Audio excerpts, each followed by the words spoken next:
Hello, undesirables. Hello out there in Color Land. All my well wishers, my enemies, everybody alike. Hello, hello. How you doing? Kung Fu Fanta, whatever that guy's name is. Hello to you. Thanks for joining me and everything like that. I hope you like this ass kicking you're gonna get tonight. As I bring you the news and the information that you need. You know, and I have look. Let me tell you something. I got a soft spot for my special kids. My Elvises, my Chukwos, and my Zongos and everything. These are my special children. These are my special children. They ride the short bus to school every day and whatnot. And they basically play with their crayons and stuff like that, and their coloring books and everything. Low IQ people. Barely, almost retarded. Well, we can't say it like that. I have for my mentally handicapped people, I got love for them too. That's why I love Chuko. So listen, what's up, Ja? What's going on? Ja, man, you got to clear that up, man. If you're African American or not, man, just a dollar bill was freaking persecuting you last night. I feel bad because you're one of my mods, man. I love you to death, man. But man, sometimes, man, we're just like this, Giant Somalia can go to hell. He is not us. I wish the fact get back when people would stop pointing this guy out on us. That's another thing. The African American community is going to become a closed club in the future. Not everybody's going to be invited to the party. Not everybody's going to be invited to get down with us and anything like that in the future. The only contact you're going to have with us is here on social media and everything like that, because we're not taking anybody's credit. That guy, Giant Somali, is getting what he fucking deserves. He's getting exactly what he deserves. He's a fucking Somali American. He's not a black American. When I stop putting him on us. Now, if he went over there and just had some great invention or something like that, or did something great in Korea, then they'd be calling him a Somali immigrant. Oh, look at those immigrants to America. God forbid if a black American, an African American ever do something one night. The narrative is that black Americans are all thugs, gangsters, and everything like that. Immigrants are all hardworking and friggin' yeah. I know, Mary. I'm sorry. I shouldn't talk about retarded and handicapped people. I just saw. I thought about that. I just saw a commercial just a little while ago saying those with a disability is not a stigma, and own your disability. I like that, man. People sticking up for themselves, man. People who are disabled, mentally and physically disabled, are now freaking fighting back by basically changing their image and saying, I may be disabled, I may be mentally handicapped, but I am somebody and whatnot. So I got hope for Chukwu, Elvis, and Zongo and whatnot. They could do the same thing. So so it is what it is. It is what it is. So let's have some fun tonight. But tonight I'm not going to talk about them. Tonight I'm still angry about this whole idea of black leaders, in America and whatnot, the lack thereof, and the farce that being played on, what's Mary Shy's leaving? What's going on, sister? I'm only joking. Jeez, I have AD. What's it? ADDD. No, I'm not joking. Look, I don't joke with anybody that has anything mentally disabled. I'm just joking about Zongo and all these other people. I would never do that. I have people in my family that got with different type of like what's that called? What's that one called when you're when they give you Ritalin and stuff like that? That one. My nephew was like that. What the heck? He didn't start speaking until he was 9 years old. What do you call? God, just slipped my mind. What is that called? What does that call somebody? Like, what did that call when God, it happens to black kids a lot. Autism. There it is. Autism. That's it. Autism. Yeah. My nephew Curtis, he has autism. He didn't speak till he was like 11 years old. And we didn't know what was wrong and whatnot, but he has autism and everything like that. So trust me, I don't joke about stuff like this. I don't joke about stuff like that. I have it in my family and everything like that. So if I offended anybody, I apologize. It's all messing good, fun. That's what. How does that slip my mind? Autism. That's what. It slipped my friggin' mind. Slipped my mind what that was just that fast. So we gotta be mindful of stuff like that, mindful of hurting people's feelings and stuff like that when we talk about this and everything like that.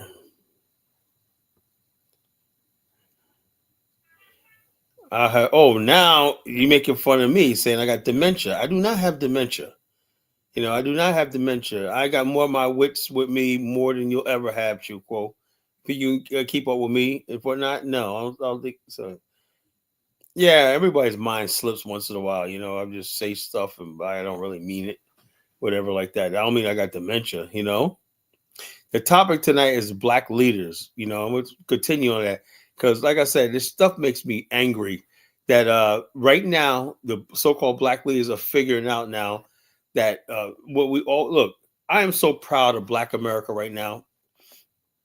Right now, we have finally matured to the point where we don't give a damn about race, color, and everything.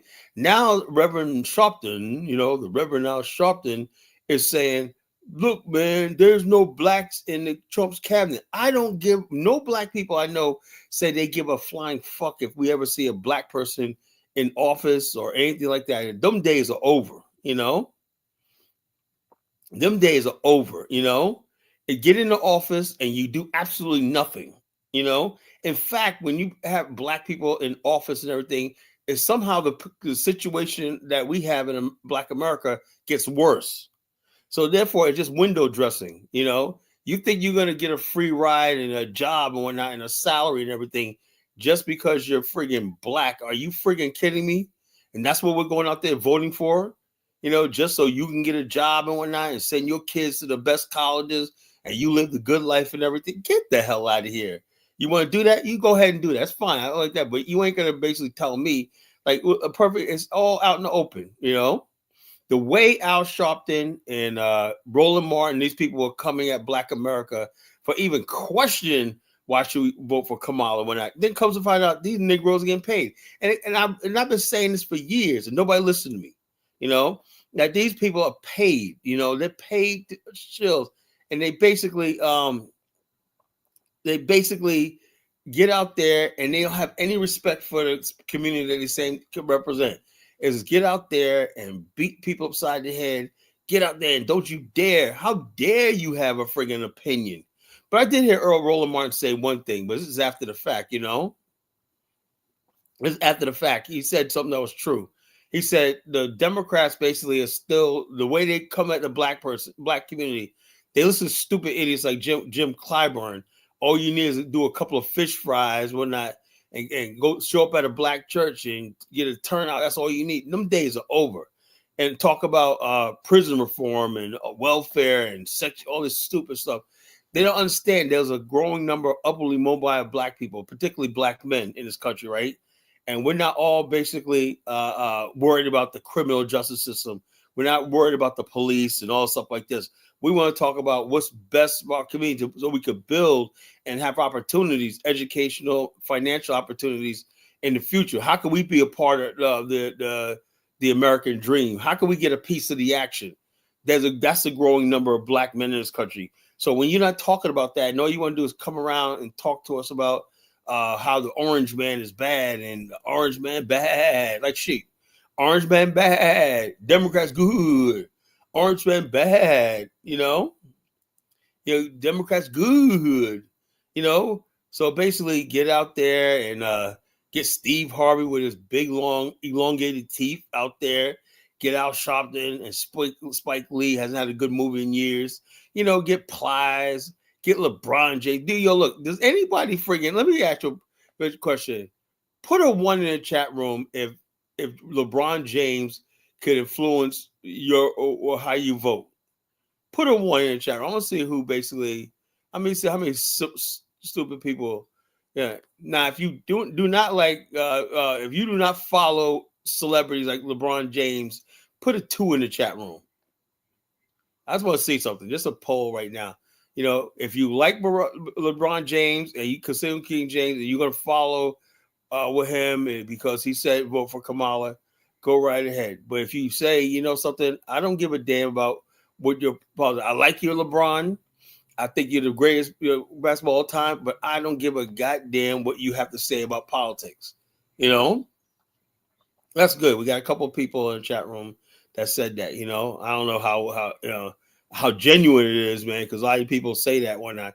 And if I peeped over your shoulder and whatnot, you probably in the voting booth like, yeah, I want to vote for Trump, but damn, LeBron James though, man, the greatest basketball player of all time. You know, he might find out. You know, let me go vote for Kamal and take a picture of my voting card. And that's another thing. When you go in that voting booth, nobody's there but you. Do people really think that someone's gonna find out how you voted for and come over your house and beat you up? You can do whatever you want to do with that voting thing. Put your vote in, it's anonymous, So it's like I don't know. But black leaders, right? And we see now it's obvious, right? Black leaders are in this for themselves. We do not have leaders in Black America. We never have. Marcus Garvey, the Honorable Marcus Garvey, once said about Black leaders, he said, they asked him his opinion. He said, they're not worth a nickel or a box of wet cigars. You know how useless a box of wet cigars is? They're freaking absolutely useless. You cannot do anything with a box of wet cigars. As we said, a nickel, you can't get you nothing, even back in those days. So basically, he was saying black leaders are bought and paid for. They say what people want to hear and everything like that. They don't speak for the people. They don't fight for the people and everything like that. They're all about getting a little change in their pocket and basically eating. That's all they want to do is eat and survive and whatnot, So we had this, and what gets me is we always knew this in Black America. Friggin' black politicians, people who talk politics, Black America are nothing but grifters. We always knew that, right? But the thing is, white America found use for these people, the grifters, Even I would go so far as people like Martin Luther King, he was a grifter in many ways, I'm not going to disrespect Dr. King. He stood for a lot. But the bottom line is they found him and they steered Black America in a direction that we were, because something, I'm going to tell you something right now. People don't know this, right? But do you know majority of Black people back in those days did not support the civil rights movement or not part of the marches and stuff like that, and they resented people coming to our churches talking politics. That was like 90% of the Black churches. You couldn't go into church and talk politics. It was a very holy place. So we saw preachers out there doing civil rights and stuff like that. Black people are really conflicted by this, right? Okay, on one hand, you say we do need civil rights, we need stuff like that, but what it was they saw basically people like Dr. King with known homosexuals, known leftist liberals, and all these other people, Hollywood types and everything, and Black people were like really suspicious of. If this is what we got to do to civil rights, we got to compromise our morals and values for the civil rights, even though we benefited from a lot of this stuff, civil rights talking for, but look at what cost.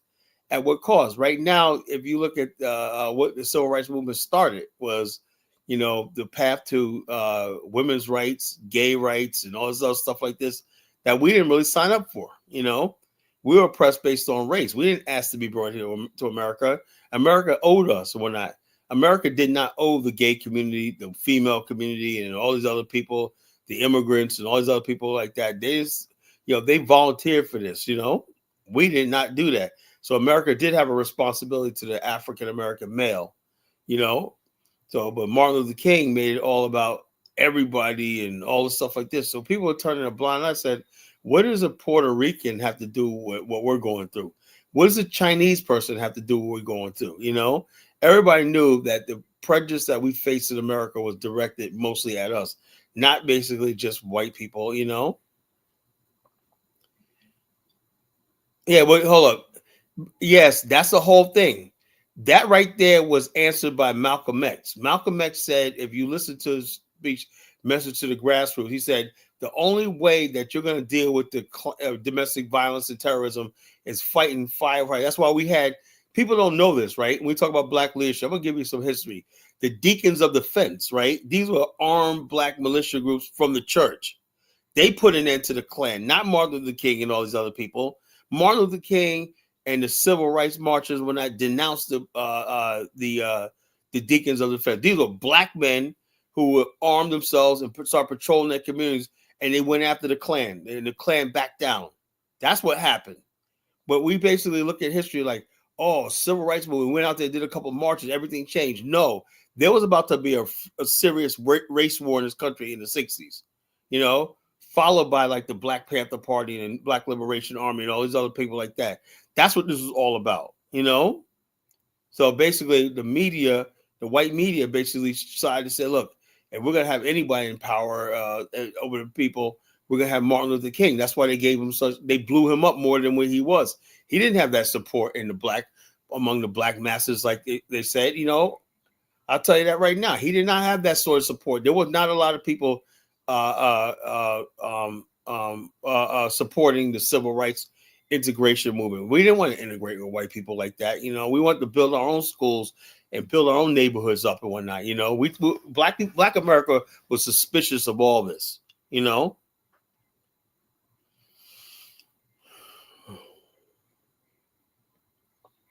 Yeah, we understand about Lynchburg, Virginia, but the bottom line, like Malcolm X said, the best thing about Klan and violence and everything is black people, black men being armed and knowing how to defend their families, which Martin Luther King, with his nonviolence, was against. He was absolutely against black men arming themselves, even though he owned a gun, I heard, you know, arming themselves and protecting their community and whatnot, you know, against racist attacks and everything. He felt it was a government's responsibility to take care of black people and defend black people.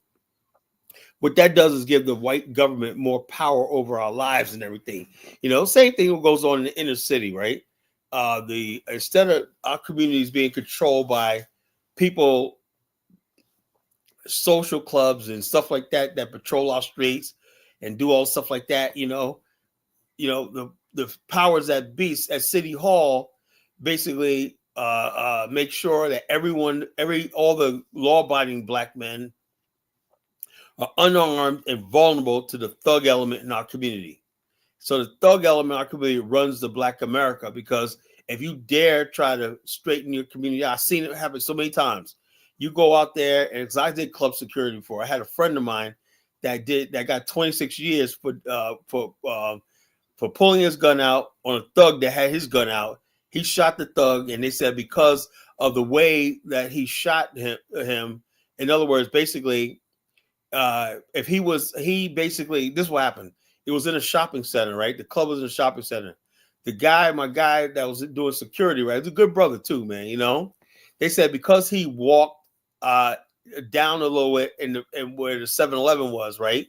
And that's when they escalated, right? Even though the guy was standing by the gas station threatening the crowd, right? He said, had he shot him from the club and not moved out of that area, they said because the people were not in imminent danger, whatever like that. So basically, they convicted him of a second-degree murder. That's bullshit, you know. And he was only trying to protect the people. You know, what do you give people armed security for and the right to carry guns and whatnot if you like this? Well, they said it's a technicality because we have this thing in Virginia, what's called we don't have we have stand your ground, right? But what it is you could only basically stand your ground when somebody enters your house or somebody basically is in your personal space.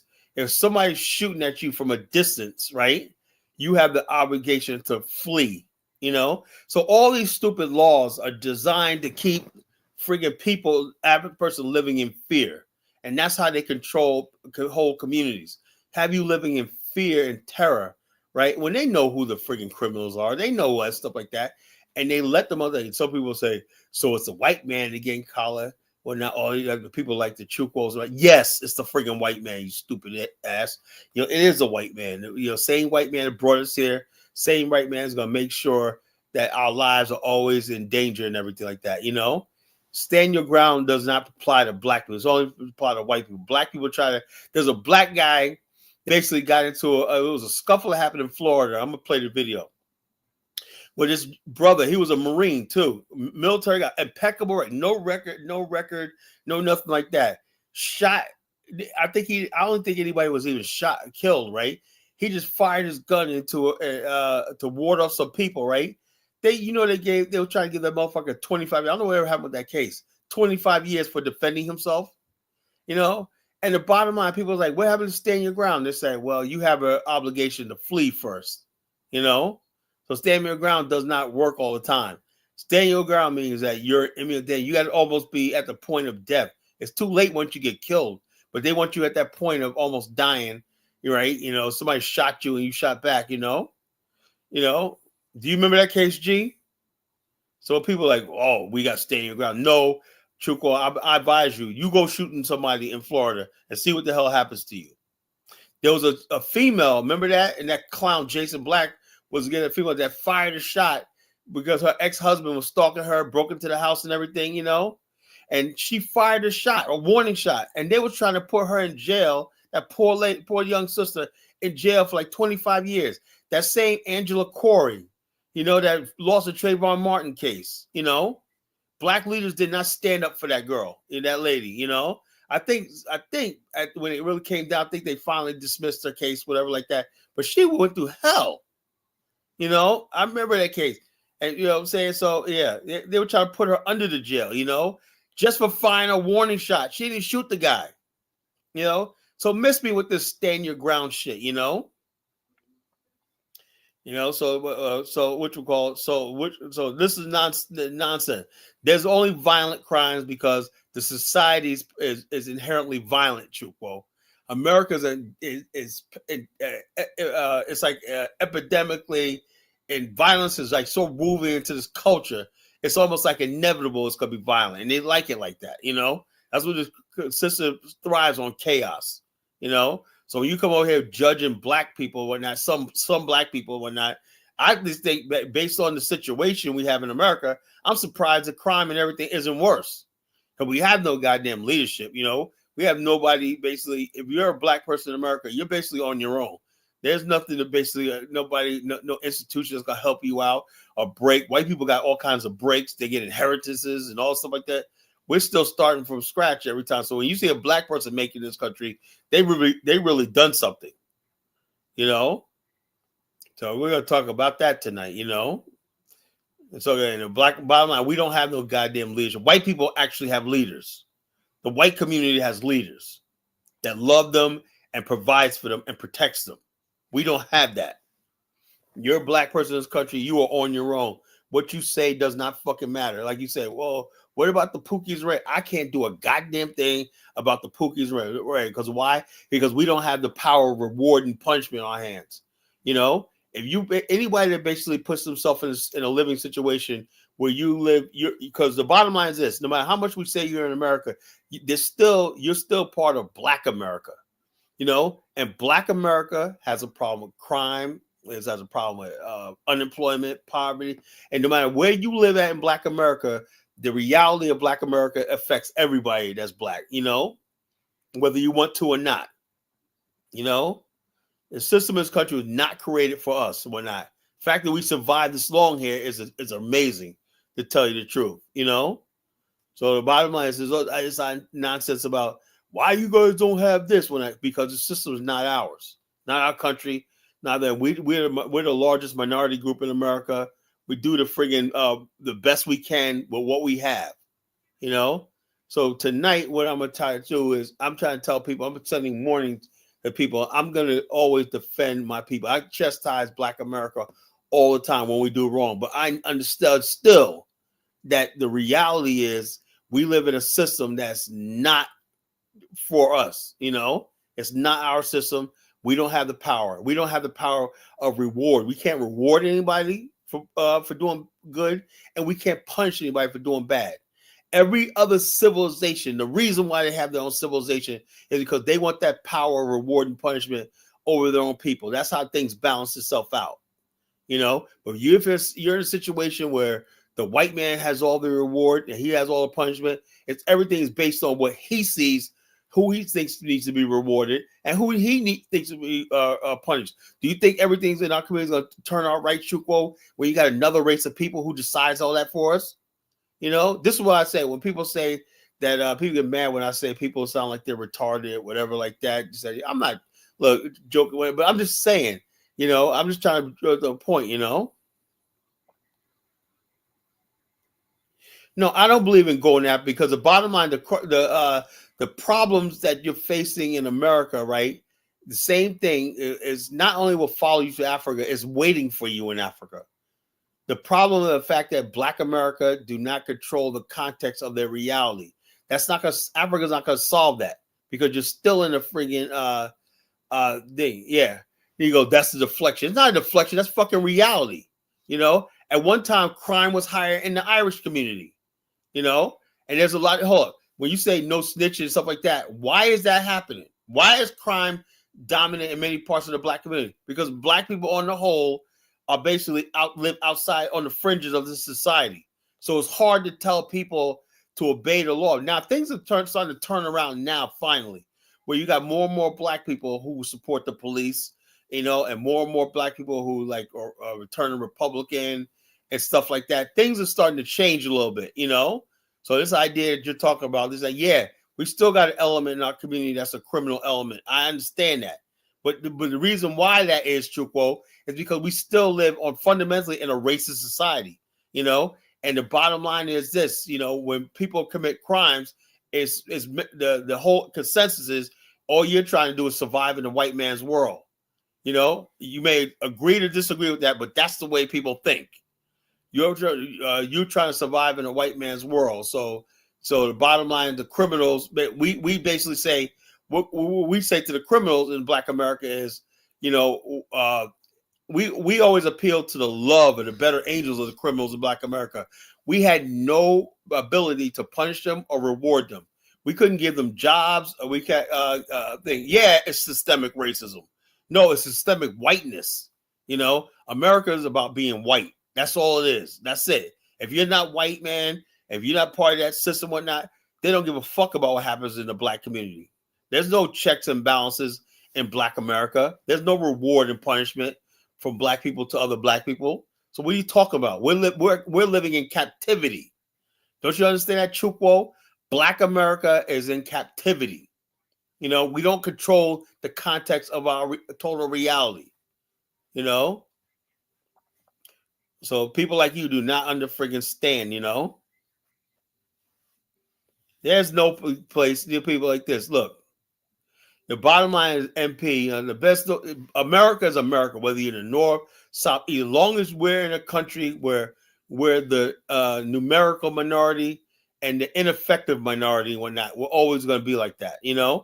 Even when we're the majority in certain cities, it doesn't matter because we're never the effective majority. You understand that?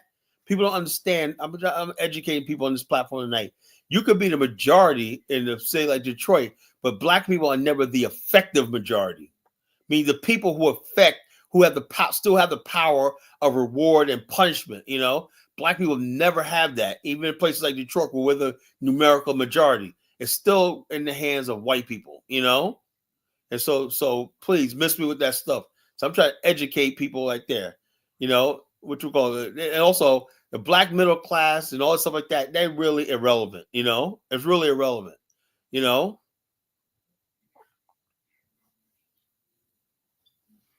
Also, there's no such thing as white lower classes. White people are part of the same power structure as the white people with money. There's no such thing. Look, there's another thing. There's no white freaking lower class people, you know? A white person is a white person, whether they're lower class, they're millionaires, or they're upper class. They're all white. They're part of the same system, you know? There's no such thing as a poor white in this country or a downtrodden white. It does not exist. As long as whiteness is the trump card of all things in America, you know. Well, I'm trying to educate people tonight because we have, like I said, I see now that we got a lot of ignorant people out there who don't know anything about, you know. I don't look the Southern United States. I mean, none of that stuff really matters. As long as you're in the United States, Black people could do well. But the bottom line is this: as long as white people basically have the power, right? It's all where white people want. If white people have the power to hire, fire, give contracts and everything like that, police and not police and everything like that, it doesn't matter where you live. You know, the power and the priorities of this society lays with white people. And the bottom line, they're not going to spend a lot of resources patrolling Black areas and stuff like that, you know? You know, so the bottom line is this. It doesn't even matter, the white rednecks, bro, Chukwo. A white person is a white person, whether he's a redneck or he's a freaking college professor. He's still white. In this society, in this civilization, he's white, you know? So we get out this idea that, oh yeah, there's some lower class whites. Every last single white person, he can be a lower class. He's still above every black person in America, even LeBron James. The average white person that's sitting there working at McDonald's has a higher status than somebody like LeBron James. You know. So bottom line, that's what it is. I don't know what to do about you're concerned about the criminal elements and also like that. There's nothing absolutely we can do about the criminal element in Black America. Nothing. I'm just hopefully and thank God it's not worse than what it could be. Because before you could get rid of the criminal element, they have to buy into something. They have to buy into embrace the mainstream of society. You cannot have millions of people living on the outskirts of society like they're on the fringes, like they don't belong. What do you think is going to happen? Of course, they're going to happen. Study this in history. When you have minority groups that don't feel a part of things, that's where the crime comes in. So the bottom line is so it doesn't matter. If people don't feel like they're part of the society, they're going to basically commit crimes. As simple as that. So that's what it is. So Chukwu, you don't know what you're talking about. So have a seat, Chukwu. You don't know anything about this. You think, oh, crime. Look, crime is always going to be here, no matter what. So long as we live in America and everything like that, the bottom line is we're always going to have crime. As long as that people feel like they're alienated and isolated and stuff like that from this mainstream of society, or they're not part of society and they're like this, there's no respect for the law. As simple as that. That's all it is. How to do that is by basically having more Black people enfranchised into the system. More Black people feel like they have something to lose. If you can't, the most dangerous person in the world is a man who feels like he has nothing to lose. You cannot have a group of people sitting here that feel like they're not part of the system and they have nothing to lose. White people basically thought they could use fear and stuff like that to keep Black people under control. And one of the reasons why how to keep Black people under control is by controlling our so-called leaders. Now that's dead right now. Now they know that white American figures, now they can't control us through leaders and spokesmouths that they put it before us. Those days are gone. So now they have to engage us or risk this country ending up into an all-out race war. That's the step we're at right now. So you don't know what you're talking about, Chukwu. This is, like I said, this is what it is. And white people and Black people know that. Most white people know that, right? See, the thing is, Chukwu, is the fact that most white people and Black people have an understanding. White people know that they're the majority. They have the power in the society and everything like that. But they tend to leave Black people alone. We've always basically did our own thing and tried to run our own communities and everything like that. But something happened over the last 30 years where white people decided they were not going to leave us alone anymore. We would make a lot of progress in the 80s, 70s, 80s. They said, we're not going to leave y'all alone. We're going to dig into Black politics and everything. We want to know what y'all Negroes are thinking about. What are y'all talking about? And so basically we had music and culture was our own, like we were talking about last night. All the rappers and everything like that were positive, They didn't like that, because they couldn't relate to it. White people have this thing where if they can't understand it or relate to it or not, it can't be in their civilization. That's why they didn't like the rap and stuff like that, hip hop, the way it was going. They have to change it to suit them. Like when you say, "Oh, I can't understand what it wasn't meant for you." When I was coming up and whatnot, white boys did not listen to hip hop. They didn't listen to none of our music. And that's like they had heavy metal and punk rock and whatnot. That's the way we wanted it, So the bottom line, we created our own space. We had our own icons and heroes like Rakim, KRS-One and whatnot. They basically basically speaking to us, they were reaching us. We didn't ask for friggin' rap to be on friggin' MTV and all this kind of stuff like that, where white people could basically, that's what they did. They made white people the main consumers of it, so they ended up taking it over. Because rappers started talking about things that white people want to hear. They didn't want to hear about, well, me and my brother, but yes, my brother, I would do it for you or not, They didn't want to hear stuff like that. They didn't want to hear stuff like Bonita Applebum or LaToya and whatnot, They wanted to hear bitches and hoes and whatnot. Ain't nothing but a G thing, bitches and hoes. That's what they wanted to hear, Yeah, MP, I finally agree with something you said. quiet as kept. They feel like they're entitled to our culture. That's what it is. We don't have nothing of our own. Nothing of our own, you know? Nothing of our own. They feel like they're entitled to our culture. And that's why when people come up here like Truco talking about, why is this happening in black culture? Actually, why do white people feel like they have to come into our culture? That's what started it all. You know? And also, Truco keeps talking about low income. What do you freaking, why is it that you keep talking about low income African? Why are you always picking on poor black people? You know? All poor black people aren't violent and bad and whatnot, you know? So the bottom line, I know many poor black communities are beautiful, most beautiful people you ever see in your life. They tell you their story because that's a business I work in. I work with a lot of people who are financially disadvantaged, whatnot. You know, they'll tell you their life. They'll read the Bible. They go to church. They do all these good things and whatnot. So not everybody's freaking poor is freaking hard. I remember one time a couple of years ago, I had this guy. It was like years ago. I was doing Lyft or Uber, one of those, right? And this one kid, right? He was like 19 years old, right? And his mother was like blind, right? A black kid, you know. And basically, I would pick them up every like Friday night, and they would go to the gas station and go to McDonald's. That was their little outing. You know what I'm saying? He was a 20-year-old kid, and he basically like she goes, "Oh, that's my baby." He didn't move out on his mom. He said he loves his mother so much, and when he want to take care of his mother. That's all he wanted to do is take care of his mother. Good kid. So I meet good kids all the time that do the right thing. You know, and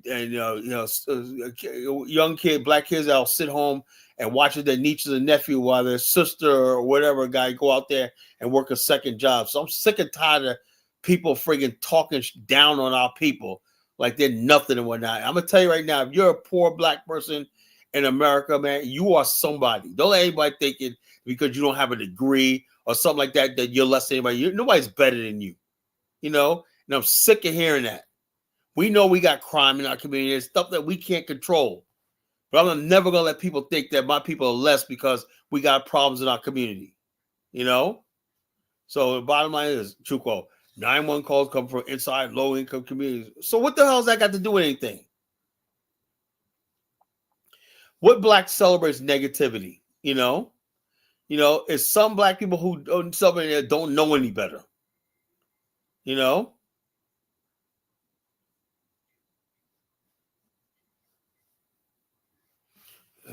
So it's just, it's mind-boggling dealing with freaking idiots, man. I swear to God, man. You know, dealing with fucking idiots all the time. You know.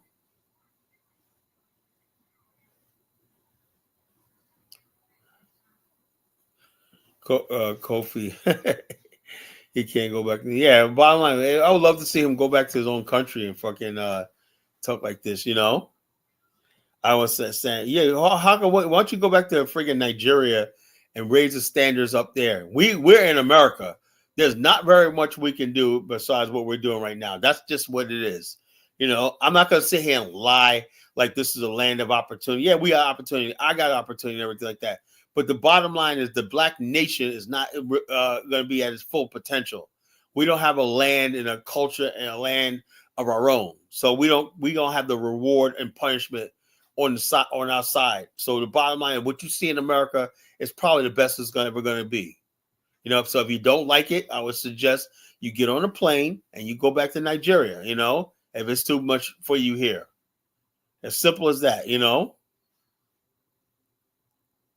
Jay says, I'm starting to hate Africans. Don't hate Africans. I know. I get like that sometimes too, man. I used to be a Pan-Africanist too. But the bottom line is people like Chukwu and all these other people, they're not real Africans. They're Negropeans, you know? You know? And I don't want our people to start hating Africans because I know a lot of them don't think like that. You know, Africans are good people just like we are good people. You know, it's bad people on both sides. You know, I'll never tell people to support hating them. You know, I understand we could be angry, whatnot, you know, but sometimes, you know, but hatred is not, it's gone too far. We can't do that, you know. That's just me being an elder saying it like it is, you know. So I'm saying my gated community and whatnot, watching on camera. Well, the bottom line is, so who cares, you know?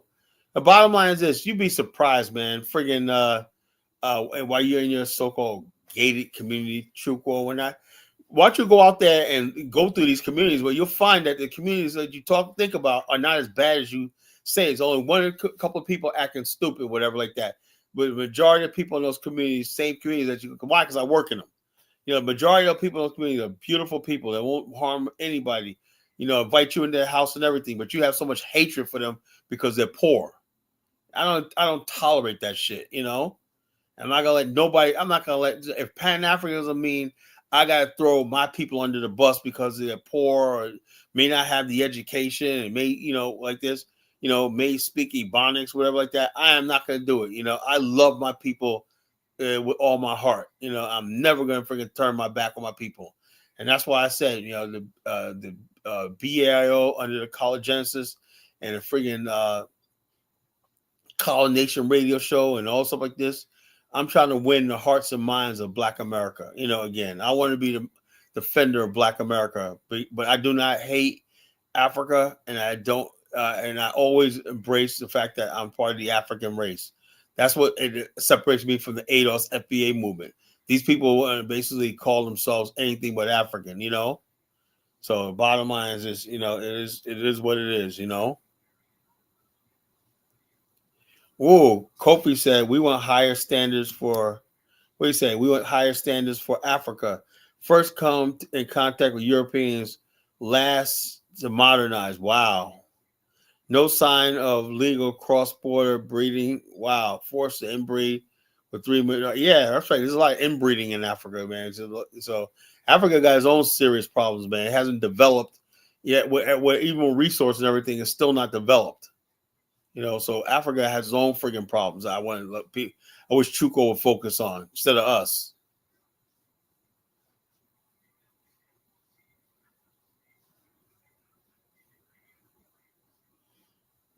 Yeah, I know.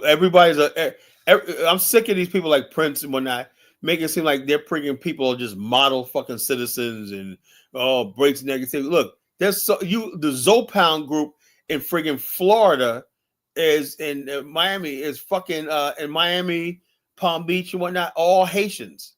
Some of the most dangerous gangs in Miami are Haitian gangs.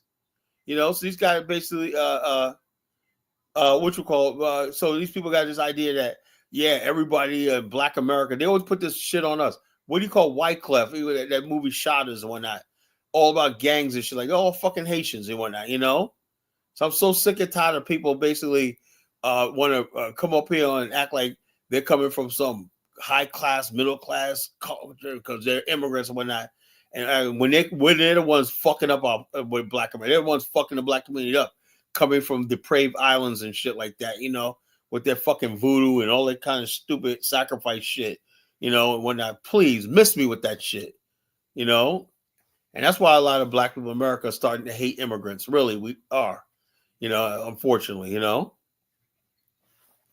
Constantly playing a personal responsibility. What are you talking about? Personal responsibility. Everybody, who's paying whose bills? Everybody basically is taking care of themselves. What do you mean by personal responsibility?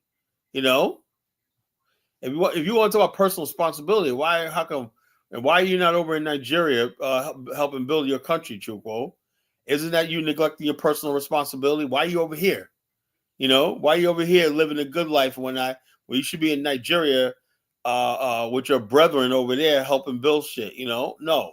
But you want to preach to us about personal responsibility. You ain't got none, Chukwu.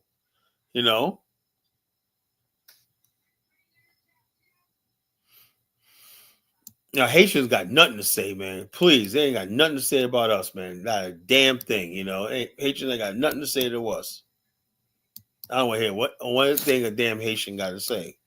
They should just sit back, be quiet, keep their mouth shut, and just basically, I don't know, just keep their mouth shut and shut up,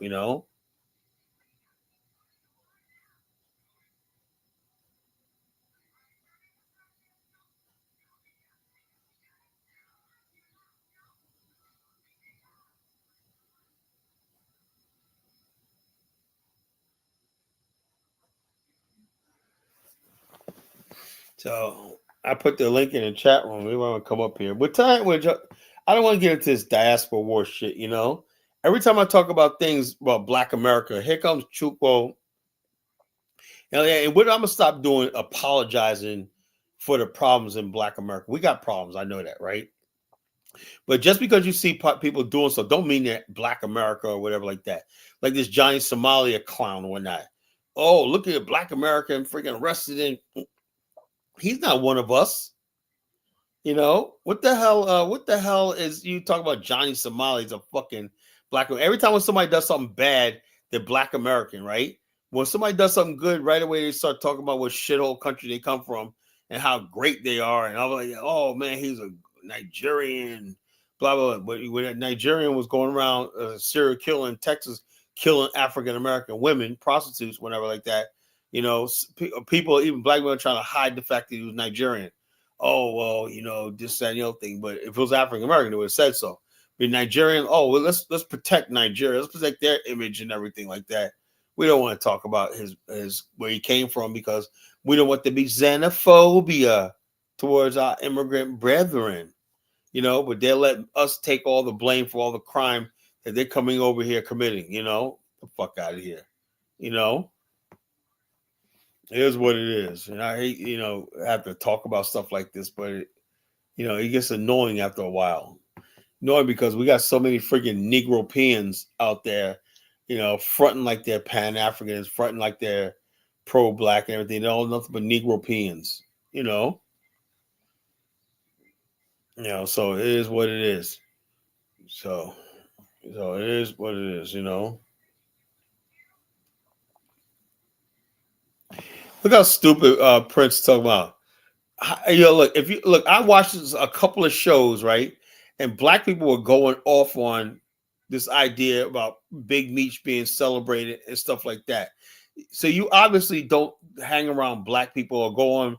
Once you go on some certain platform where you got a lot of like Anton Daniels and people like that, where you got a large number of African American men of all different backgrounds, and see what they say.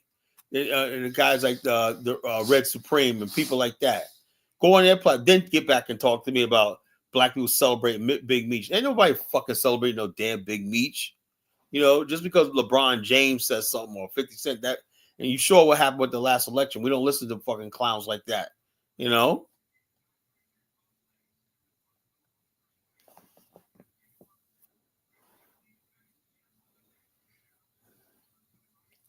Who cares about freaking Dr. Umar? You know, Dr. Umar is a freaking internet joker. You know, nobody owes anything to damn Dr. Umar, you know. That's because he says shit you want to hear. You know, us Africans, like we're all the fucking same. No, I strongly disagree with that shit, you know. I strongly disagree with that shit. You know, you got people here. If you're basically talking against Black America, to me, you're an enemy. As simple as that, you know. There's no difference between you and a fucking white supremacist. That's the way I see it. You know, I'm not gonna sit here and engage in any Black person from America engage in all that stupid stuff in the name of so-called Pan-Africanism. You know, oh yeah, we're doing so friggin' terrible and that we gotta let other people. And bottom line, but they don't ever talk about their little shithole countries and whatnot, the problems they're going through. They still got female genital mutilation, child trafficking, sex, so all the shit that they do in their own countries and whatnot. They come over here asking like, why we're talking about us, you know. What is Baruti saying? You know, Colin, can you explain the 1960 civil rights leadership I've asked for? What were they errors? You know, the white Southerners were anti-integration. The bottom line is this: there was no damn integration in the South. That's another myth. You know, there was no damn integration. All integration meant was some Black people could sit at a white person's lunch counter, but we didn't benefit from that. You know, we used to have our own lunch counters and stuff like that. That was basically because you guys understand the culture of Black America, right?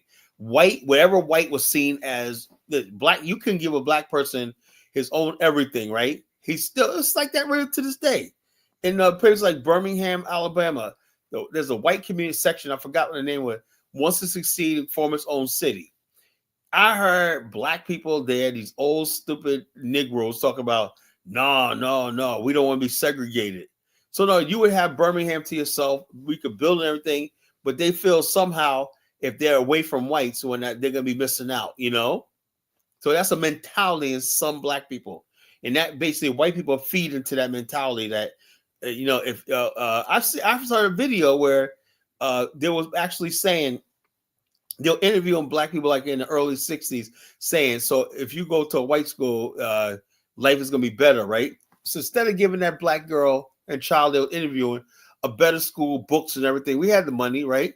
They basically said the not building the black education, not teaching people real skills and everything, but sitting next to a white girl, a little blonde white girl, is going to solve our fucking problems, That's the gist of the civil rights movement. It's based on basically the sickness in Black America, this old sickness of white worship in Black America. That's just basically, I'm gonna tell you like it is. It's a presumption that the only thing Black people ever want to do is be white or be next to white. But when we basically when they find out the truth, like Malcolm X said, that most Black people don't really give a damn. Then the narrative changed. So what do they want? So therefore, if they don't want to, like in the North, we were already going to school with the white people from far back as the 1920s.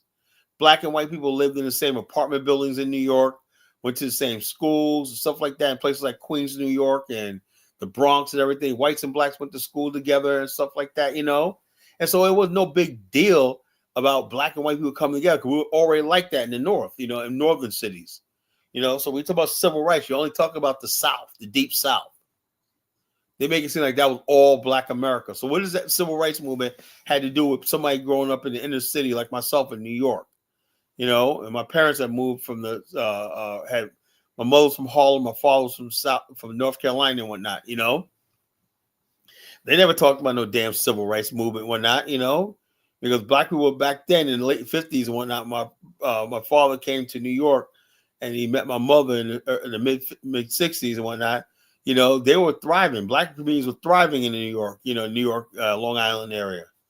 So the bottom line is, what does the civil rights movement have to do with us? And the majority of us lived in the North at the time. So this idea. So the bottom line, people don't even know our history. They're talking. They don't know who we are and whatnot. They said the civil rights movement, Martin Luther King, blah blah blah. Well, majority of us did not live in the damn South. The majority of us didn't have to deal with the freaking Klan and all this stuff like that. What are you talking about? The civil rights movement was only like the media. Most Black people didn't know who Martin Luther King was at the time. They didn't give a damn. They didn't know who Martin Luther King was until he got assassinated. And they said, yeah, that guy that made a nice speech, Dr. King and whatnot. Nobody knew who he was. Nobody, Black people in America didn't really care who Martin Luther King was. That didn't affect the majority of us. What he was fighting for didn't affect the majority.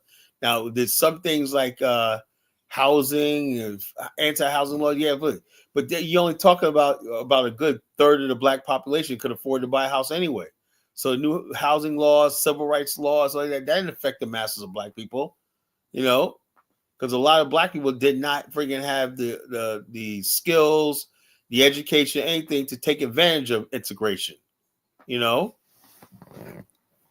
Yeah, Trump's cabinet's all white people. I don't really give a damn, Thank you for reminding us. I don't give a damn about Trump's cabinet. I don't give a damn about this white man's government, So the idea, Trump's cabinet. So what are we supposed to do? Cry over it? Well, because I don't see a Black person up there in Trump's Trump's administration. He's gonna pick whoever he wants to pick up there. I don't really give a damn. I'm not gonna lose no sleep or praise whether he picks a Black person or not. That's not the measure of progress anymore. Picking Black people, right? Did Black people on the whole vote for him in large numbers? No. So what does he owe the Black people for? God, see, things have changed now. The world, Black America and the world has changed. We have changed and everything's changing for the better. We're finally freeing ourselves. We freed ourselves from integration. We freed ourselves from this Pan-African bullshit. All stuff like that. Black America is going to be strong in the future because we're cutting ties with so many people and letting so many things go. So we can focus on ourselves and really start building among ourselves. So like I said, a main thing I want to get rid of is this Pan-African stuff because it's a waste of time. It's a waste of energy. It's a waste of time. We've been talking Pan-Africanism and all that, and the bottom line is it's never happened, never will. And the bottom line is what do we have to freaking gain from it? Nothing. So it is what it is. But tonight we're talking about black so-called leaders. That's another thing. People, the so-called black leaders, they basically they always basically caping for every other group of people. Why are black leaders concerned about trans people issues? Why is that? Do we basically tell them? First of all, the reason why is because, like I said earlier, the black leaders caters to whoever's paying them. The gays have a lot of money, right? Al Sharpton was in debt and everything like that. And then he met this gay guy, whatever like that. Next thing you know, he's on this, gays are people too kind of shit. And next thing you know, his National African Network got money. This was years ago. And how did he collect millions of dollars in the National Action Network? He never paid taxes on it, So it's just ridiculous,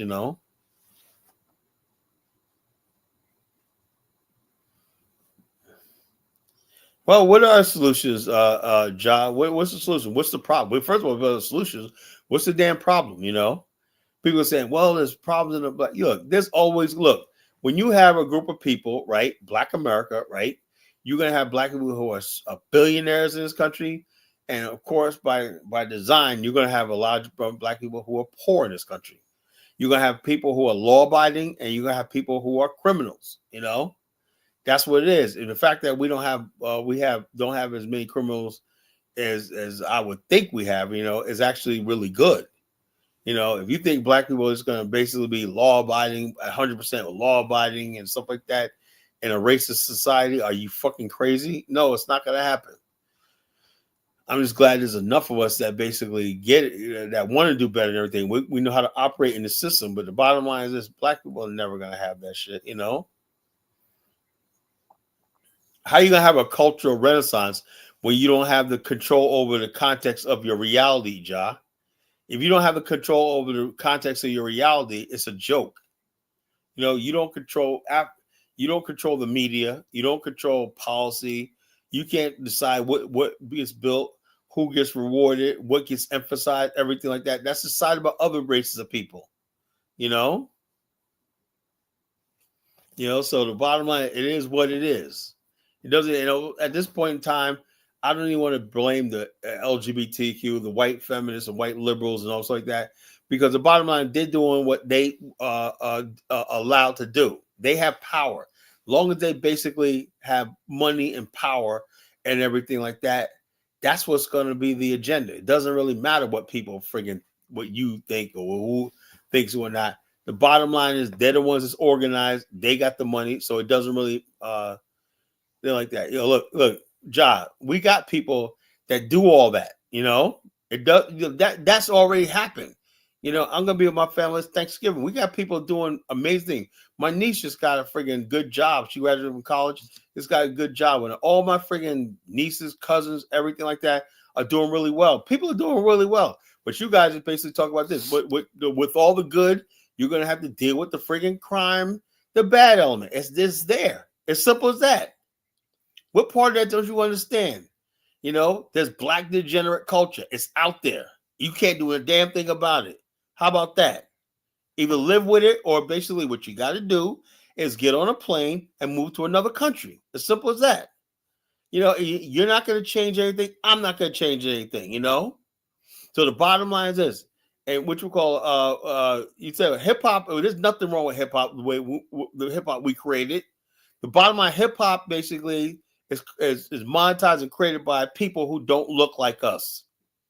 So keep blaming all this stuff like this. Who consumes this negative culture for the most part and distribute? White people. I know you guys don't want to hear that, I'm sick of basically quoting people, oh yeah, we gotta do the right thing, blah, blah, blah, blah, black. Look, the bottom line is there's gonna be black people out there that ain't gonna be doing shit. There's gonna be black people doing good. The majority of black people are gonna be doing the right thing. But there's large numbers of black people who ain't gonna be shit, never are gonna be shit, and that's just the way it is. There's nothing you can do about it, sitting online complaining, because I'm getting tired of hearing about it. sit online complaining about it. Now, I basically, I'm a nationalist. I'm a nation builder. I want to build with like-minded black people and everything. That's all I can do. Build with people who have like mind or not. If you basically, if you don't basically build with people like mine, then stop focusing on the negativity. None of you guys basically get in black think tanks and study groups and everything and build with them. You got to build with positive people. You and Chukwu Ja are not building with positive people. All you got to do is sit around complaining about the negative people. So you're not going to get any place. There's nothing you could do about the black negativity in certain black communities. It's going to be there. Until the context of that reality changes, it's always going to be like that. You can sit there and browbeat, try to shame, and say why, what if, and why is that, and everything. It's not going to change a goddamn thing. So that's what it is, folks. That is what it is. But I've been talking for like an hour now. So if anybody wants to come on, if you want to debate me, come on. I'll let anybody up tonight. You want to debate me? Come up here.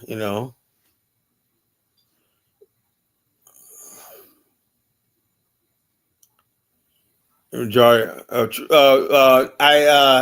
Maruti. That's a lie. The Great Migration brought the majority of black people out of the South to the North. Chicago. Why do you think Chicago, New York, Detroit got literally millions of people?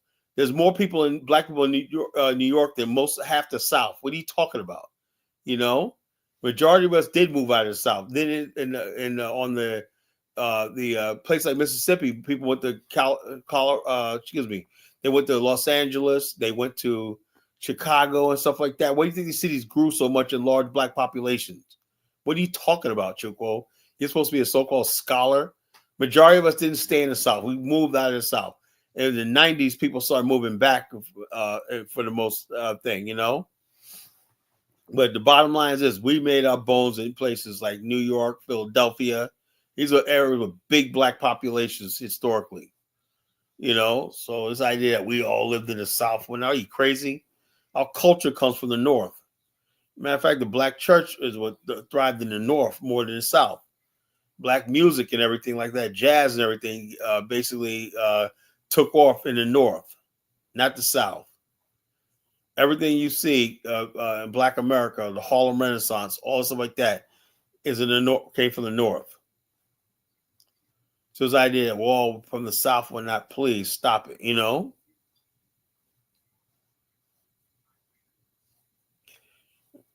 For Chukwu, you're starting to really get on my nerves. You're just freaking stupid. I never said I blame the degeneracy on white people or whatever like that, The black family is fine in America, fine in America. What I'm saying is the context of black reality is not in the hands of black people. A nation building would solve that problem, because we'll have control over the context of our reality, and we have things like social engineering.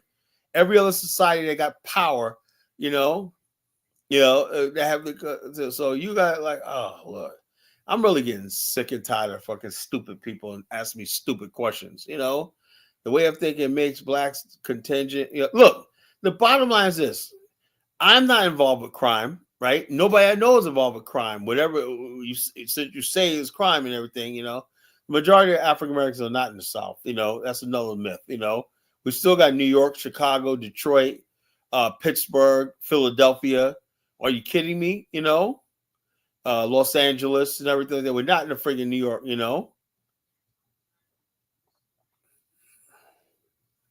And nobody in New York looks down on the South. Man, stop it. All these people are just nothing but provocateurs. The bottom line, nation building, basically the idea of nation building means you can solve those problems because you have the power of reward and giving people a stake in their society. Right now, the people that you see committing crimes are not live on the fringes of society. You don't see people and they're sociopaths. You don't see people that's part of a society and everything like that. They benefit from it. They got a stake in society, committing crimes on a large scale for the most part, So the bottom line is you guys basically want to talk about, what about blessing? Look, there's enough of black people that I know that are doing well whatever like that. The black people who are doing bad, hey, that's their problem, and that's a problem of society that created it, you know.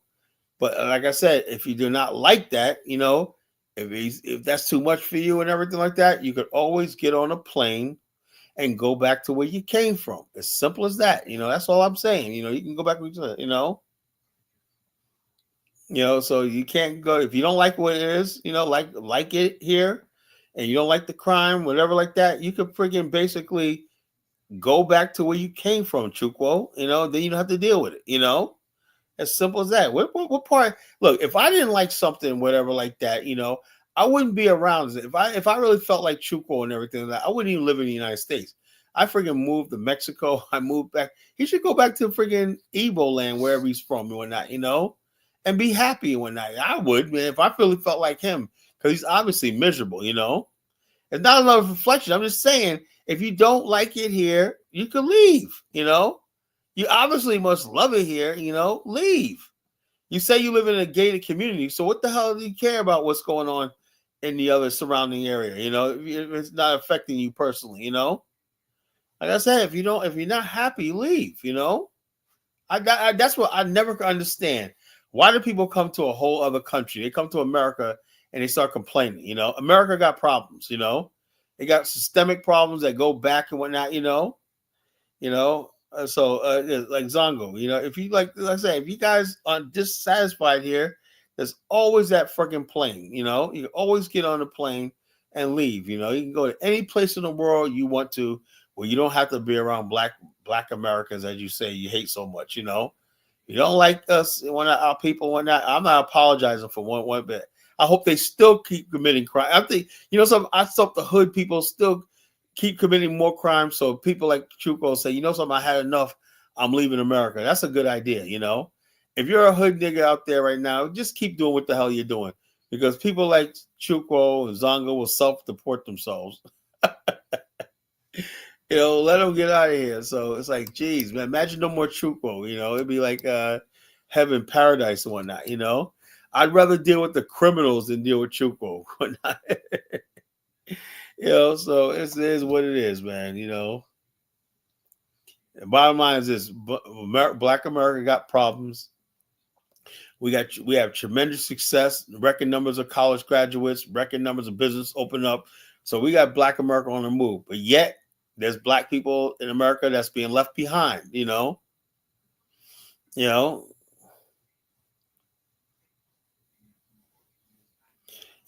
Keep the bangers, keep up the good work and whatnot. If they can basically keep Chuko to deport himself out of here because he just hates it so much, it'd be well worth it. It'd be well worth it, you know. It'd be well worth it. Chuko say, you know, so I'm just tired of this, man. I'm tired of these thinkers, man.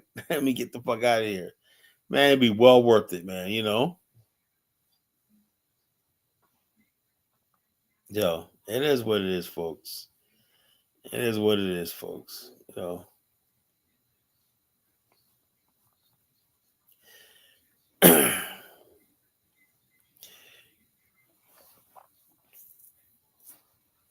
So, well, first of all, you asked a crime. There won't be no crime in Africa. There will be no crime because we're the ones in power. When you commit a crime in Afghanistan, you're committing a crime in our civilization, which is not going to tolerate that. You know, we have the power of reward and punishment. Same thing way we could reward people with opportunity and everything like that. Same way we could take your life if necessary. That's what having a civilization is all about. You know, that's what like this. You know. So bottom line is, look, there's always going to be low class, whatever like that, you know. But the fact that you guys basically so bothered by this, tell me you're insecure. Maybe you're not secure as you think you are in your position. Like me, I have nothing to worry about by low class. Low. What do you mean by low class? Low income? You know, I don't think income determines somebody's character. You know, that's another thing. You know, low class degenerates. I'm not around them. So why you guys worry about them? I mean, I'm sure they're there somewhere, but I don't come in contact with them, you know, like that, you know, where I live. Yeah, but hold up. Which was low culture, but what is that? There's low culture in every group of people. You know, there's people out there. There's men trying to put on dresses and be women and putting boys. Right, but you don't talk about that, huh, Ja? It's just not to be suspicious to me, man. You know, I'm more concerned about the fact that the rise in homosexuality in this country. And gender bending and all stuff like this. That's what I'm concerned about. That to me is a real threat.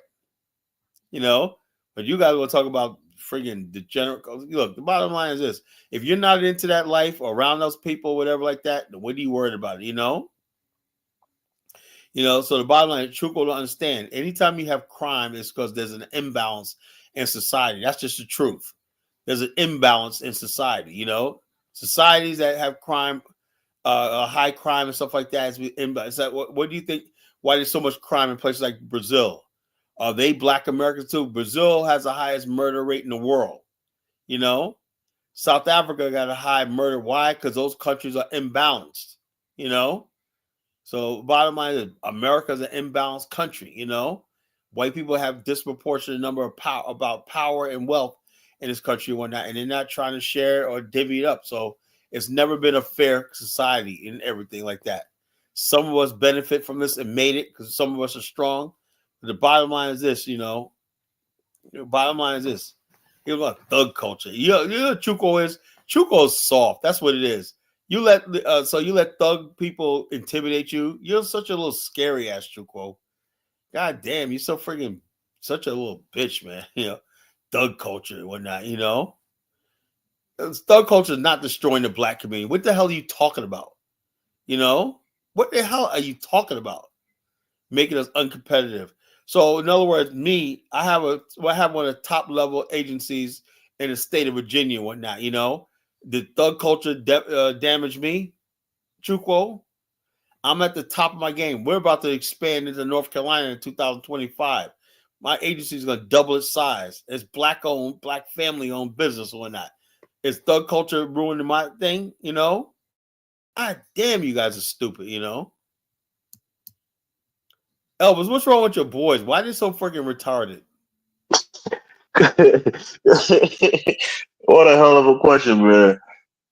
What's up, Carla? Is Chuco slow or something? I mean, Carla, let the man come up here and tell you Even what Ja, and I like Ja, but he's like debauchery, father's home. First of all, they did a study. Do you know that African American men are more in their child's life than what most white people out of all the demographics we spend? Black men who have single fathers are the most in their child's life, even if they're not married. You heard that before? Carla, you've talked about this before on this platform, on Dynasty's platform, What? and I think most of us could separate it, right? I think when he talks about thug culture, a thought culture, as he calls it, Yeah, but hold up. Well, hold it's up. about If I'm not, hold up. degeneracy, If right? I'm not, hey, look. If I'm not watching that on TV, if I'm not freaking playing that in my video, what does that got to do with me? Yeah, but he's making a point. It's not a point Yeah, that but it's hold up, not. hold up. What I'm saying is this: so it's out there, right? It's out there. So let me give you a thing. White girls are doing freaking OnlyFans and whatnot. Do you see the Right, average? and that's thought culture Yeah, too. hold on. So what does that got to do with the average white guy is not sitting out there talking about, oh man, the friggin' OnlyFans because they got their own life to live. These guys don't have a life, man. Ja and Chuko, they don't have a friggin' life. So the bottom line is this. These guys basically sit around just look. Let me tell you something. There's problems in certain areas of Black America. I'm not going to apologize for it, and I'm not going to make an excuse for it, but it's there. And all I said was, if you do not like that, then you could always get on a plane and go back to where you came from. As simple as that. Isn't that fair? Well, of course, right? It's we're I mean, if immigrants you to don't this like, country. if you don't like it, what's going on in this country? Like people don't like the fact that Donald Trump is president, so they're leaving. So why can't Chuko, if you don't like what's going on in Black America, why can't you just leave? God, we're having a conversation. We're engaging. You're talking about your Afristan. He's looking at the problems in the black community. What's the problem Like, the Black community got to do with what I'm doing? If I'm the architect, I say, he said, how you going to deal with crime? There won't be no crime. Why? Because we'll have the power of reward and punishment. You know, that's why I know this movement is going to really work. Why? It's Because not. If I mean, Carla, don't say that. You're smarter than that to even say what? that. You just made a brilliant point, and that goes for your Afghanistan as well. What? If there's imbalance, if there's poverty, if there's strife, you're going to see a high crime rate. Exactly. Those two things In common correlate. sense, if you look at Brazil crime rate is the highest in the world. Why? Because white Brazilians control everything. Black Brazilians are disunited. They're basically self-hating, and they don't know who they are and stuff like that. So what you have is crime. You know. Same thing with South Africa. Well, you know, the South Africans talk about Nigerians, but Black South Africans are some of the most violent communities in the world. Cape Town, stuff like that, is a murder capital of the world. You know, when you have imbalances in a society, that's what you have. And America is in balance. You know, Truco thinks America's perfect. The So perfect. that's the bigger question then, right? So if there's going to be no crime in your Afghanistan, No, how are because you it's going gonna to be balance the balanced. You know, it's society? gonna be That's balanced, what you I'm know. saying. So tell us how is it going to be Okay, first balanced? of all, like I said, if you listen to my show the other night, I explained that. I said the economy, right? Culture, economy. One thing you can't do, you got one thing you have to do is enfranchise everybody. I look at the Japanese model; they enfranchise people by giving them opportunity. In America, they don't do that, right? America, if you're not in some certain club, whatever like that, you don't get opportunity like that. Let me So give you. you're going to be a socialist society rather than a No, capitalistic no, one. no, no. This is what I'm saying. Socialist means the government controls everything. But what I want to have is, like I said, I want to introduce the Diula and Nyamakala. I've been studying this for years. That's where my name comes from, right? And basically, it's a system of business and everything like that, where it's like a kinship and stuff like that. And but I want to modernize it. In other words, basically, you'll have a Diula. Let's say a system of modern Diula, or let's say bankers and importers, exporters, and everything, and you have a system where they basically will only deal with things, and also the government will only use contractors that are in these social clubs. You know, these things. That's how Mitsubishi runs. Sumitomo is a big organization. Hitachi. What they do is they go to rural villages, right, and to get to join the Hitachi organization, and they'll say to the rural area, whatnot, I know you guys are making potteries and stuff like that, but we need you to make these parts. That's enfranchisement, you know. In America, it doesn't work. Yeah, but even that, Carla, you still have an underclass. You still have No, no, a no. Hold separation on, of hold class. on. Japan, wealth is more evenly distributed, you know. And then if you do have an underclass, whatever it is, when you build your economy based on one principle: consume what you produce what you consume. That's something Africans haven't figured out yet. Africans like, I want to industrialize what we make. Well, you friggin' like I said, when I witnessed for myself in Liberia. Well, Liberians have a huge consumption base in that country. Poor as it is, they consume a lot, right? And so basically, all they really have to do is start, like my guy Armstrong Java, you know, start basically producing stuff and manufacture stuff for local consumption, and now basically keep the currency solvent in their country, you know, instead of friggin' importing. Liberians Africans get killed because of imports. Nothing comes in, nothing is made there, and so they lose currency value, you know. Yeah, because the infrastructure is lacking. First of all, No, electricity. no, Hold on, Carla. Hold on. Stable electricity is not. It's not readily available in the hold on. country. Bottom line is this: we're basically going to make sure, you know, like we said, the Black African Infrastructure Organization, infrastructure is our religion. You know, we're going to make sure we have the best Yeah, infrastructure. but infrastructure is not built in a mouth. You have to No, have it's not building money them out. But you to hold on, build infrastructure. look, You I need just a know, lot of money to build it. I just know my people. We're like the smartest people on the fucking planet. I know we're. I get it, right? Being smart doesn't equate to having money. Well, bottom line, and I know. Look, You have to have tangible things that you can sell yeah, or tangible hold on. services you can provide to make First money. of all, that's not true. First of all, what you have to do is this: you have to have a consumption. We're already going to have a domestic economy because we're going to have consumption. You know, Black America is worth $1.6 trillion. That'll triple once you build Yeah, a country. you're not carrying the whole Black America with you, No, as but you said. hold on. But the people that's going to come over are going to be some Black people in the middle. You know, we're not going to have a lot of poor people because when people are coming over with skills and education and stuff like that, that's who's going to populate the country first. I mean, And Carla, we have almost You know, something You're like that. you're being too idealistic in your thinking, even Oh, though this is a that's how you gotta think. You know, because know no. why? You got to be realistic. You've seen I any know, nation that's ever look, been built has Elvis, struggled in its infancy. your reality and my people's reality are two different things. I know my people. I know we're capable of. Uh, If I okay, didn't think you were capable of doing this, I wouldn't even do it. You know, but I know we're capable of and doing it. you get offended when people say this is a pipe dream. Yeah, well, they could say Tell me a whatever they want. You nation know, who tell well, me they any hold on. nation who started They said America was a as a pipe, middle class nation. huh? Tell Yeah, me any nation in this world who started off as a middle class oh yeah, nation. so yeah, but the bottom line is those people. First of all those people when they start nations like Japan, Asia, whatnot, these people were living in feudalism, basically living in like the 16th century. You know, we're already a modern people. We don't freaking have to start from freaking like in Singapore. They had to teach people. Yes, you're modern people now, but in your Afghanistan, you have to build infrastructure. What do you Yeah, think we have that to money is build going to come from? infrastructure, and also we'll have already have a consumption base.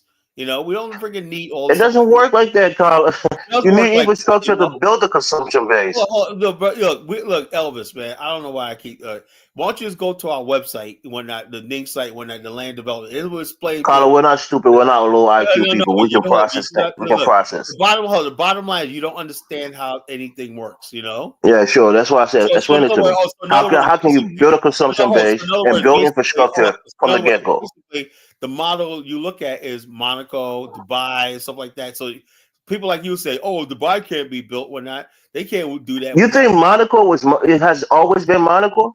no. But the bottom line is they built it. Why? Because they have a vision. Yeah, but they started off poor. And so it does. Look, so it does not matter if you can start off broke. Here's the difference: being broke and being poor. You know, Black America will never be poor. It'll be broke. Okay, said they You know started off broke. what I'm saying? But We'll be you're broke. saying that you're not going to start off We're not broke. going to You're be going to start poor. a middle class because you We're not got a going to lot be of poor. people that have money already. You don't have a friggin'. You don't have people that's in the modern world that's sort of poor. Just people broke or they mismanage money or whatever like that. But they're not poor. Poor That's why I said, means give me an example of a group of people who started a country well off. every poor country is poor because they basically their culture is poor. You know, you got people that basically. I'm gonna tell you right now. You got people in West Africa who still basically live in the friggin' 15th century, man. You know, no electricity, no plumbing, don't know no modern credit. Look, most Africans don't even have credit in their country. They don't even know about credit. You know, how you gonna build something? They don't know about mortgages. They don't have credit. You know, so the bottom line is, so how are you gonna basically develop a country and people don't know about these basic things that built the modern world? We're not like that, you know.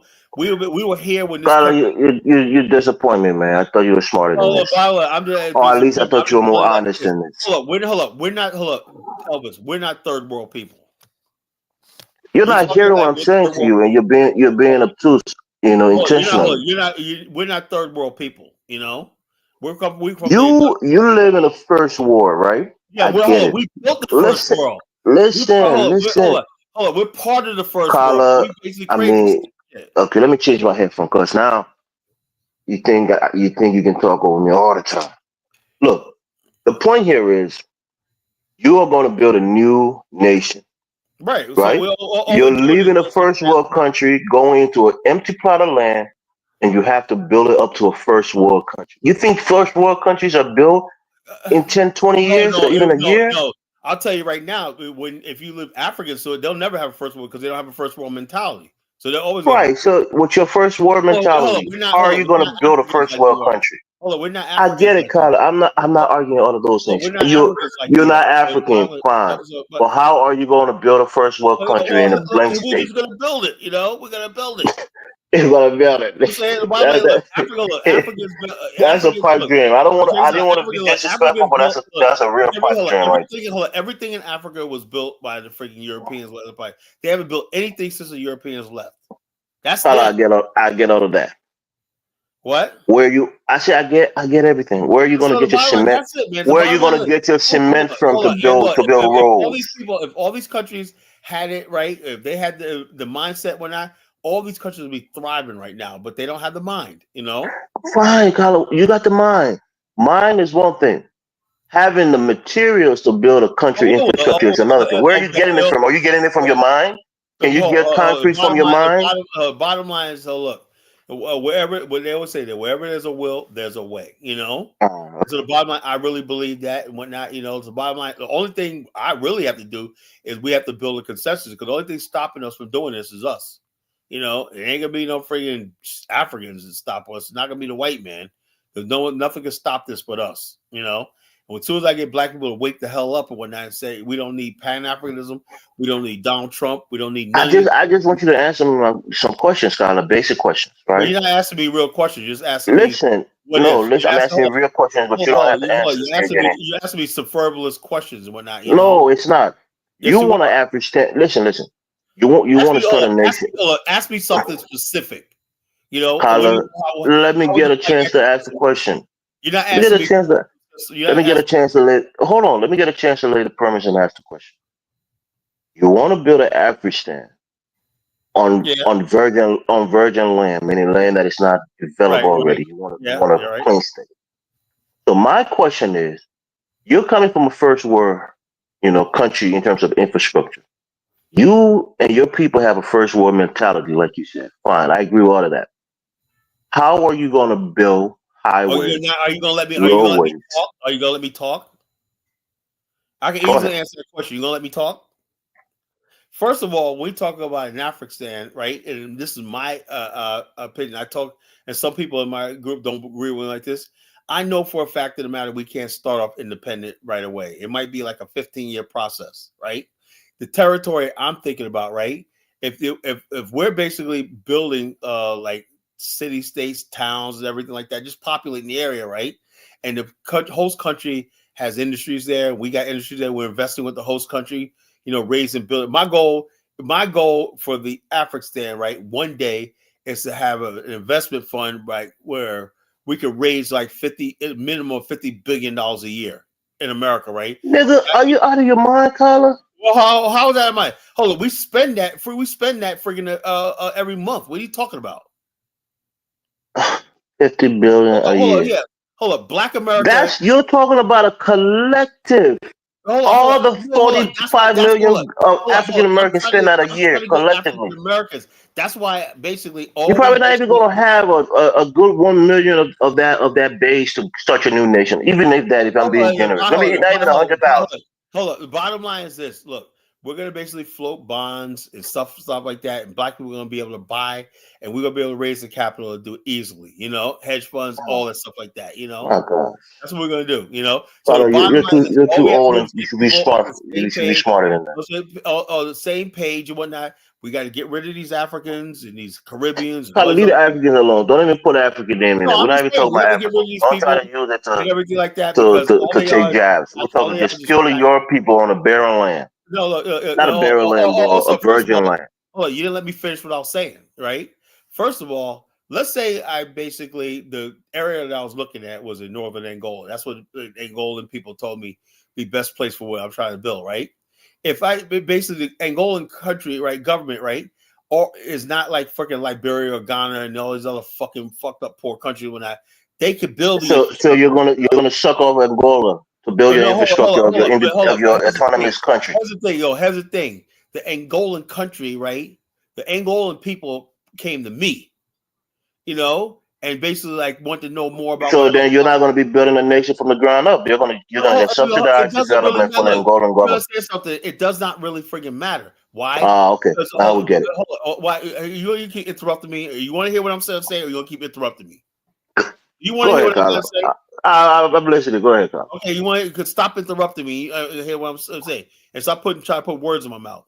I'm saying that the host country is basically saying, something, this is how we could mutually benefit from what you're talking about, right? Because they're going to provide the initial infrastructure and everything like that over a time period and everything like that. We're going to be distributing local power, electricity, everything, buying it in bulk from the host country. And then after a while, we'll start being able to produce our own electricity and everything when the population grows. So everything's in growth. We already mapped this all out, in 10 years right here, we should be start building our own power plants, adding back to the national grid. And by this time like this, and the whole time, the host country, right, is basically saying, okay, this is how much tax revenue is going to be raised because we were charging new migrants to the country, property taxes, sales taxes, everything like that. So that's like this. When you talk about black people in America and whatnot, that's why you think the people basically, first of all, they said when they saw black people in America went to the year return, put $1.2 billion in Ghana, they're like, oh, these people, man, geez. And the Angolan president right after that came to friggin' America, right, and visited Black African American museums, saying invited black people, Black America to his country or not. And I've been working with the Angolans for years. They're like the only thing separating Black America and Angola is the language barrier. And the number one thing Angola needs right now is, I was trying to put people on, whatnot, but they was walking on me, is they need people who could teach English in the country. That's what they want to move to. They want to speak English. So the number of Angolans speaking English is growing. So the bottom line is, yes, they're very open to this. And another country is Zambia. I talked to people in Zambia, and the bottom line is this: I backed out because the Zambians that invited some African Americans over there, I found out they were part of a separatist movement, the Barotse land. You probably never heard of that. The Barotse land situation. There was a separatist movement in western part of Zambia, right? And they had a war there a couple of years ago, and they invited some African Americans there from Virginia State University and stuff like that to come there, and they had a big celebration and everything. But I sort of backed out when one of my partners in Zambia told me about the situation there. He said, look, they're basically using Black America as like they say, they're going to help build a city. Kyle, I got a question for you, right? And in all honesty, right? Do you think a new nation dependent on another nation's for electricity is a national security threat, or no? Because hold up, first of all, when we say new nation, we're not even talking about friggin' independence just yet. We're talking about friggin' autonomous territory, something like Dubai, something like that. Maybe one day when the country's strong enough to have its own military and everything like that, yeah, you could declare independence, But at starting out, I never said we're gonna have independence from day one. Now I got partners that say we're gonna have independence from day one. I know that's not realistic, I know for a fact of the matter is the Angolan government, basically, they have this other province in Angola called Cabinda, right? That's an oil state right there. And I talked to the people from Cabinda. They came on my show, bought the radio show, and said, you guys ought to come to Cabinda and everything like that. They have oil and everything like that. It's a province of Angola, but Angola doesn't officially, they declared their independence, but Angola, there's a sticky thing, whether they're independent or not. Cabinda, you ever heard of it? I haven't heard of it. Well, Cabinda is a territory in northern. It's right near the Congo. It's on the Congo River. It's not part of Angola proper, but it's like a small state, and it's oil rich. Angola only claims it because there's oil, but Cabinda basically declared their autonomy. So what I'm talking about is being something like Cabinda, and basically we'll have our own oil blocks, whatever like that, Because but let me just send a shout out to my boy Kendrick Lamar. He released an album today that was pretty fire. So shout out to him. I don't know anything about rappers. I don't pay attention to them. That's why Chuko and all these other people say rap. I don't know anything about no goddamn rapper. I don't know anything about the stuff like that. I'm laser focused on what I'm trying to do and everything. And the bottom line is I know black people are never going to reach their full potential as long. Look, the bottom line is this.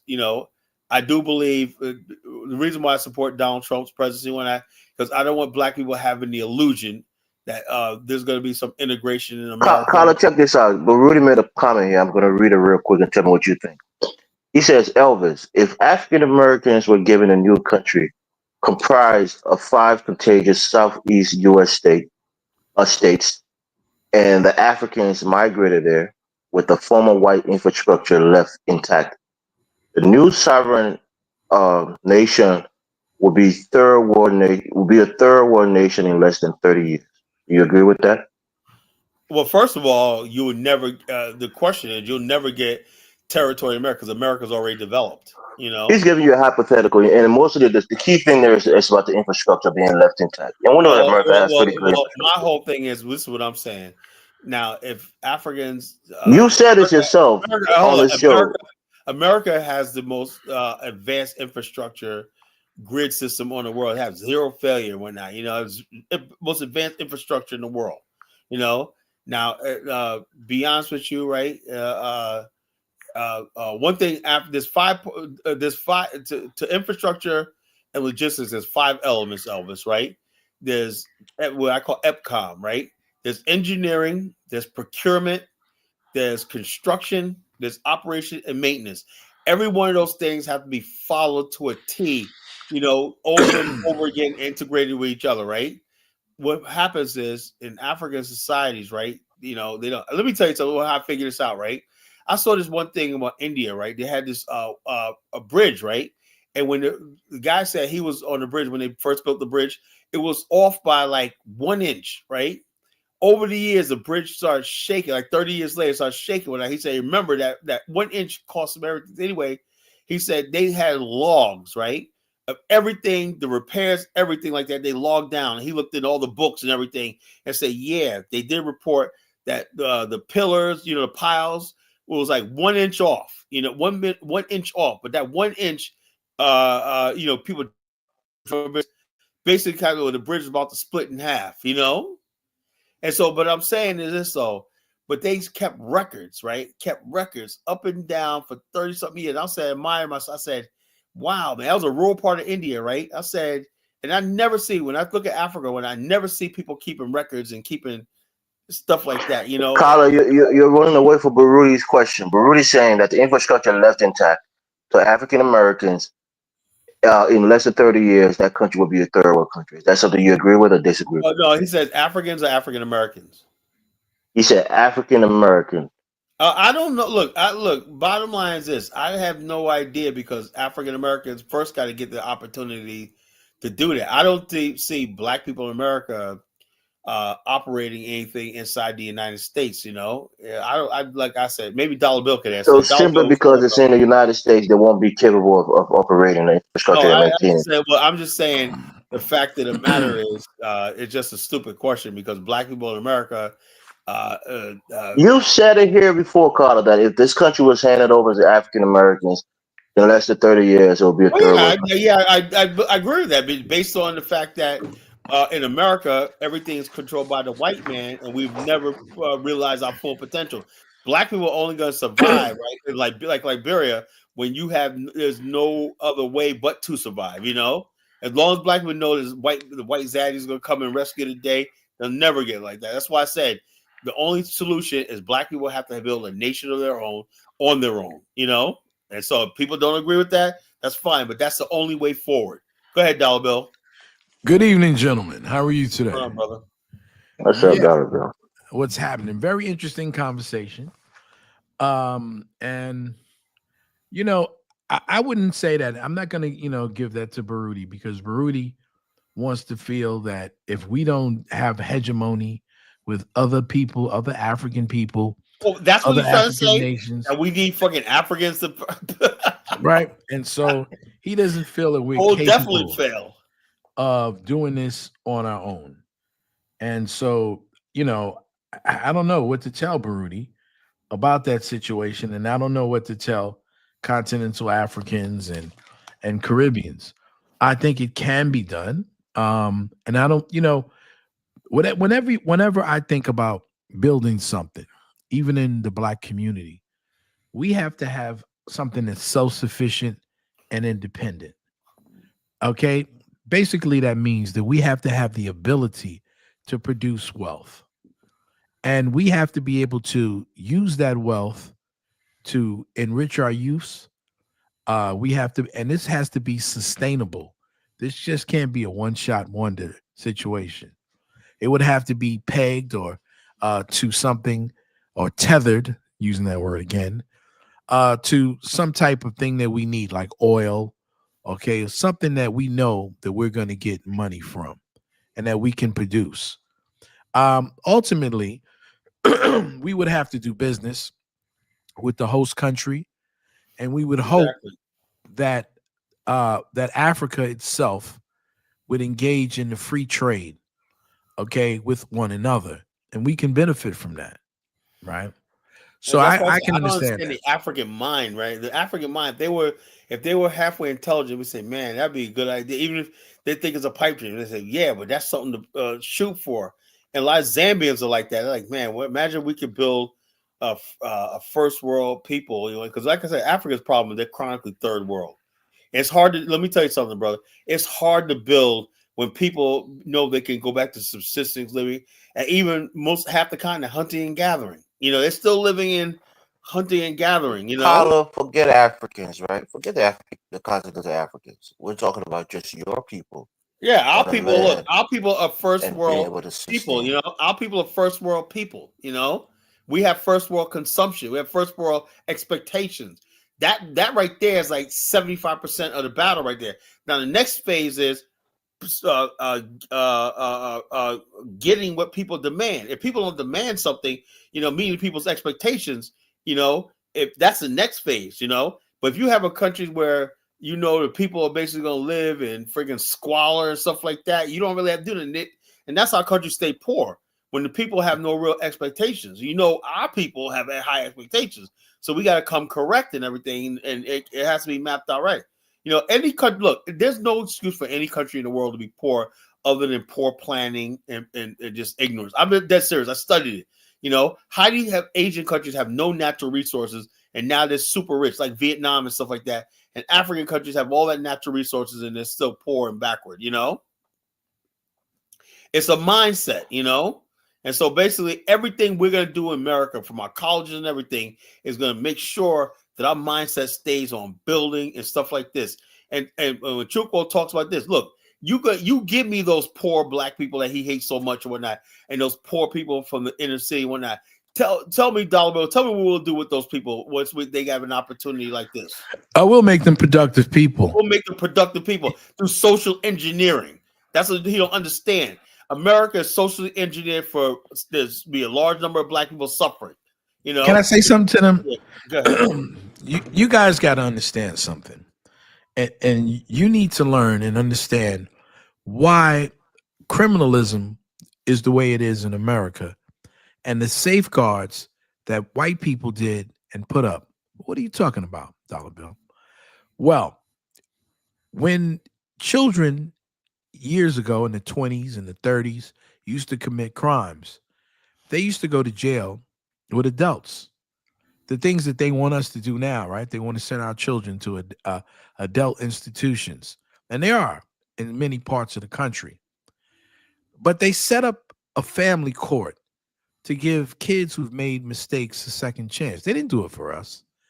They did it for them because they realized that they had to do something to that child to make them change. So they set up laws to protect themselves. There was a lot of crime, okay, rampant, and they knew it.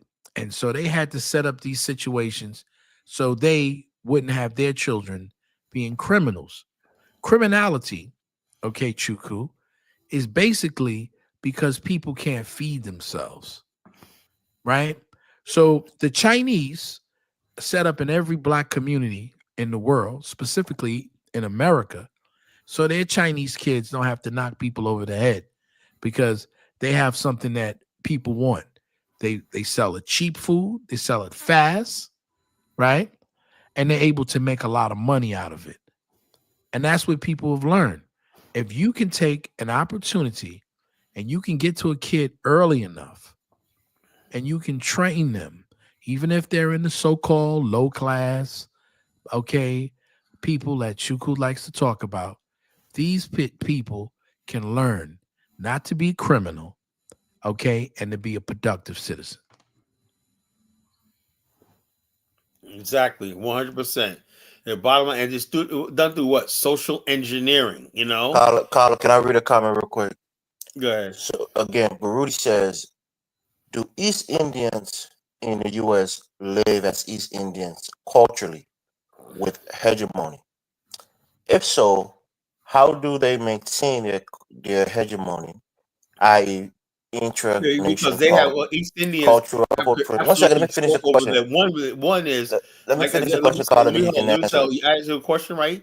We No, I can't haven't even compare. finished reading the question. Let me just Hold finish on. I reading know it, where then you're you can going have with to this, go. but let me say this: you basically can't compare black people to East Indian. Why? Because we have a sister gal culture, right? Indian women, right? Are you meeting or not? They're basically by the time they're like 18, they're already friggin' somebody's property. You know, they have no rights. You know, Indian women are the most oppressed group of people on the friggin' planet. In right? America, they have no rights in America. No, they have no right. Even in America, dude, it's even worse.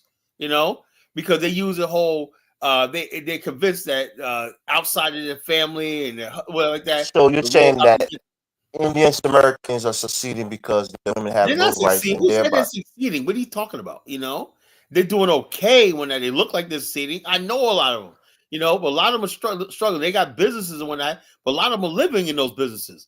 They got hotels, but a lot of them living in those hotels. You don't see all you guys see is on the surface. They got hotels, they got businesses. I wouldn't trade places with them, you know.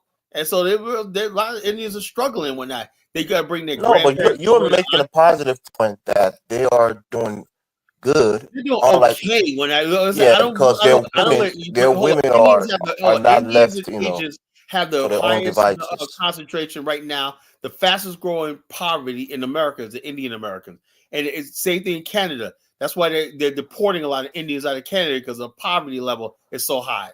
You know, so they have this idea. Oh, Indians and blah blah doing immigrants. Immigrants have this idea that people are doing so well and blah blah blah. That's not the case, man.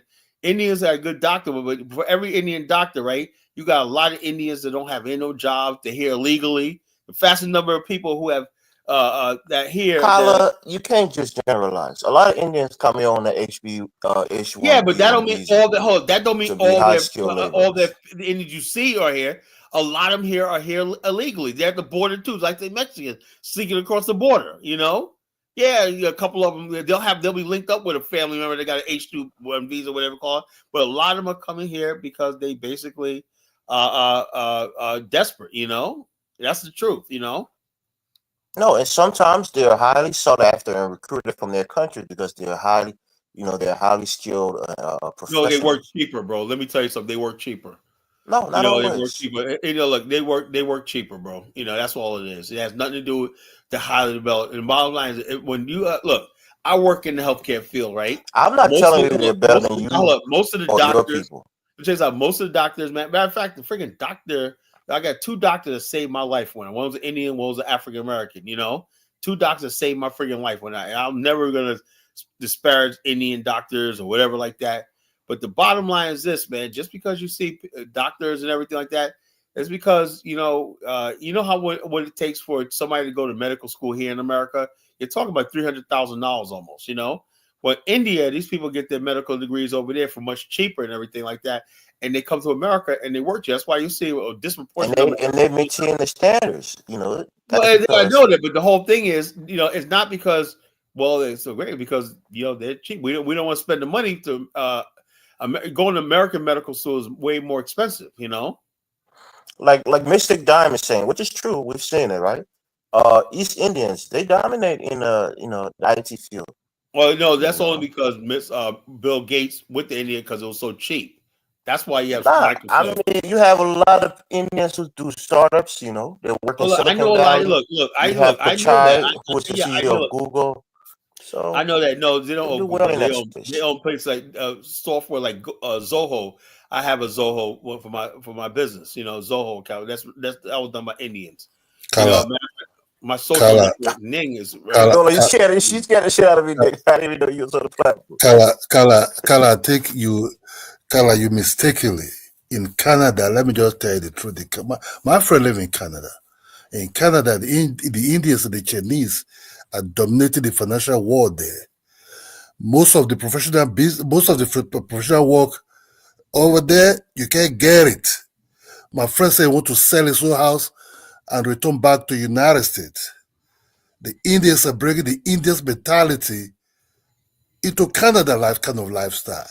So let me just see at the end of talking since the Indians are heavily dominating in Canada in terms of a lot of things. So when I hear sometimes Black Americans every time come over here, oh, Africa said this, Africa said that. My dude was telling me yesterday, like, hey man, and when I was saying, I mean, I don't know anybody. Like, listen, what I do for a living, Condola, right?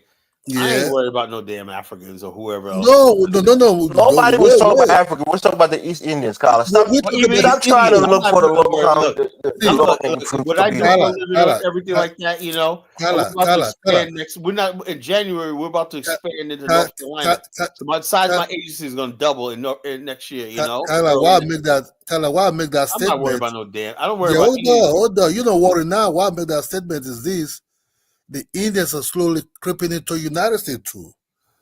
You understand? They in top positions. They're not just in lower positions. They're in top positions. Positions whereby who will be hired and who will be fired. That was the most important thing. Who is in control? Not just the foot soldiers. From there they can recruit their own foot soldiers. How did they come to Canada? How did the Chinese come over there? And for them coming to like buy properties, coming to study, they'll come with money and everything. More than 10 years ago, my friend told me That must be that, my brother Cadola. yeah. So my friend told me he was working in a bank. The Indians and the Chinese controlling that bank. No matter what he do, whatever he's doing, they will always try to reduce to like he was not doing enough. The guy fired himself. That was in British Columbia. You know, Did you say the guy fired himself or you mean he quit? The guy. Sorry if I use Mandela English there. The guy quit. The guy have to quit himself. You understand me? The guy quit. Whether he fired himself, that he quit because he said they were looking for every ways mistake. He's dealing with two races now: the Chinese and the Indians. You understand? So they want to bring in their own people. Now, yesterday, what was he telling me? You know, when he was telling me, say, man, he loves his black people. Just out of the blue, man. He said, bro, they was talking about Donald Trump. He said, it's surprising. Let's give an example of Nigeria, right? And maybe it's not widespread, but take Dangote for a second, right? I think it's like his CFO or somebody high up in his company is Indian. He has a lot of Indian laborers on it. Yeah. Oh, look. Let me tell you something. They do a lot of highly technical work on the continent. Also, this is a problem, right? I got no look. Let me tell you something, right? I have no problem. Like I said, me personally, when I look at the African and whatnot, you know, I know based on what's on the continent, right? I'm gonna have to deal with Indians. I already discussed this in our Chinese, you know, in some ways, and all these other people, Lebanese. That's just a given. But what I see with Dangote, right? He doesn't have a vertical integrated business. It's not Dangote Group is not vertically integrated, right? And then when you have horizontal integration, right? Basically, 90% of his horizontal integration should have been other Nigerian firms, right? But Dangote, everything he does, all his contracts, that his supply chain and everything like that. Carla, you got to explain that vertical and vertical. Oh, you want me to explain that what it is? Okay, yeah, vertical integration is, let's say, Mitsubishi, right? They basically have a big operation. Let's say they're building cars, Mitsubishi Motors, right? Vertical integration means that every part and everything that goes into that car and everything is owned by Mitsubishi, right? From the top down, and then also the sales department and everything, even from when the car is made, then the wholesaling of the cars, right? The delivery, the shipping, the logistics, all that is controlled by Mitsubishi. It's not outsourced. Okay. Now, horizontal integration means, okay, you may build something, right? But you have a supply chain of people that's horizontally integrating and supplying you and everything, you know? So the vertically integrated businesses, like most American businesses are, they don't give opportunity for things. Now, a lot of businesses in like Hitachi in Japan, right, use a horizontal business model. What that mean? That means they basically use small shops and everything like that to supply, like to manufacture parts and everything like that. Mitsubishi and the really big ones, right? They basically rarely use outside outsourcing. What's called outsourcing. Horizontal integration means outsourcing, right? Outsourcing is an opportunity, right? It's like where opportunity is at. Because let's say if I have a company, right, and I get a contract, right? This contract I'm working on with this firm out of Jersey, this human resource program I'm working on. My partner said, "Yo, we got to get that back in January." So I'm working on that. You know, the one thing I announced that I was going to do something big, but it still hasn't materialized yet. But I'm gonna work on it. I'm working on it anyway. they're gonna outsource some of their business to my agency. You know, instead of taking it on themselves, they're gonna outsource it to my agency, and I handle the business, the flow of business. Now, in Africa, fortunately, right, you got to decide whether you're going to be vertical or horizontal. And when you do all horizontal, why does the Dangote have a Pan-African club of small businesses and train small Nigerian firms to handle the outflow of the Dangote group, right? Isn't that a fair question? Yes, I think you're right. You see, that is one thing that the Dangote company will suffer, like the Dangote group, in such of that, in terms that is whatever this petrol setup is, that's what they're going to suffer later. Not one firm was black in that petroleum thing set up, you know? So that's billions of dollars because they use a lot of that Nigeria's going to be responsible for. You see, Kala, because you know why? Because the Europeans wanted to sabotage whatever he's doing there. You understand? That's just the truth. So what he did, nobody really want to work with him. So what he did not use the Indians. They have the money. The Indians come also invested into that thing too. So the Indians dominate the session of that refinery a lot. Because the Indians also, that's why the so-called Indian Prime Minister visited Nigeria. You understand me? Now, when he finished that thing, what happened? He was the Caribbeans chip in, where there's large population of Indians, which is Trinidad, came into there also. You know why? Because it seems like the Indians in Trinidad also control the oil business also over there too. You understand me? Now the South Africa chip in. You see where the Indians are now kind of have some legs now. That's what I told you. You said the Indians are not affecting you right now, but they're on some of the top companies in the United States, which is I take you or I take you out. So sooner or later, you start having the influence. The Indians are like this, okay? They will not go straight to you as a Negro. They will go straight to close by to you, which is the Latinos. They will make the Latinos heavily to themselves, right? Then they will start hiring Latinos by getting you few into that set of that job. See, the Indians are the natural racists of this world. They have no compromise. Indians are clannish and tribal.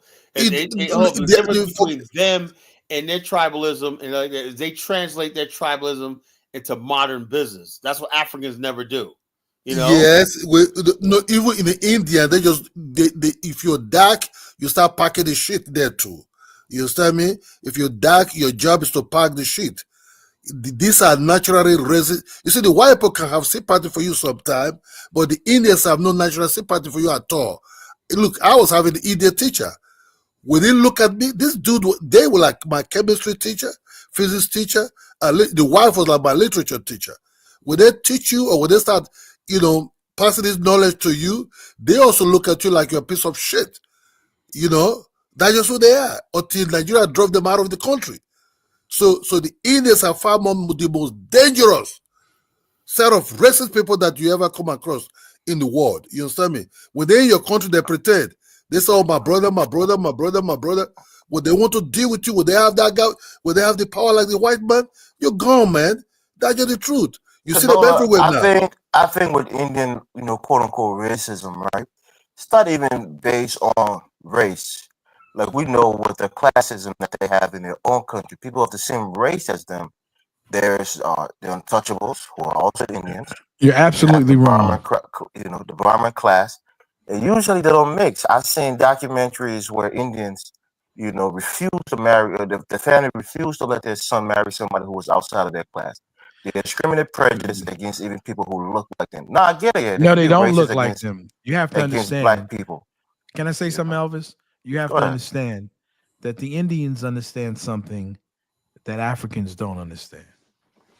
And Kadola, he hit it right on the head because he has dealt with Indians. The Indians understand that the Dravidians or the Black Indians, are on the lower caste, and it has everything to do with pigmentation and race. And if you don't understand who the Indians are, and you don't realize they were once an African people, right? And the ruling class at one time, all of their gods, all of their deities were dark and black. Okay. But when the Aryans took over those countries, that part of the continent, okay, they set up a caste system, which is not just, it's a color caste system that is also based on economics. And this is the system that is practiced all over the world. In South America, you go to Cuba, you go to any place, okay, in the world, people who are the darkest people, whether they got straight hair or nappy hair, are the people that are looked down upon. And so what you call Africans, check us out. Ross Moyes is taking shots. He's always telling Dravidians are not black people, they're Aryans. no, they're Dravidians not are not Africans, but Aryan. they're black. But hold on, they're black. They're No, black, but they're not African black. oh no, that's not true. The word Ethiopia itself, okay, it means African. It comes from Ethiopia. They're kin to the Ethiopian people. They were once all black people just because they have straight hair.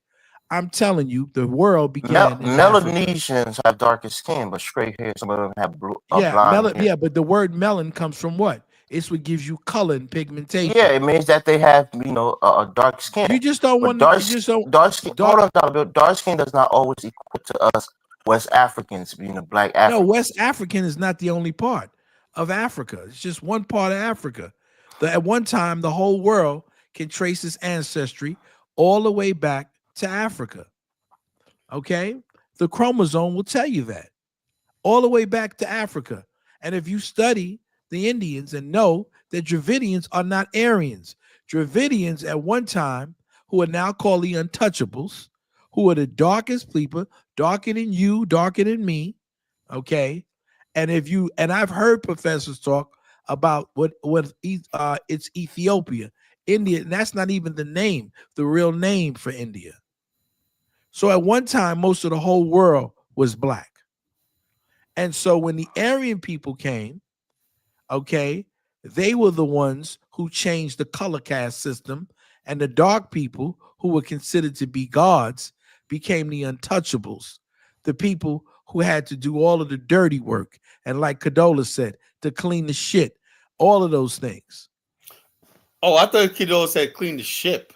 No, clean the shit. No, the Tamil people, right, in the south of India, the south is usually darker than the people in the north. They were dark. They were black people until the Aryans. Read it. I mean, when you say black people, Dollar Bill, look, when I look at an Indian, right, yeah, their skin might be black, but they're not the same kind of black as me. You understand what I'm saying? So you're just saying that having dark skin means you're African? The world began in Africa, right? I get it, but have you ever looked at the human genome? Have you ever looked at a film called The Human Genome and what happened in Africa and why you see even Asian people with slanted eyes? I don't even want to have to go to that because you know that the original people with slanted eyes are the Sand people from Southern Africa. The whole world began in Africa. So Asians are black people too? Yes, they are. They have, okay. That's the whole deal with the Camilla situation that you guys, not you, all of you, but a lot of people, it ran over their head. The reason why she didn't want to say that she was black, because it's almost a taboo. But everyone knows, even though she was from the Brahmin class, okay, that the darker skinned people, okay, are Dravidian people. And the lighter skinned people, okay, are the Aryan people. Her mom was pretty dark. Her mother was not very light skinned. So what I'm saying, so this high class. But I'm just saying, you get some people in that Brahmin area, right? Because they probably for centuries go back to the Dravidians.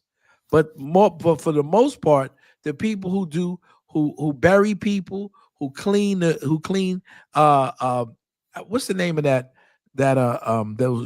the rivers, the Ganges, who clean the Ganges where people defecate and all of the shit slinging that they do. Those people who have the worst jobs are the people, okay, who are black.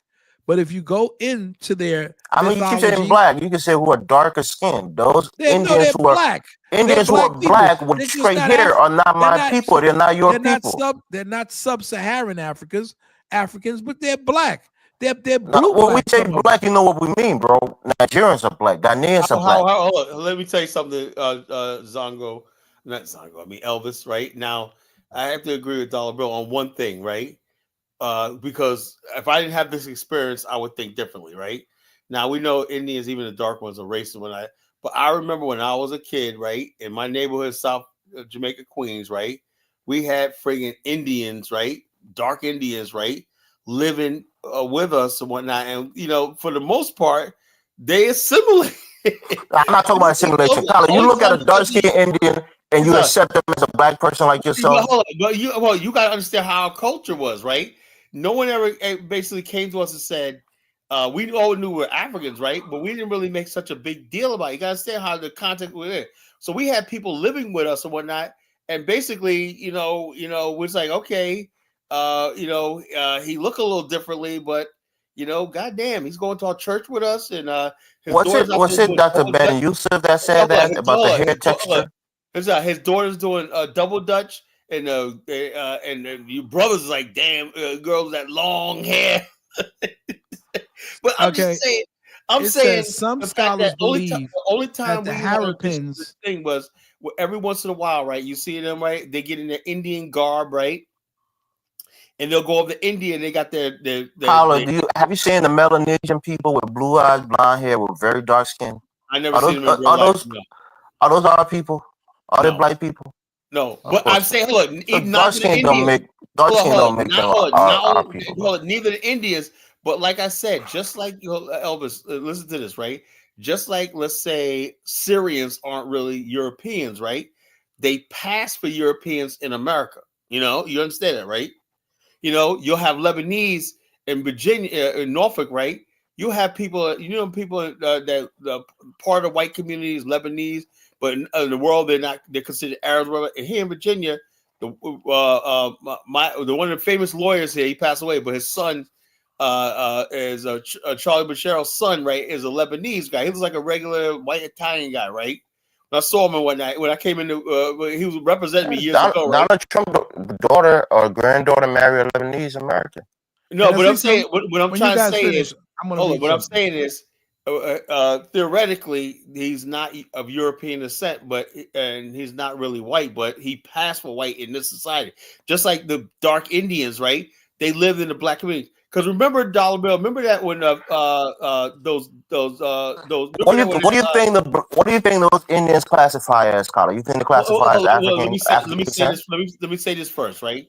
The Indians, right? But the bottom line, we didn't really care because they hung out with us, And so, and a lot of them were really called. There was this one guy that was Sudanese. I don't remember if you remember the story, Dollar Bill. Well, this guy, Vibe magazine did a story of this guy. They said he was a black nationalist who wasn't really black. He was. Remember that guy? Well, some people said even in the Nation of Islam that guy was a Pakistani. All right. They thought that he. Can I read this for a minute? Yeah. According to the article of a University of Louisville scholar, historian John McLeod surveys illustrated episodes in the long history of the cities or African Indians or Indians of African ancestry. Dating back to the 13th century, there have been people of African descent in the Indian subcontinent for centuries. Some scholars believe that the Harapins, or Indus people who lived in the 3rd millennium BC, created one of the world's first urban civilizations in what is now Pakistan and northwestern India, were of African origin. Whatever the identities of the Harapins for millennia, ships sailing the Indian Ocean linked East Africa and India, and often their goal was trade, and the existence of flourishing commerce is confirmed by the discovery of southern India of the 4th century. They were minted in the kingdoms of Ascom and present-day Ethiopia. I know what I don't just throw stuff out my behind, right? These people, okay, can trace their ancestry back to Africa. Now, they don't want anything to do with Africa right now. They're not interested, but I've heard several scholars say, okay, that India basically means their original name means Ethiopia, right? Just like the Ethiopians in Africa. But They come Ethiopian from the east side. it's not an African word, it's a Greek word. Yeah, but I'm just saying to you, these are the same people from those kingdoms. If you look at all of their deities at one time, all of their deities were black, melanated people. Extremely black. Dolabi, please, the way you explain things, let me talk about now the way your ancestors is, the way I am as a. When I say Africa, that's the name the Europeans call us anyway.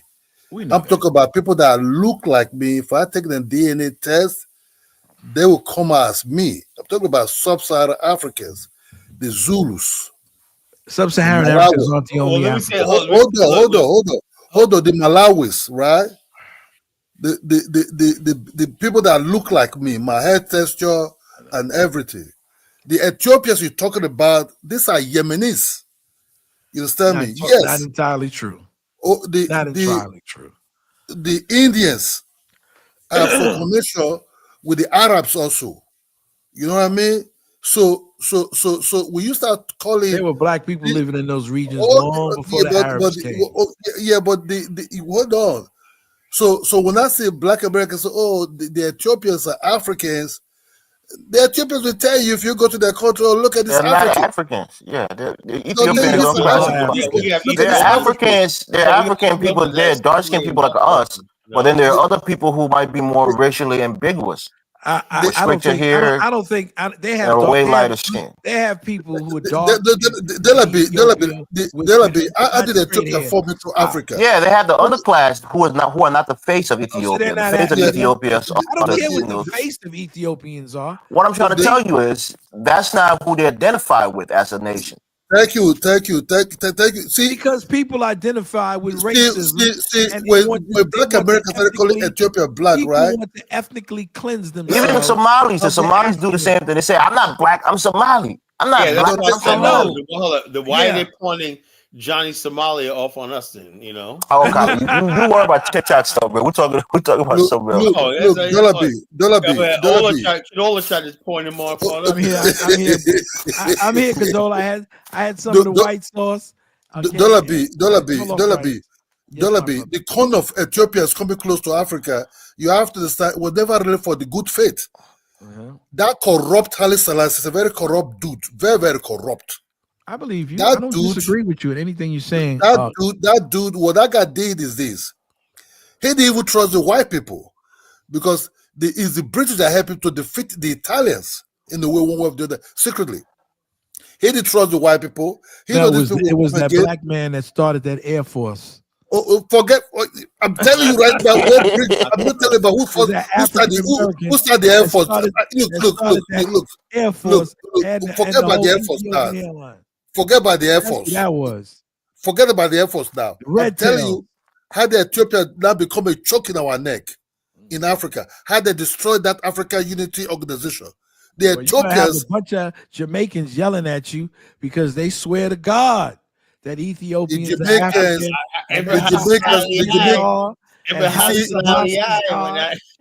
So you're gonna get a bunch of bumbleclods. You saw the difference between Haile Selassie and Mengistu, right? Haile Mengistu, right? The Dirk when he overthrew Haile Selassie. You saw the racial difference between those two guys.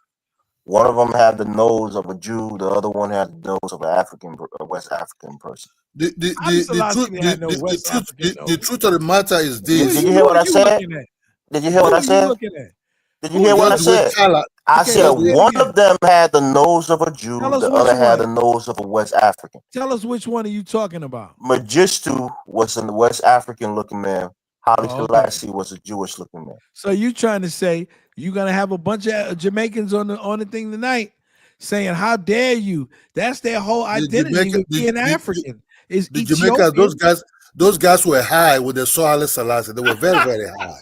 Yeah, So Ali you cannot Selassie compare. is, he's You really know, been. that is the Hear one this thing that scholar? He'll that is the kill one thing that because the Rastas. I want to No, say I something mean like it can still hold water because he I want to does say look something like Jewish. 10 minutes. I The other want to thing say is something that like his look. I want to say something like 10 minutes. I was asked. I was a question. Elvis asked me a question about what do you consider them. Now, do you remember Dollar? Remember that case with that police officer that was killed in Queens by the drug dealers? Remember that? Yes, I remember that. Right? Remember that? Yes. Was it Byrne? What was his name? Byrne, I think it Byrne. was. Oh yeah, William Byrne was killed. Yeah. Well, And the anyway, Indian I guys remember throw because it out the they had window. locked the whole neighborhood down, right? I couldn't. They had you could walk down the streets. They basically searched you and everything like that. That was my old neighborhood. Anyway, You got to know one my of the main cousins. witnesses to the drug dealers, right, that called police was an Indian guy. He said, "I've been living here since the 1960s." Right? It was a little dark Indian guy. He said, "I love this neighborhood and whatnot. I've been here and whatnot." He said, "He's a homeowner, Mr. Ajun. I don't know what he was. He A was June. Indian. Yeah, Ajun. Indian. A June. June. He was an Indian guy, He basically Uh-huh. said, I love this neighborhood. So the bottom line is, so I said to myself, you think about that, right? You got the people, he said, those people, Indians will tell you, they felt more comfortable in the black community, right? So this There idea of you black go. America is racist when than any place else. Those Indians basically only felt comfortable around black people. They do You they want to know, control classify you. do they classify themselves as black people? well, it A doesn't lot matter. of Indian people do. You don't believe Some that? do call I'm themselves black. No, telling you, Dolabi, a lot of Dolabi, do. Some do Dolabi, you call making a themselves very black. big, Dolabi, you making a very big mistake. Okay, This help you me, my have to brother. Help me. you see you see these South Africans you see now. You all know the history But that's that South we, Africa. That's not the United hold on, because they roll the same team too. You see what happened in Uganda. You see what happened. Look, Yeah, but they it's not want the to same thing. control you. The Oh, Indians, you know what a good movie you should watch? uh, uh, Mississippi Masala. I was just thinking about that. Was she Mississippi fine? Masala is a good movie. Wasn't I she know Black fine? It's so Americans. black and See, Indian. Dollar B, you people, Yes, you my Black brother. Americans, you put like some kind of stretch hair looking people. You put like No, it's no, not a no, Racially ambiguous people. That girl that Tyler was showing in that video, who he said was his ex-girlfriend, looked almost Indian, man. She looked like she was Oh, mixed with stop, Indian and man. black. I was not you thinking see about that that at all. She had a nice you see personality. Black Americans like some kind of funny people like the Dana Ross, Smoke She had a nice Robinson. Diana Ross personality, man. is a black Yeah, because woman you from see, I'm very Detroit. confused sometimes the way people describe color sometimes. She's a And I will never prostitute accept from Black American Detroit. type of color description to me. You understand me? Because I say things the way it is. I I don't like say things Lucia the way you want to cook it Nwango to be. from Because you Kenya. like stretch hair.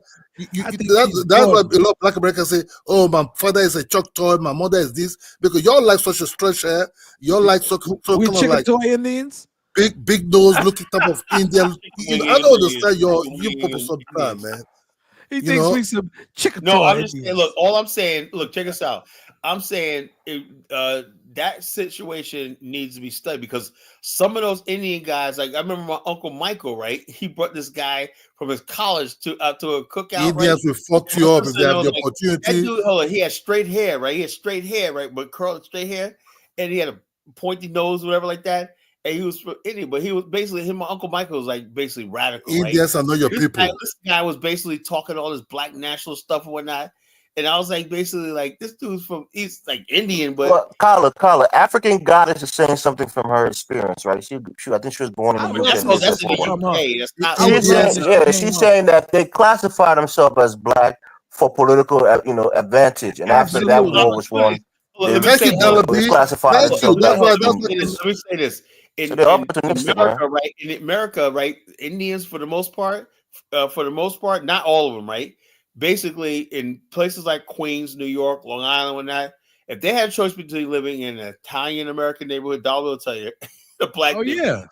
they're gonna come to the black neighborhood. But you have to understand, okay, our experience with these people. And let me just say this also. In the Jamaican community, right? This was the biggest gap that they couldn't understand because they have people who come to India and they call them coolie babus. So you have these people that are integrated, like Nicki Minaj, her family in Trinidad.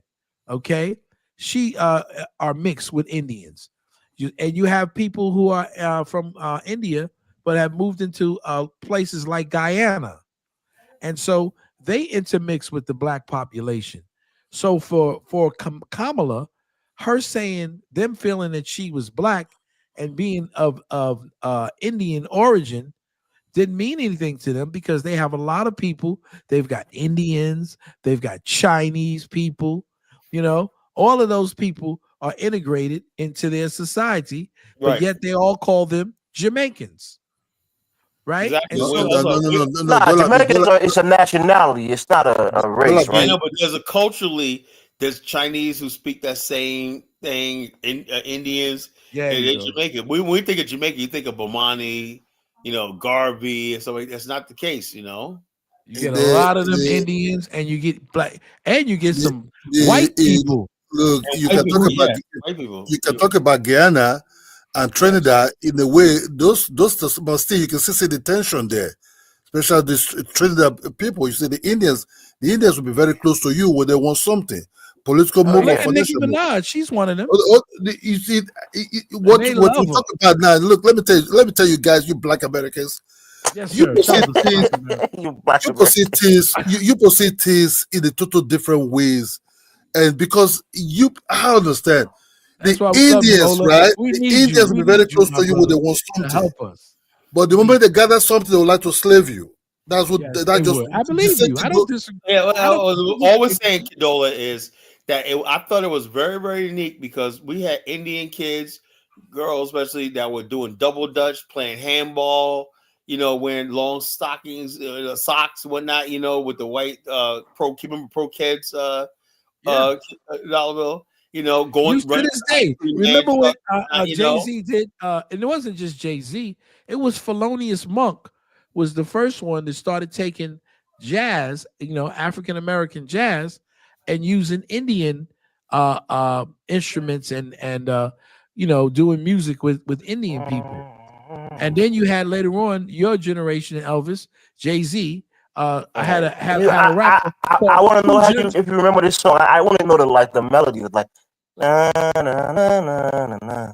No. It had that East Indian twin to it, right? Punjab MC. Yeah. I might bring it up so you can hear the song. Punjab MC. Yeah, but that guy, the Black American that tap into such a hip hop at that time, I know Black Americans don't want to be like the Indians, such a hair looking type and everything. Look, you got a white girl. Why you weren't? Well, no. If you take,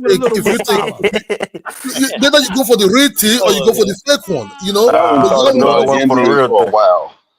What Indians are you talking about? The native Indians or the ones from East Indians? The Coolie Baboos, they call them in Jamaica. The Coolie Baboos. The Dot Indians. Yeah. Okay, we cool with the Indians. What's wrong with that? No, Dollar Bill was saying that the Indians are black people. Originally, they were. He said Indians are black people. I didn't say all of them. The dark skinned ones are originally. They ain't black people. Okay. The dark skinned ones, they got African heritage, though. They have African heritage, but they ain't black people. You said they got African characters. No, he said African heritage. No, African heritage. So a long time ago, they were colonized. They were colonized by some old Asian African people. Okay, well, to see that this goes to then maybe so we're not African either now, right? Nah, nigga, you look African. You look black like us. You're not African. He said, I'm not about to name what you are anymore, but you admit it yourself. Black. We Dollar Bill, you black. We African, continental African, we black. We the blacks. We black. Are we the blocks? What's up with Afro Diamonds? Dude hasn't had a show in a while. I mean, he's probably busy working. He can come in. He talked nice the last time he was here. He was okay. Here go Kung Fu White Man Panda. Kung Fu Fanta. He's checking in on you, brothers, to make sure that we killing each other. That's what Baruti says. He said, you're getting a lot of the white people in here to make sure you're doing a good job. I was like, wow. But why there was where's my man? Why don't he come up? The other young brother. Can you hear me? Yeah. Where's Chuku? I don't know. Chuku probably gone. He didn't want to be. He didn't want to be stuck up tonight. I get browbeaten by me, but I had to put Chuku in check. I just basically said, look, He always talk about the black community. Look, the bottom line, where's he got time for all this stuff? I know there's problems in the black community, but I'm not around it. I can't do nothing. But look, there's nothing. Dollar Bill and I. Well, we good. You know, Dollar Bill. I just bumped into a guy yesterday. He told me about his thing. I might become a mentor. You know, they have a mentoring program. Oh wow! Remember what I told you to mentor kids? You said, "Fuck them kids. You ain't want to mentor nobody kids because that daddy gonna think you want their mama." It's a brother in Virginia Beach. He's a freaking he's a cop. You know, so they. It's right. So in other words, they said it's brothers like it's like black cops in the city talk about key because we have Virginia Beach is a suburb city and whatnot. But let me tell you something. All these people like Chuko think the suburbs are safe. No, we have a really gang problem here. You know. All right. And so that would be awesome, bro. Man. It's the DMV area. It don't take much for a kid that just in the neighborhood. Like remember those DeSoto, Texas, a couple of years ago. Yes. The ladies, the people, they had all these single mothers buying these condos out there in DeSoto, Texas, and whatnot. And next thing you know, they're sitting there crying, talking about help us because the kids about to kill each other and whatnot. You know, they're a gang problem, whatnot. And the black lady's like, "What are you gonna do with our kids?" And the black lady behind the school board was like, "What do you want us to do, man? Do something." And then I made a simple comment, and people tore my head off. I said, "Where the dads?" You know, and they were like, "How dare you, Colin?" What do you say? You said let him work. I said, "Where the dads at? Where the fathers at?" You know. Yeah. He said, "Who's gonna discipline my kids?" The lady was like, "Who's gonna discipline my son? I can't control him. I can't do this for that." It was a nice suburb when that black people. It was like north of Dallas, right? DeSoto, you know. But the bottom line is this: because a lot of these women chose to have their little careers and whatnot. And the bottom line, the gang problem is not. People keep Chuko keep thinking the gang problem is interstate, whatnot. It's in the suburbs, you know. It's people coming from sometimes two-parent. My thing is even two-parent. Listen, I had a mother and a father, and matter of fact, you'll get a chance to meet. I'll see if I can bring him up. One of my mentors, my good friend Joe, and even Amos Wilson mentored me. So I've been lucky, man, to find good mentors and people to help me throughout my education. And so I wasn't fooled, having to be in a miseducation, thinking that these white folks could really educate me. So I learned from a lot of black people, a lot of mentors, even some African brothers. Definitely a lot of brothers from the Caribbean, businessmen and people who showed me the way and helped me out and like me. So, Carla, what's softening your tune? I love that. That's awesome that you do that. 1 second, Elvis. No, I think that's great. The way the guy approached me, right? Let me say this. No, the way he approached, I was walking into 7-Eleven, right? And next thing you know, this guy goes, "There he is, man. This is what I'm talking about." And I go, because he hyped you up and make you feel like a big man, huh? No. He had a coat suit on and I don't shit. like people talking to me that don't know me, right? I go, "Who the fuck are you? Why are you in my face?" He go, "Oh man, I come in peace. I'm in peace. All I'm doing is trying to tell people about what we do." And he has a business card too. I said, "Yeah, he makes uniform." I said, "My company might use you, But he said, "Look, this is what I do." He sent me his website, right? It's called LEAD, Law Enforcement Against Drugs and something like that, whatever. Anyway, I said, he goes, "We do mentorship. We're going to keep the kids out of violence and everything like that." And I said, "You know something? I want to check you guys out. I want to be part of this, Yeah, that's cool. Because I apologize to him because I'm very defensive when I'm in public, right? I don't like people talking, just coming up to me. He was like, "Yo, what's going on, man?" Like he knew me. I was like, "Who the fuck are you?" But then after we talked for a minute one night, we broke bread and one night he gave me his thing. He had his thing. He goes, "Well, I don't have any flyers, but you can do the biometrics." So I took a picture of the flyer with the biometrics one night. I clicked on the website and I saved the website. Wow. So basically, he was like, "Yeah, so you want to get involved?" He said, "It's my business card too." Well, I do have a girl, one of my agents, right? She wants to have us have uniforms made, like when we do events, stuff like that. With our company logo on it and stuff like that. So what I'll do is I'm gonna pass his information on to her. She's gonna have get a couple of nice blazers. You can go to the Goodwill. Vest, a nice little vest and teach them how to tie ties. How to get themselves together, shine their shoes. I've always been about that, man. To me, that's what it's all about. I want to that one female I was talking about. Remember when I said that she has a bunch of black boys that got an investment portfolio? And check this out. I want to play a video if I can find it on TikTok. It's a video that basically, I think this girl who did the video was watching my show on Black Girl Magic. I said, tell me if I'm finding the video and tell me what you think. Okay. Everything I was saying about the black, she was winning. Carla. Don't you start Jonathan with some BS. What? Carla, that's a good idea. That's a great idea to get them to get them placements going. No, I agree with that. I'll drop $100 on the Blazers. No, about the no. I was saying, look, I was basically talking about this guy. That girl don't know who you is. Was talking about he does that. So I might have embroidered made for a couple of uniforms, something like that. But I'm talking about the one chick that I knew a couple of years ago, right? My banker.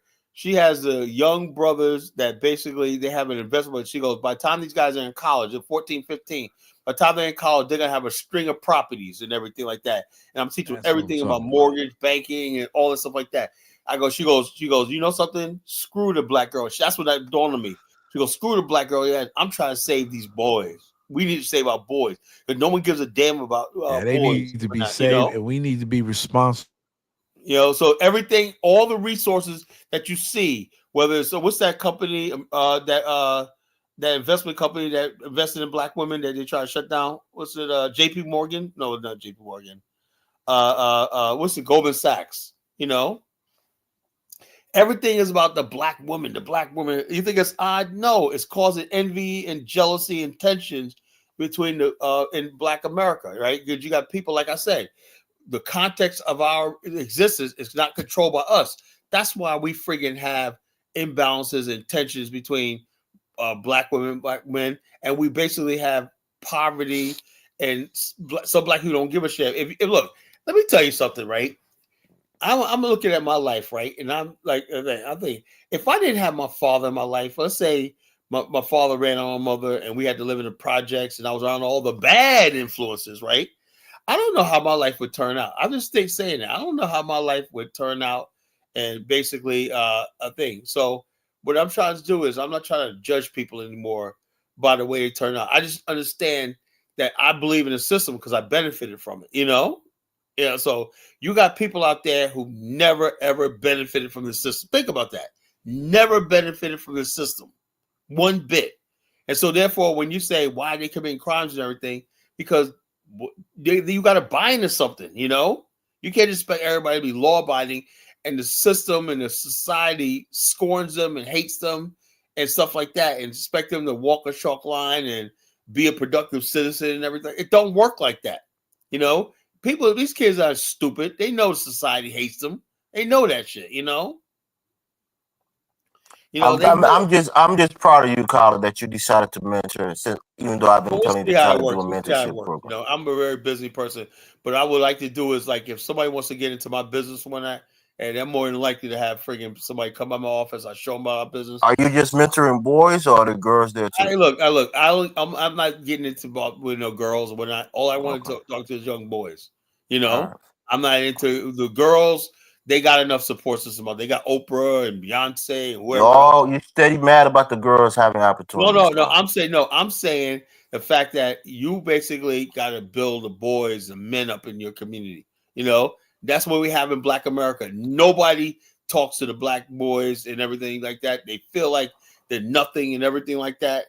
And so the bottom line, then you want them to friggin' like Chuko be law-abiding and stuff like that. No better. Get the hell out. It don't work. Are you gonna tell them about the Afristan? No, because it's not about that. What I will do, right? Because I have it already. Well, I'll basically search out those people who I think might be like that. Because I want to. Because it's not just all black kids. It's gonna be some white kids like that. A boy is a boy to me. I don't care if he's black, white. I'm into anybody. You know, that's how I am. You know, but if I do find somebody I say like this person will make a good fit, I'll introduce them to the BAIO, you know, but it's gonna be a case by case basis. You know, that's just basically telling like it is, you know. So that's what I'm talking. Where's everybody running to, man? No, Jonathan gone, Oliver gone. Where they going? So, well, come up, Evil Land. I know Evil Land wanted to say something a couple Evil times. Land lady, she always wants to say something, but she never wants to come up here. You know, I'm not privileged enough for her to come on my show. So, thanks to show Elvis, The truth matter is, when I hear Carla speak about who is black or Della B, to me as I'm an not saying African, they're black. I'm hold saying, on. yo, Kidola, you gotta say something. Black America basically is not so much as like, let's say you're from a Yoruba tribe, whatever. Okay, the Yoruba, blah blah blah. We don't have that in Black America. Yeah, Black yeah, America, no, I understand, but I'm not saying just a Yoruba or Igbo, Ashanti, whatever. You see, when we see like, well, we're just hold on. In America, we're just black. You know, which is America, you will see people like Smokey Robinson, real black man, right? Real black man. You will see um, people like the Diana Ross type of children. You will call them black, right? well, it Diana all Ross, depends on you. Look, it's all about the culture, right? In Black yeah, America, but it's all about the yes, culture and yeah, but who you that grow up also, around and stuff like that. You know, we hold on. I have no control over who calls themselves black. I have no like yeah, this. Some people say I'm black, and say they're black when and we've always been like that type of culture. You know. yeah, but you see that dude that formed the what do you call that Islamic something in your country? What's that dude that formed that Nation of Nation of Islam? Islam, Elijah Yeah, Muhammad. that dude's not really a black person How do because you he know was that? Hold on. In our hold culture, on, and hold hold on, on, hold on. He's not because he black was oppressed in your country, but in this country, yes, he is. You know, it's because different meaning. that's what they give people Black has a Kabela, different but meaning but in but America but than it but, does in Africa. that's what they give people Kabela. You people reject it in a way that because you No, because hold on. Kamala's thing was hold on there. Elijah Muhammad Wait, basically, he said Elijah Muhammad's not black? it yeah. doesn't look like a black human being. It doesn't look like African. No, hold on, but I was His parents were enslaved. What the fuck? You know Cadola, that sit dude. down. Look, Leave us alone, look, Cadola. yeah, look, check us out, look. Kedola. Check us out. Here's the thing, Here's the thing about this about Elijah Muhammad, right? And I, like I said, me personally, when I ain't a really big fan of him, but I do say this, right? Uh, uh, in America, the culture of America was so sharp. White people forced black people who would normally in Indian civilization go off and be their own people and everything. White people and racism forced us together. That's that thing, and that's just the reality. Elijah But, Muhammad was part of the black yeah, but community. that's what the Indians are using also. So the Indians, my No, no, no. neighborhood. Hold on. Let me say though, Kidola. I said when the Indians came to America, right in Queens, New York, whatnot, we have ethnically neighborhoods in Queens. The dominant groups in America were the dominant groups in America at the time were African Americans from the South, right? Then you had Puerto Ricans were next, and then you had Italians and Jews, right? Jews and Black African Americans were the two largest ethnic groups, right? And you had the Irish, right? You had to fit somewhere in one of those groups, right? A lot of Puerto Ricans, since they didn't have the really numbers, stuck around Black people, Black America, in places like the Bronx and everything like that. A lot of people dark people from India and everything like that, East India, went into the Black community and just basically assimilated with the Black community. Yet people that light skinned Indians, right? People real light skinned Indians try to hang around the Irish or the Italian community. You understand how it works? People Yeah, went into different groups based on what but they but look like. but Carla, But that's Carla, America, that's America. We're not Africa, I understand, but if you know the Indians really, they can pretend a Oh, we lot. know that. We know, hold on, we know So that, but the bottom line is this. even when they do the double dutch with two people, that doesn't mean that if they have the opportunity that they want them to date, they say we don't want to recognize with two people. All You right, understand me? hold on, we So, understand that. We understand. There's Black that people will happen. that don't want The same thing happened in South I know Africa. light skinned people that don't want to have anything to do with dark skinned people, So Can you so guys so hear me? so the same thing happened in South Africa. The same thing Carla, happened in Cadola, 1 second, just to clarify. I think people are saying in the comment, and you might be right. He's talking about W.D. Fard Muhammad, who was the one that taught Elijah Muhammad. Many people are saying that he was a white man, He was a not black. Pakistani. Yeah, he was So Lebanese. maybe that's what he meant. Yeah. He wasn't a He black wasn't black. American. Elijah Muhammad 100% was. because even when you mix with between African and the white woman, we know still that these children they look Okay, they look African, they look black. The Black American want to describe some kind of people we don't really understand. Okay, simple. Will you call Diana Ross children black? Because she Yeah, had blood. Kadona, I know. Kadona, you have mixed children. Why are you against mixed people? No. Look. There's a difference between an African. You talking about Diana Ross's there's You a talking difference. about Tracy Ellis Ross, and I think her brother Michael, who was in ATL. Guys, I'm gonna have to go off. My damn something's wrong with my router, man. I'm on my phone. Come in and come back on, Dollar Bill. But I'm trying to fix Kadola, African American, we are an ethnic group. Some of us are light, some of us are brown, some of us are dark as hell. We ain't got that crazy ass color of shit up over here. We don't want it. Damn, Frenchie Keep said that something shit where y'all got it at. Frenchie said something that I didn't expect her to say. She said biracial people are not black. What do you think about that? Do you think your children are black, Kadola, because they're biracial, or do you think they're? Oh yeah, my children are fully black Nigerians. How can you say do you have kids by your white wife, or you guys don't have kids together? No, well, yeah, my kids are. Well, you said they're fully black. How can you say they're fully black when their mother is white? No. I can say 50-50, but you can see their nose, their mouth, and their They voice. got the nigga nose, but the white man's skin. Huh? I mean, Kadola. I understand. When you see an African mixed kid with a white turban, you will see even the lighter shade is in color, but you see the Africanness in them, in their shoulders, in their nose. Yeah, because the African blood is so strong, huh? Yeah, because we don't have this kind of Ethiopian looking in us. We got the blood nose, the wide nose. We don't have that kind of Ethiopian looking. But what do you guys think, though? I don't know. Trent is saying mixed people are not black. I mean, I might tend to agree with her. Mixed people. Hold on. Traditionally, in America, right? Because of racism, biracial people always would classify black. Now in 2024, in the advent of I'm just going by where I live at right now.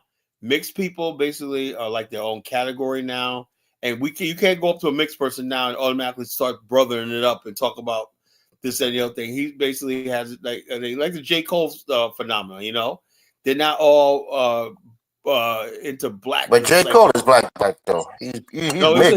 We know his mom is white, but he's really not that. What I'm saying is, if you listen to J. Cole, right? Although he does a lot of black stuff, but the bottom line is, he's a mixed race man. And he's an African American still. No, I don't think so. I don't see it. Tyler, just because you have a baby with another race, that doesn't stop your child's lineage from being African American. His outlook on life. It's not even about what he looks like. His outlook on life, right? It's black as hell. No. His outlook on life is a mixed race person. I know how they think. What? Hold on. Do you listen to J. Cole's music? Hold on. I got a question. Tyler Stokely Carmichael, was his outlook on life a mixed race person, or was it black?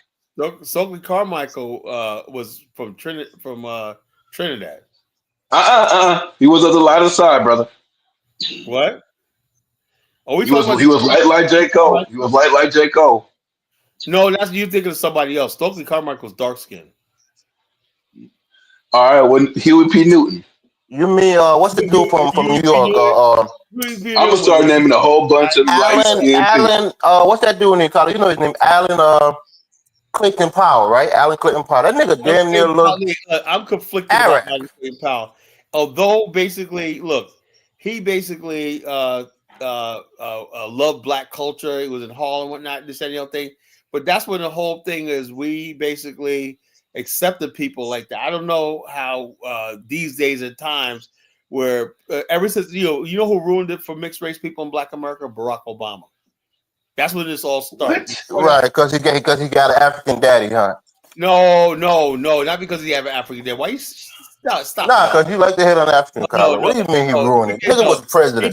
He did this. He achieved more than any other his whole mixed race person. His whole thing was, I'm not black, I'm not white, I'm not male, I'm not female. He was like a hybrid of whatever he was. He was confused. When did he say that, Carter? When did Barack Obama say he's not a black man? He didn't say that shit.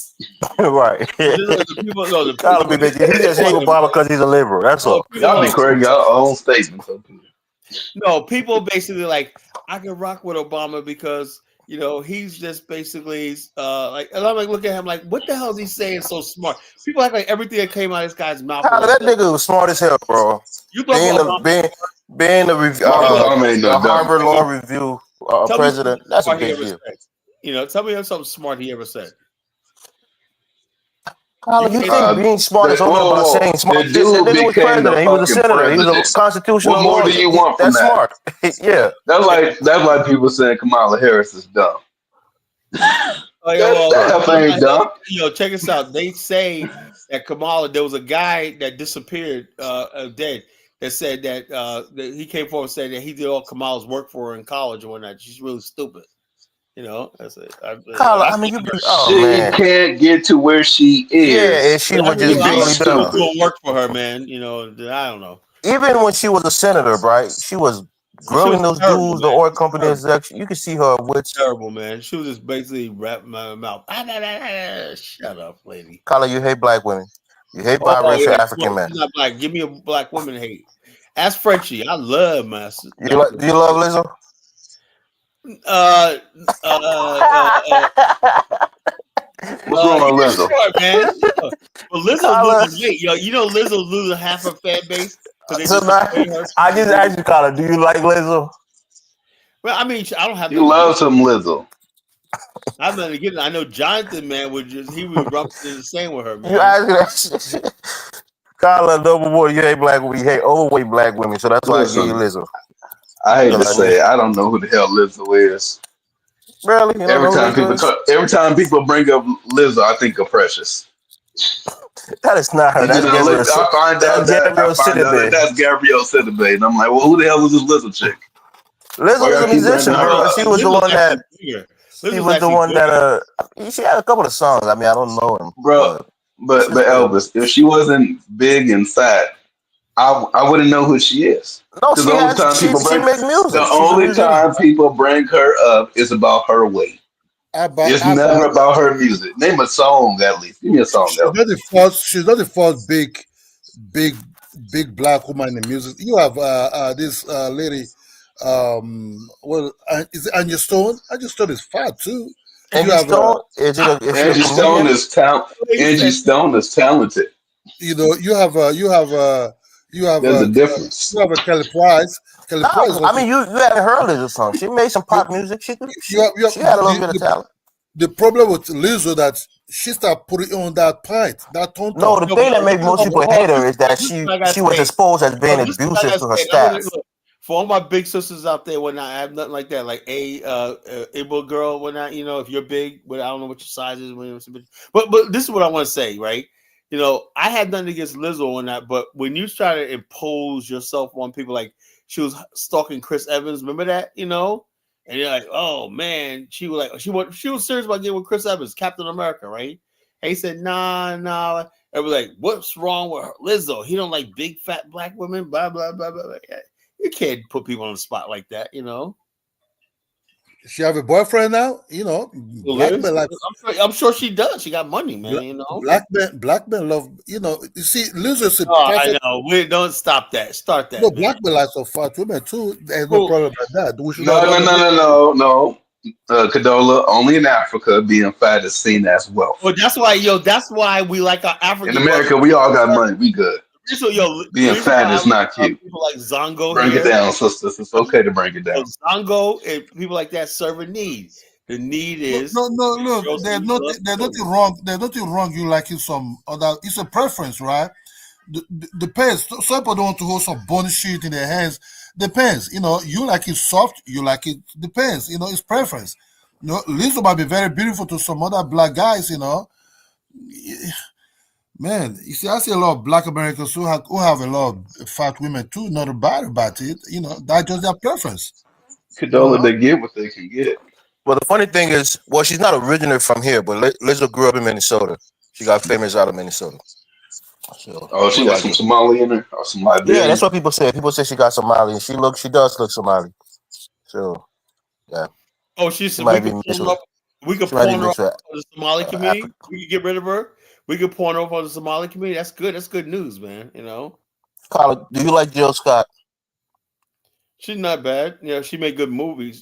She's the one that made a movie about in Botswana, like she was a detective. I thought that was a beautiful movie. You know, That's not a movie. That's a TV series on HBO. I love that show too. oh yeah, like I said, but she like I like the fact that she was able to assimilate into that culture and she brought Yeah, that what was it called again, man? That what? was I love that show. My mom and myself, we used to Well, talk I about like it. look. I like anything that shows modern Africa, where Africans aren't starving and and acting a fool, going to war and What you call like it, this. Lady Detective You know, anything Agency or something like that that? shows I forgot modern the name Africa of in it. a good light, when I'll watch it. You know, I really do. I love it. You know, I just can't watch the suffering and shit like that, man. I can't do it. You know, it depresses me. You know, but yeah, that was a good TV show. She was like a detective, whatever, right? Yeah, I like that. Yeah, I think it's called the Lady Detective Agency or Like something that, like but it that. was good. I saw a couple episodes of it. It was Yeah, good. it's really good.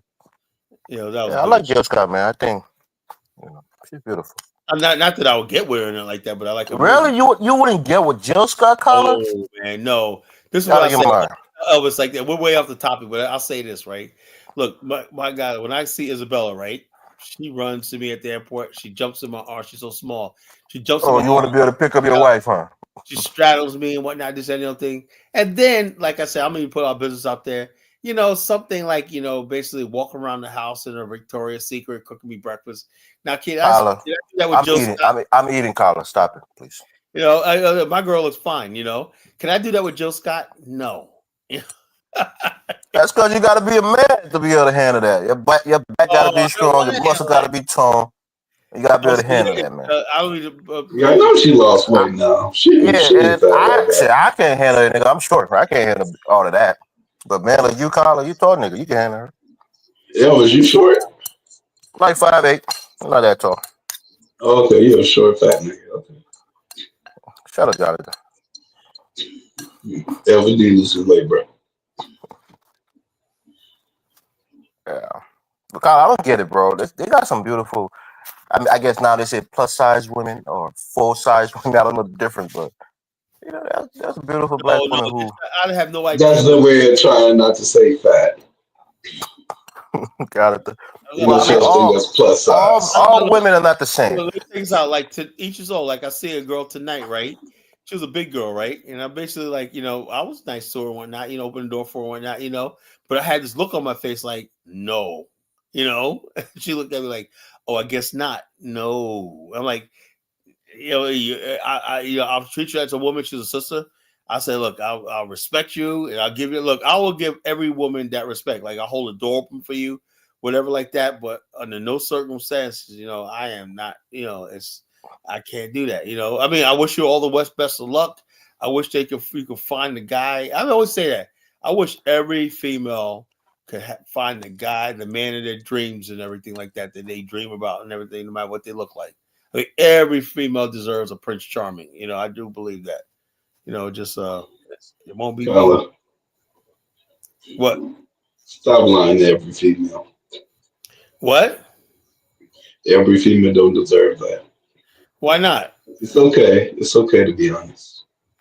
No, I mean, That might say, you know what, everybody deserves to be I rich. deserve No, it not all. so you don't think I everybody deserve it all. If you know, you know. I everybody deserve it all. look, this is another thing what I used to always hate, right? In the world, people wonder why guys acting the way they are right now.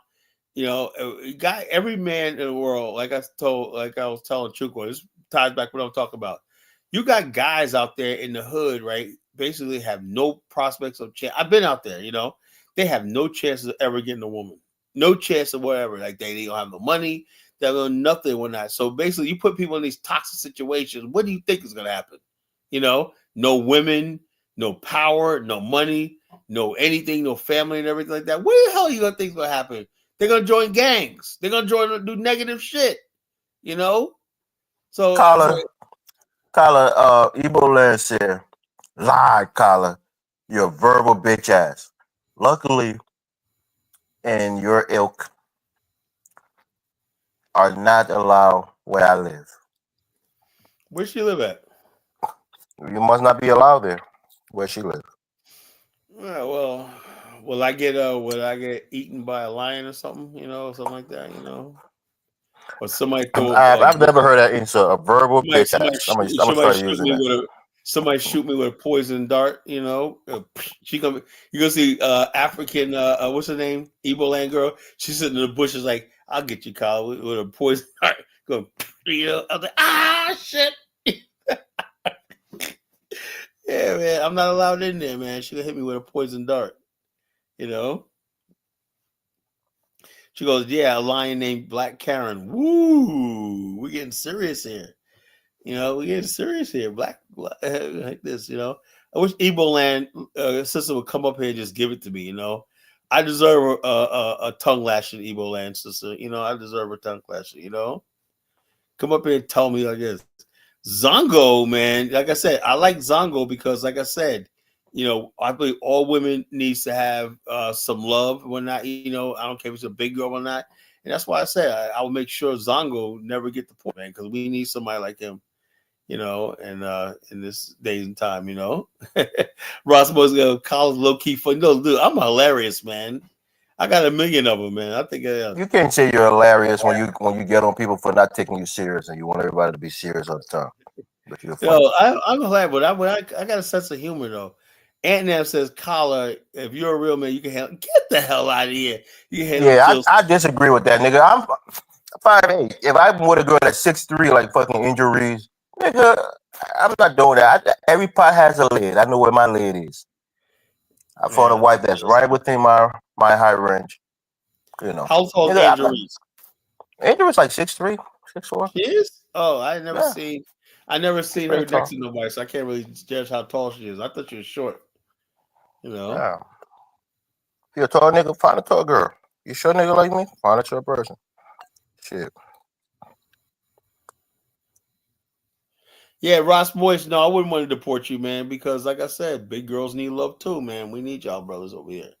You know, man, you know, you keep our big girls happy, man, you know. Bottom line is we need people like you and Zongo here.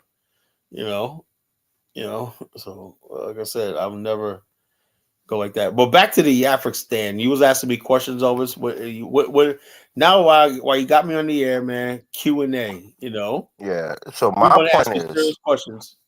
My point is I think I gave you a path to victory.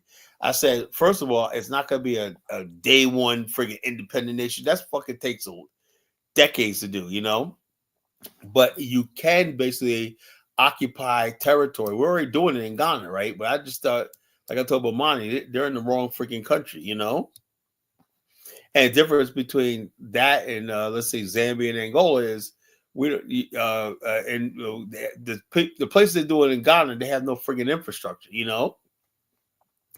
If you go to a place, like I said, one thing I went about Africa is like, why is it that when you talk about building there, infrastructure is not standard, right? That's what slows everything down. But like I said, I'm glad you do have a country like Angola that got good infrastructure and they can build infrastructure. So building an African there is going to be. But that's my point, Colin. Right? The pride of a nation, right? Of most nations, is that you started from the bottom. You got to start somewhere. You started from the bottom and you build up. You want to start somewhere. You want to have a head. You want to have a running start. First of all, the land is not even important. First, you got to build a nation. Is in your soul, your heart. That has to come first. You know. So when you hit the ground, you get the territory. You already know what to do. You know, people already know what to do. But if you got people over there talking about you're Black Indian or you don't know who you are and stuff like you're FBA and all this kind of stupid stuff, or you don't know, you can't define what a goddamn man and woman is. This is what I said. My generation is dealing with the shit I got to deal with, right? You got people out there that basically I say, look, a nation should be man, woman, and child, family, right?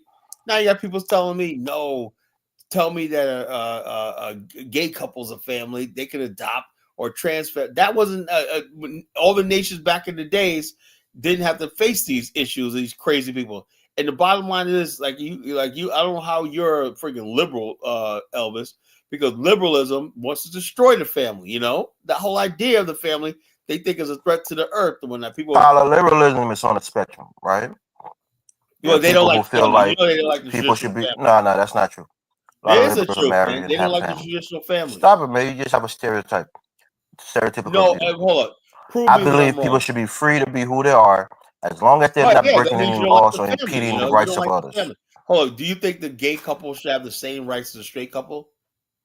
When you say the same rights, what do you mean? In other words, basically, if a preacher says a church says I refuse to marry you because we don't believe in that, should the church be sued? Probably no. I'll say no. Okay. What about the fact that should a gay couple get the same? This is what they want: the same tax break as a married couple, man and yes, wife? because marriage is a contract. It's not even about. So in other words, basically, Joe and Bill could say, "You look, we're married and whatnot to save on their taxes," right? Yeah, I agree with that. Why? Hold on. Why? Because marriage is a contract. It's a contract between two people. Do you understand why that is? Because the state or the governments realize that if you have a married family, a stable household, whatnot, a woman's going to give birth and whatnot. The woman's a weaker vessel, and the bottom line. You're trying to interpret it, Colin. It's not what it is. Breadwinner, and the it's bottom a contract line is between two people. You want it's a social contract. It says a state and a society needs people to get married and have children. That's the whole idea. That's why that's not how the government look at it. The government don't look at it. Yes, it is. No, that's not what the government look. The government don't look at it that two people need to get married and have kids. Every society, right? Basically, you're looking at it from a religious point of view. The family structure. You're mixing a religion with a circular view of marriage. It's stabilized by when you go in every community. 75% of the people are married, and got. What do the government take away benefit from couples who are married? Hold on, Colin.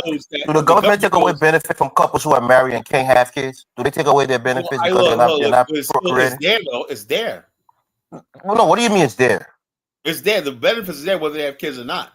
Okay, then. So when you're talking about the benefit of marriage is to have kids, of being married, whether you have kids or not, Right. So that's the thing. So if you say a gay couple, a woman and a woman, for example, can't have biological children because, of course, another woman came and pregnant another woman. The state has no obligation. They don't have the benefit of. Is making sure that if you're going to bring a child and raise a child in the world, that's the most important thing. Is you bringing life. Because people have to. We get that there are downsides of people being gay. They can't procreate naturally. We get it. Right. So we're not there's stupid. no use for them then, Yeah, I mean, in a society like the United States, where somebody decides this is who I am, this is my sexuality, I want to spend the rest of my life with this person who I love, they should be allowed to do it.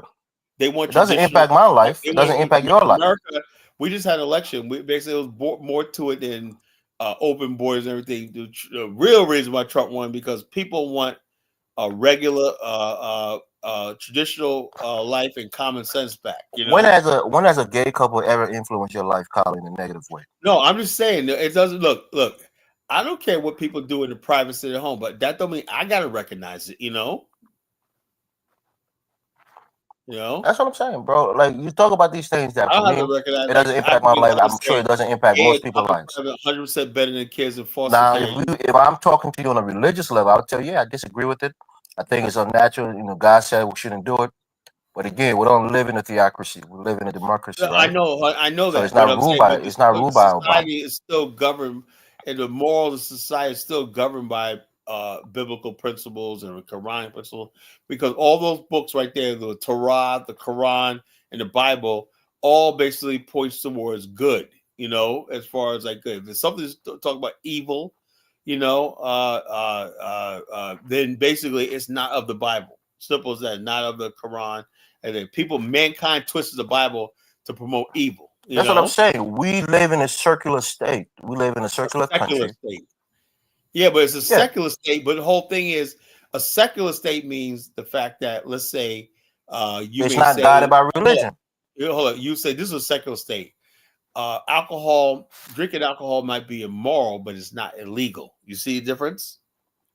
Homosexuality may be immoral, but it's not illegal.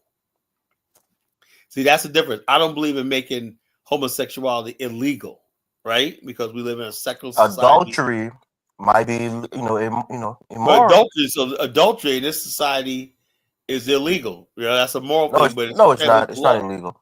Yes, it is. You know what I'm saying? Because you get. What makes it illegal? People get arrested for committing adultery? No. But you go to a court and the bottom line is, you go to the lady goes before a judge and says, "I want a divorce. I would take him for everything he's got." And they said, "Why? Because he cheated on me. When I see what happens to you, you know." No, that's not how it So works, Colin. Usually, you do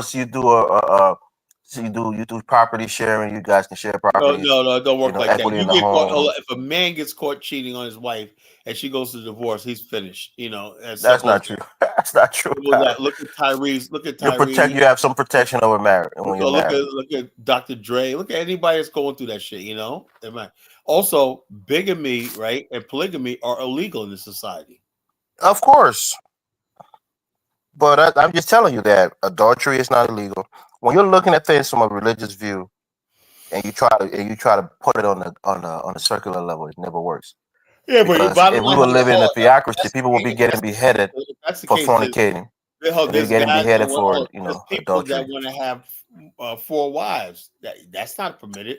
So why? It's not permitted here, but in other countries it is because that's in America. We're talking about America. What you call in America, you can't have more than one wife, right?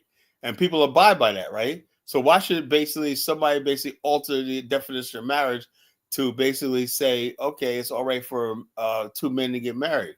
If you don't respect the fact that a man can't have more than one wife, why would you basically pivot towards basically jump over that, which is actually in the Bible, right? But people still make it illegal. And basically, why? Because the gays have so much power and whatnot, you know? God, you overestimate these people, bro. I don't think so. Gay has no power over your life. What power has they asserted over your life, Colin? They definitely don't assert any power over my life. How can they basically look? Hakeem Jeffries, a sitting congressman, basically made a statement the other day, basically supporting men using friggin' the female's bathroom and whatnot, you know? And I'm saying, you're a sitting member of friggin' Congress, you know, and you took it upon yourself to say that take up for friggin' somebody that wants to friggin' use a friggin' with a penis. Yeah, they're gonna handle that, right? Trump is in power. They can make a law right now. They can make a law and ban transgender for using. The Congress basically just voted, no, that's not going to happen. You're going to use men are going to stay out of women's bathrooms. Simple. Yeah, and I actually agree with that. I think there should be a third bathroom to accommodate these people, especially in places where there's a high population. I think it's a man using San Francisco. Simple as that. You got some places you got like 3 bathrooms. You got a man's bathroom, woman's bathroom, and then you have a bathroom where both men and women can go into. That one issue right there is what through the election, you know, right there. And Trump and them was smart. They dwelled on that by talking about that issue. I knew it, right? But on mainstream like I said, Colin, people should be who they are, right? I know who as long as you are doesn't infringe on the rights of others. Hold on. Let me say this, Elvis, right? So in other words, if I want to be a friggin' sex fiend and a pervert, should I have that right? A sex fiend? If I want to be a sex fiend and pervert, a sex fiend is completely fine. You can be a sex fiend as long as you're having sex with consenting adults. That's fine. If I want to go in public and run naked in the streets and whatnot, and that's a lewd act. It's against the law. You're should I have that right? No, if it's against the law, that's what I just said. If you are going to infringe the law, why can't act out homosexual be against the law either too? Because it's not against the law. Is there any law that say you can't be homosexual in this country? No, but there should be. You know, there are laws that say you can't commit lewd acts in public. In public, I don't think. Look. Let me give you an example. There a couple of weeks ago, there was a situation where 2 gay guys were kissing in like a store where there was all black people there, right? And the black staff said, "No, we don't tolerate that there," and kicked out. So it was right before the election, and people were conflicted. What, in Ghana? No, it was right here in America. It was like, I think it was in Philadelphia. Black people, the people that worked there were ready to beat these 2 guys' asses, you know? They said, well, you can't do that in here, whatever like that. And they made this whole thing about this homophobic and everything. And they were like, we don't give a goddamn. You ain't gonna do that in our rest. Yeah, then if you want to fight somebody, Colin, if you see a gay person in the street and they're holding hands, I don't look. Whatever they do, look. Is it illegal for you to attack them? Elvis, you put words in my mouth. If I see a gay couple in the street, I'm not gonna do a damn thing. It's none of my business. Exactly, because it's against the law to go and attack them for being gay. Somebody basically, if I have a business, right, and somebody comes into my establishment, right, I'm gonna say no. You see the difference? I'm gonna say no. What do you mean you're gonna say no? In what kind of business? If somebody wants to buy a cup of coffee from you, You're gonna say no, you can't sell to sell to them. I'm saying, look, that stuff like that. We have a freaking sign my sister put on the wall that says, "This is no drama zone, no politics allowed to talk in the office." That's a rule. Nobody's allowed to talk politics. You can't bring your whatever issue thing you got, whether it's LGBTQ, whatever like that. You're not allowed to discuss it in our office. Simple as that. And you got to realize that don't bring your sexual orientation here. Like I said, Colin, it all depends on where you live, right? Where I live, I barely see gay people. Barely interact with them. I barely see them go too. To work, I come home. So it's not something that's on my mind. I don't sit here worrying about it.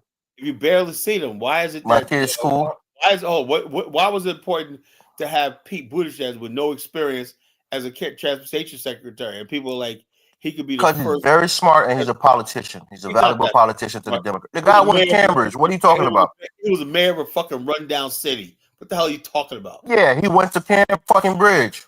So what? One of the best schools in the country. That means he's very smart. You don't get in there being an idiot. Bottom line is, hold on, he's not doing a good job at the friggin' Department of Transportation. He was gonna mess up the supply chain. He fucking had planes grounded and some of everything went out. What are you talking about? He's a friggin'. He didn't know what the hell he was doing. The only qualification was he owned a train set when he was a kid. That was the only qualification. Whatever, Colin. Trump is there now, but don't say he's not smart. He's a smart guy. What was his qualification? Other than the fact that he was gay, and just like anything else. Go see where he got a degree in at Cambridge. Oh, what? Go do a Wikipedia search and see where he got a degree. That's a qualification for a job. That's a profession. Once you get your degree in, it's a profession that you work in. Tell me what specific thing that he has with transportation, that basically qualify him for that job. What is the qualification to be a transportation secretary? Be a transportation engineer. One. Is that a qualification? Yes. Are you sure about that? We have pull it up for qualification. So you're telling me that the United States government, the senators confirmed him when he didn't qualify for the job. Is that what you're telling me? I'm like this. Usually, when it was mostly Democrats and Republicans went along with it, the bottom line is this: they're going to give the president what he wants. He said he was there one night, and Joe Biden basically ran on this DEI hire, and we're going to make the country diverse and all that. That's why I said, people talk about Al Trump said, there's no black people in Trump's cabinet. I don't give a flying fuck. I'd rather basically black people not have things like that than ever support DEI and make sure to have gays in positions and stuff like that. Ben Carson, who is a neurosurgeon, was leading the Department of HUD. Housing and Urban Development. I didn't agree with that either. Was he qualified for that position? I don't think that he was qualified for that either. He should. Of course, but they give it to him, right? He should have been Health and Human Service Secretary, not that. There you go. So there you go. It happens all the time. That's there. I'm consistent, man. But the bottom line is this: I'm saying like this. What did Pete Buttigieg like that? Other than the fact that he was gay. And Donald Trump put Ben Carson. Like I said, the guy went to camp. We'll see what his education is in, and then tell me if he's not qualified. It's more legitimate, right? So just say that he's only there because he's gay. It's not true. Listen. What's more legitimate? Donald Trump promoting Ben Carson because of course he's black. I get that, and people like him on that. Or Joe Biden basically picking Pete Buttigieg because he's gay. What's more? What type of stupid shit is that, Carla? What kind of shit is that?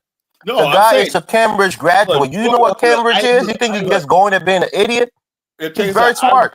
I remember. I admit that the only reason why Ben Carson got picked, right, because he's black. I admit that, right? It's not that. Ben Carson is also a very smart and accomplished. Yeah, but like you said, he didn't have any qualifications for HUD secretary, but for that specific department. So if you say that he was misplaced, fine. Hold on. Look. Like the energy secretary, lady that Biden put it. I don't know what shut about energy and whatever like that, but they put there. So bottom line is this: Pete Buttigieg was put in this situation because it was time to have a gay person in a high position in government. That's all that was. That's all that was.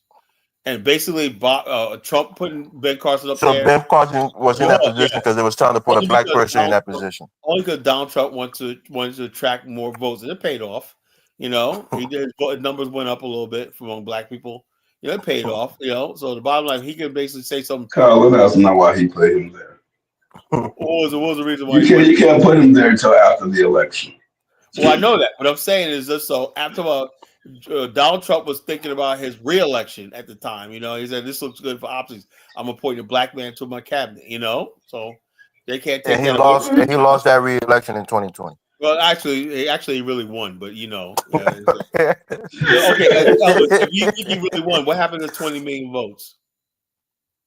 Kylie, you asking me like I'm the answer of I'm the know of all things. What happened to 20? What happened to all those 20 million votes that people? I could give you a simple explanation. It's not a factual one. It's opinionated. Okay, where did those votes go? A lot of people were really motivated to vote after COVID.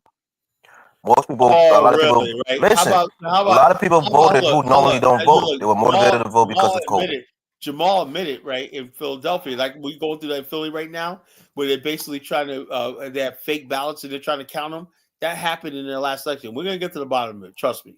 You know, we're doing that. This is going on right now. Oh, Colin, Pennsylvania. You're talking like you're a damn Republican. We're going to get to the bottom of it. They're trying to like you're part of the administration. Joe Biden won that election.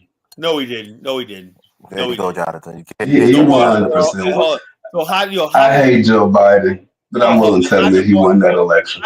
So you telling me Joe Biden got 20 million more votes than Barack Obama? He didn't even campaign. Come on, man. that was like I'm not gonna lie, after Obama left office, Colin.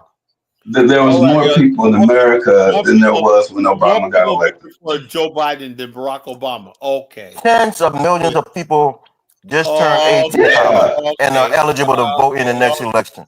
They're still counting ballots a week after the election and whatnot. And there's nothing. Yeah, tens of millions of people turn 18 every year in this country. All I know is check this out. They're added to the voting pool. You said it. Joe Biden did not win. No, anybody with a brain knows he didn't win that election. You know, anybody with a brain. No disrespect to Frenchie, but he won the election. No, he didn't. It's okay to say he won the election. No, he did not win that election. You know, we'll see when that comes out. Carla, nothing bothers me more than Donald Trump. Donald Trump won this election by a quote-unquote landslide. But she still could have won easily. Check out. Anytime you win an election like this, right there, no COVID, no mail-in ballots like that, no ballot harvesting and everything like that, you know, hey, he won by almost 100 electoral votes. Did Obama cheat to win his elections? What? Did Obama cheat to win those 2 elections? As you know, he cheated. He got white people to vote for him. Obama actually won, but I don't believe Biden won. You know, something like that. All right. You know, so the bottom line, all I know is Donald Trump won, and the bottom line, he won handsomely. But in the bottom line, he has a mandate. So I'm like this. I'm ready to back out from American politics. I don't really give a shit no more. As long as somebody like Trump's in office, I know things are going good. It's going to help my business right now because he's putting Dr. Oz as far as head of CMS. That affects my business right there. CMS stands for Medicare, Medicaid, and he likes a lot of stuff. So my business is really going to grow. Dr. Oz was giving out crockpot, medicine, medical advice on TV. He's head of CMS right now. And got sued for it. He's gonna be head of CMS. So yeah, that's fine. But I'm telling you, he's gonna basically get rid of all those fucking regulations that's been killing us for 4 years with Biden and Harris and whatnot. So we're gonna make a lot of money, do a lot of business. We're gonna be able to do the job that we're supposed to do. So I'm happy. You know, I'm really happy right now. Yeah, Trump is putting people who are antithetical to these agencies as their directors. Well, by the way, we're going to gut them too, and they're going to gut them, and that's it. That's how you destroy. That's how you destroy a country. And I'm freaking put happy. People there who are going to destroy the agencies. Well, yeah, so it's going to be very difficult. That's good. I support 100% whatever he does. When that's a stretch, Kyla. Calm down. That's right. I support everything that I see he's doing right now. I support it, you know. Okay, he's not even president yet, bro. Relax. Wait for January. Well, the bottom line is this: even before he's a president, man, the bottom line is media still talking about him. They can't get over the fact that they lost. They got their asses whooped, you know. They lost in 2016. They got over that fact. They're going to get over it again. You say they got over it, or really? Then what was the Mueller investigation? You know. What was the impeachment when they didn't get over it? That Russian collusion crap and everything else they created. They never got over that shit. They still can't mad that Hillary lost. They're still mad about that shit. You see the way they talk. You're the one that's in denial that Trump lost in 2020. No, I don't believe he lost because the Of bottom course. line, this So there's your hypocrisy right there. He really won. You know, you don't All just right, he lost. people like okay, you know, all we had to do was basically get rid of the ballot harvesting and all that fake shit they did, and he won. You know, I knew it. And now that he won by friggin' such a huge margin, wasn't even close. It's not even that huge. Go look at the numbers right now. He won most of the states. And he won by like over 3 or 4 million extra votes, and he basically had 100 more electoral votes than she did. You know, Kyle, how many more electoral votes? That's in total. Well, he had 100 over. He had 300 something electoral. Kyle, I looked at how he lost to Michigan. If black people would have just voted like they usually do, she would have won Michigan. She would have won Pennsylvania. She would have won Georgia. Check us out. He swept all the battleground states one night. That was an ass. Yeah, because black people stay home. So it doesn't really matter. Right now, he got the popular vote by less than 2 million votes. Oh, so what? That's still 2 million votes. Yeah. So the numbers was higher on election night than they actually are. Now everything's counted. They were so sure. Every last single political analyst. Yeah, Colin, he won. We accepted Trump won. We're not denying it. Your ass kicked, man. That's like bad. If I was you guys, I would bury the. Colin, you just want to rub it in, and we don't care. It's 2 years. We're gonna have another election. We'll see how things go. Hold on. Chantel is in the chat. Shout out to Chantel. Chantel came home. What the hell she talk about? You know, she said, "You black women." Spot shot at me. Wake up and move. Do it. What the hell? Sounds like someone's mouthful of human flesh in his mouth. Who the hell she talk about? She called me a bush media. Black women are so happy nowadays being in these interracial marriages. They are doing great. No. Black women basically thought that black girl magic meant that black girl magic worked with white people, and they found out it didn't. You know, so now they're back with the. Maybe we need to go back to basic. Start being nice to the black men and whatnot. The only people that give a damn about them. You know, they really thought the freaking black that everybody's feeling that black girl magic stuff. Like, no, nobody wants to turn the White House into a ghetto. Fucking get the hell out of here. Kyla, if that was a real black American woman, but I think she would have won. They cosplayed her as one. You know, black women say, but we're not retarded. We're not retarded. Oh, no, yeah. If they put an authentic black woman out there, we would have voted for her. Democrats all retarded, man. What are you talking about? Where you been at? You know? Say that again. Most black Democrats are retarded, man. You know, there's no way to explain that, but they're a bunch of retards. No, they're not. Oh, yeah. Well, so in other words, you basically look at black people, you vote, and you get nothing out of your vote or not. You know, they don't even talk to you. And the only people that benefit.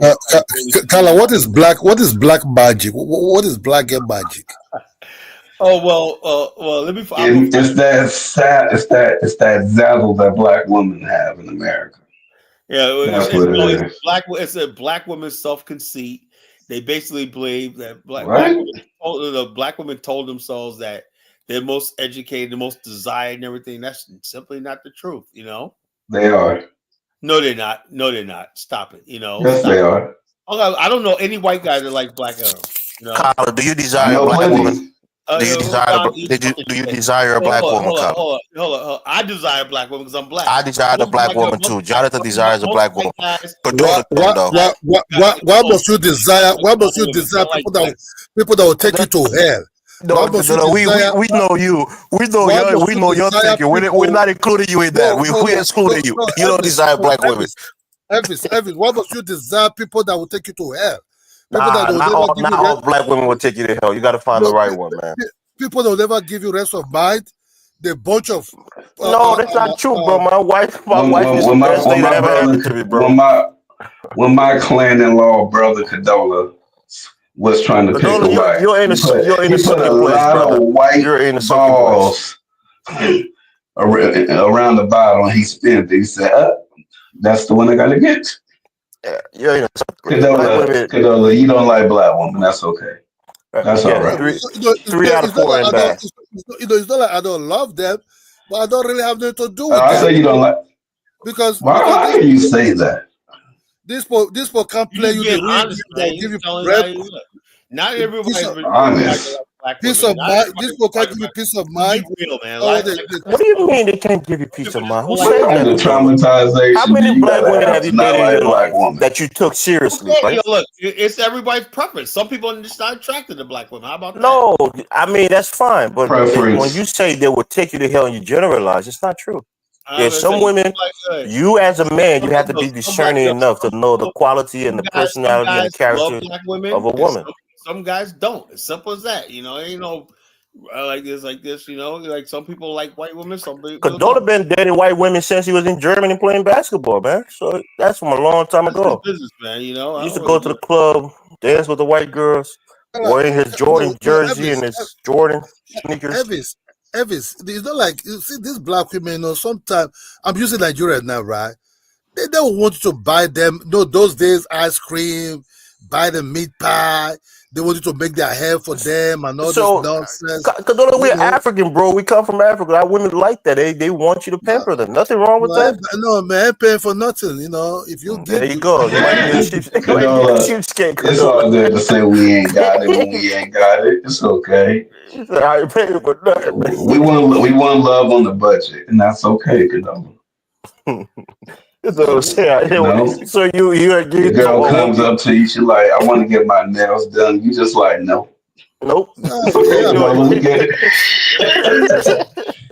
I want to go on Condola, vacation. Nope. nope. you know, Nope to So everything. oh, well, that's just Condola. the I mean, truth. That's just have the you ever truth. been in a serious relationship with a black woman?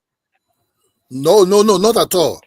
I Really, think Condola, a Nigerian as man? You Nope. never been in a relationship with a as wow.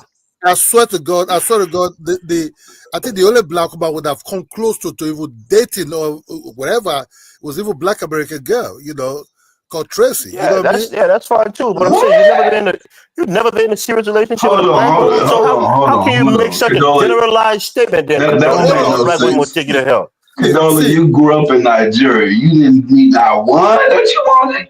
I swear to God, I've never dated no Nigerian girl. You know why? When I was 18, 19, Oh let me say God. 18 or 19, I tried to approach one useless one. Do you know what she told me? How do Because you I was know not she's having useless, Condola? Don't be talking about no, black women like this. We're not no, going you to know shut why? down the platform, man. Let me tell you something, Elvis. At that age you start liking girls, to have your home and so like dirty girls. I said, okay, let me make a move, right? I saw this girl, she was beautiful. I said, hey, how you doing? You know, the girl just look at me because she's not dating big men, not even boys. She told me, oh, the living is speaking, the dead is talking. Man, that really hurt my feelings a lot. I'm like, what? You know, Condola, women can be, some women can be mean. you know, And you got to understand that not every woman that you approach is going to accept you. Is going to accept your advances. I mean, just having one bad experience is not the totality of, approaching women. I see my guys, they have to like go and look for money, how to come and spend to these girls because they want to, no, man, no. And They That's can't what Condola, even you're you're an supposed to African contribute. do, man. Condola. They You can't even gotta you contribute gotta nothing show to that the, you're capable You of taking care of you're her. Women supposed to want be a okay, security. provider. okay, Supposed to be a okay, Yeah, provider for your woman. okay. yeah. See what happened. What happened really? What that black American girl was doing actually in the chat is this: if that girl didn't speak at all, she looked like a Nigerian girl somewhere in my neighborhood. Until when she opened her mouth, that's okay. This is different. But really, I thought, look, the mother was calling me. I've been there, I've been to their places. She's smart. She's orthopedics before she started becoming a teacher later. She's a big time basketball player in North Carolina over there. Man, guess what? I told her I can't really. I didn't do nothing with her. I just told her, man, it's not going to work. I like you, but I'm not really feeling you like that.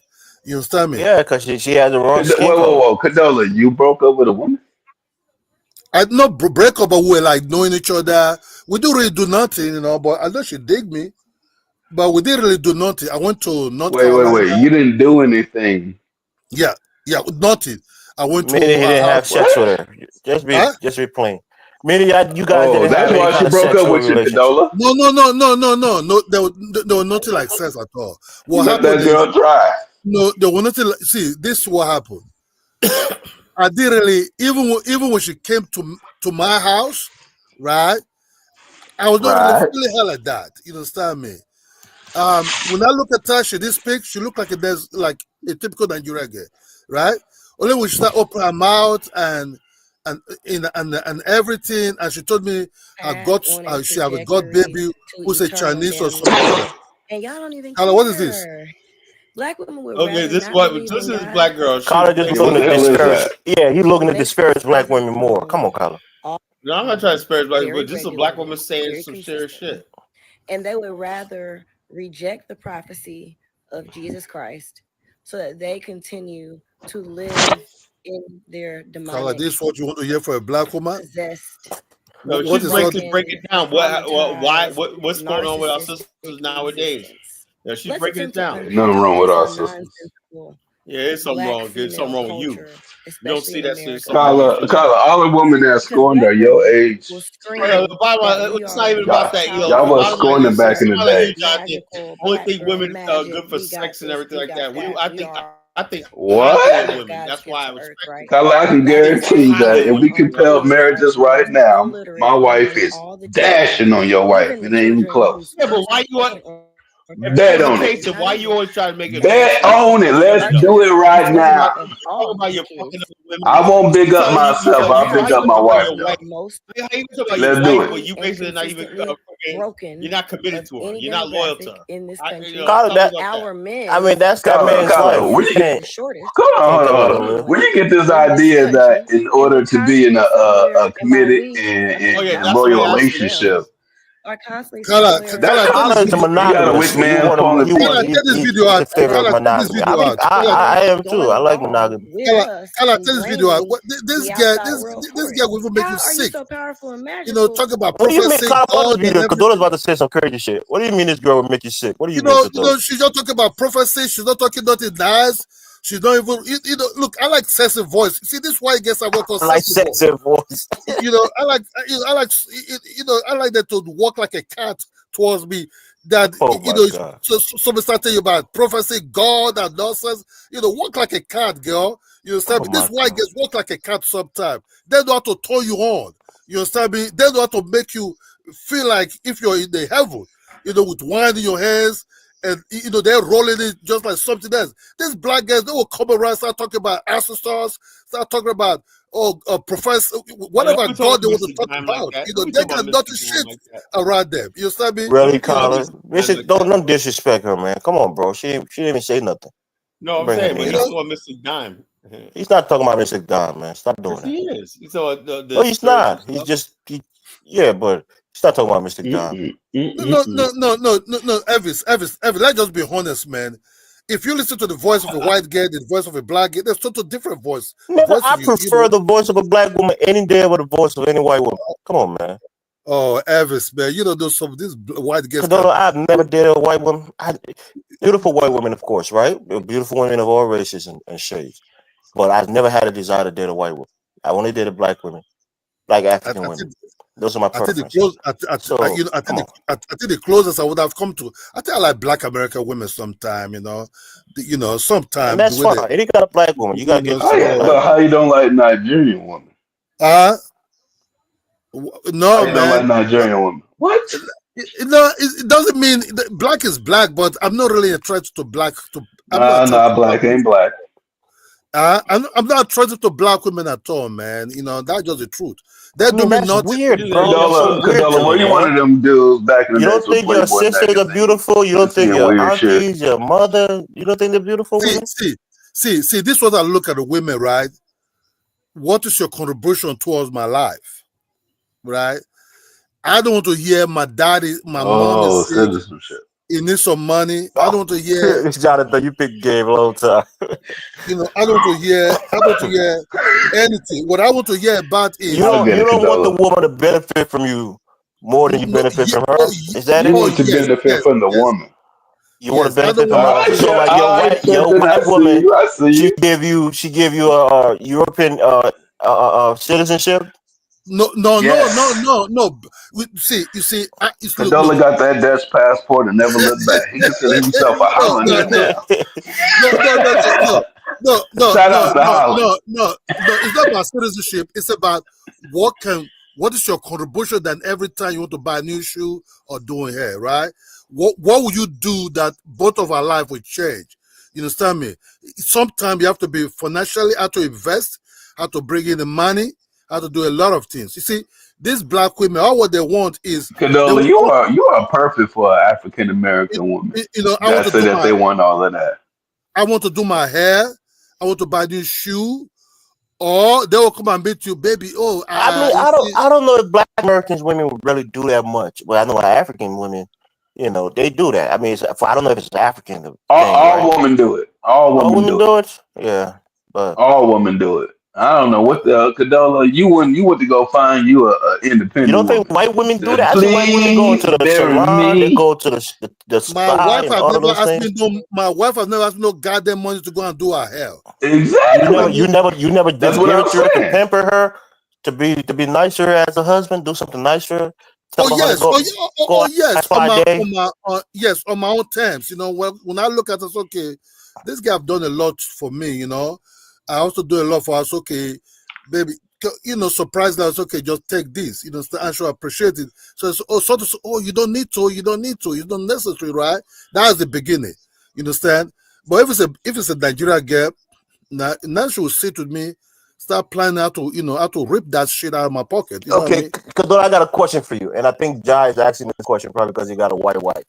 But Jai Zola said, "Do you think white women cater and add value to their men better than black women?" Are you saying Ja got a white wife? I don't know, but I'm just saying, why was he asked this question?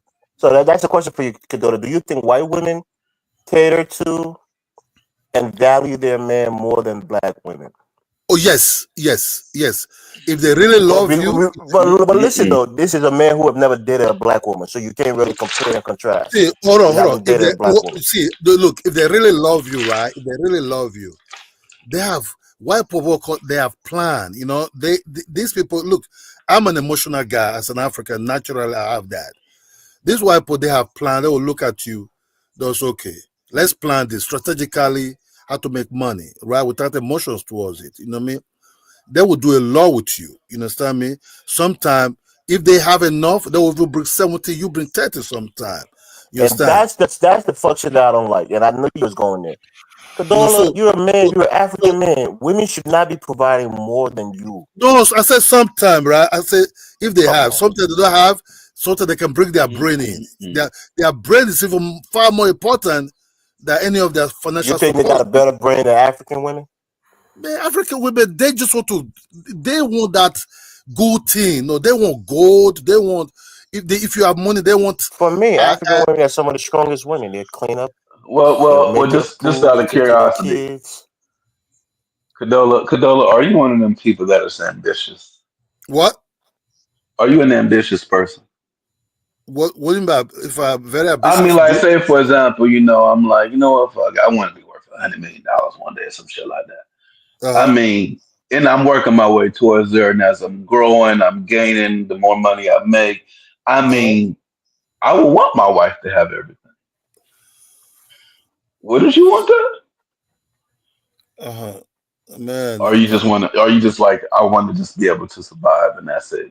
Nigeria is stressful. I just want to survive. Man, I'm not gonna lie, bro. I'm not really feeling black women like that. I'm not lying, dude. No, I mean, in general. Are you ambitious? Like, I'm very ambitious. I mean, I don't think there's any dude on the planet that makes money and they want their wife to look bummy, broke. Or no. But I don't want you to start lying to me. You see, I don't want lies that Why would your wife lie to you?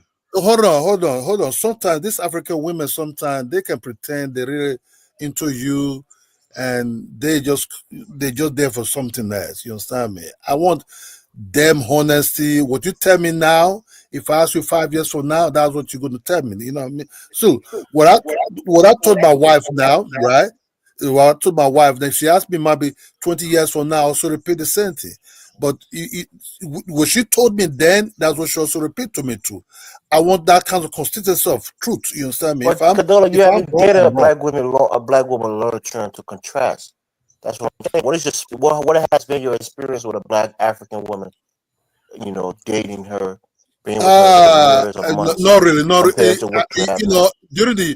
During my university, I just look at them at that time, and if you want to take them out with their head, in their head, I think Jonathan would testify with this. Those days, right? I'm not rich, okay? Okay, when you want to take them out those days, even in the university period of time, you look at them, some of them, they are your friends, right? Might be after lecture or after classes, you people like take a walk to go to some of this, where they sell some of these things. So this black girl will be waiting for you to buy her like Coca-Cola. They want you to buy her like ice cream. Coca-Cola. Yeah. Whoa. Are you saying you can't afford a Coca-Cola? Hold on. You don't want to buy pocket change things like Coca-Cola and ice cream? Elvis, I told you, I don't have enough, right? I'm not rich. Okay, so even taking my feeding money, you have to understand, you think about eating that eba and that soup first to survive, that buying some of this snack, Coca-Cola or something, right? Okay, these guys, will you take them out to maybe after classes and everything? The first they'll come out of their mouth is, oh, I want to eat ice cream. And ice cream is far more expensive. That ice cream is like my whole day meal. You understand me? Man. Why you asking me? But dating is not for broke people. Why you asking me an ice cream? You know that when you look at me, I don't even have enough with my pocket, right? But you want to date a woman and lay with her and kiss her and do all the sweet things with her, but you can't provide nothing for her. I'm buying no shit. I've never even dated them before. So let it just go. Let's change the subject before my brother embarrassed the adult tribe even more. No. Let's just be honest. the adult men are not like this one. Okay, this is a very different person. Ari Richardson, okay, the Olympic athlete, is got a. He is not a representation. What the hell? She almost got $1 billion contract. Sha'Carri Richardson, man. Damn. Sha'Carri Richardson? Yeah. Get that money, boo. Who's that? Oh, damn. She's an athlete, a track and field star. Yeah, certified track star. I saw that she got a couple of surgeries. She's looking real feminine now. I think she got a boyfriend. So that's good for her, man. She's on her way. Yeah, get your money, boo. Look, Kadola, you always say this shit. I'm disappointed. Kadola, that's what I see you as a strong African man, but your values are kind of warped. No. Knowing that. Who bring enjoy? You understand me? If you ain't bringing, you're not going to enjoy no shit. I'm just like that. I'm not told like, because you're black, I start see you like my queen. No, man, just go your way. I don't want to even look. I don't. Kadola, there are professional women in Nigeria. Accomplished, established women who could bring to the table just as your white woman could bring to the table. Oh yes. Also don't look at them. Also, I just look at them all the same. I like it white. If it's not white, man, of course. There you go. Those women don't want Kadola. How do you know, Jonathan?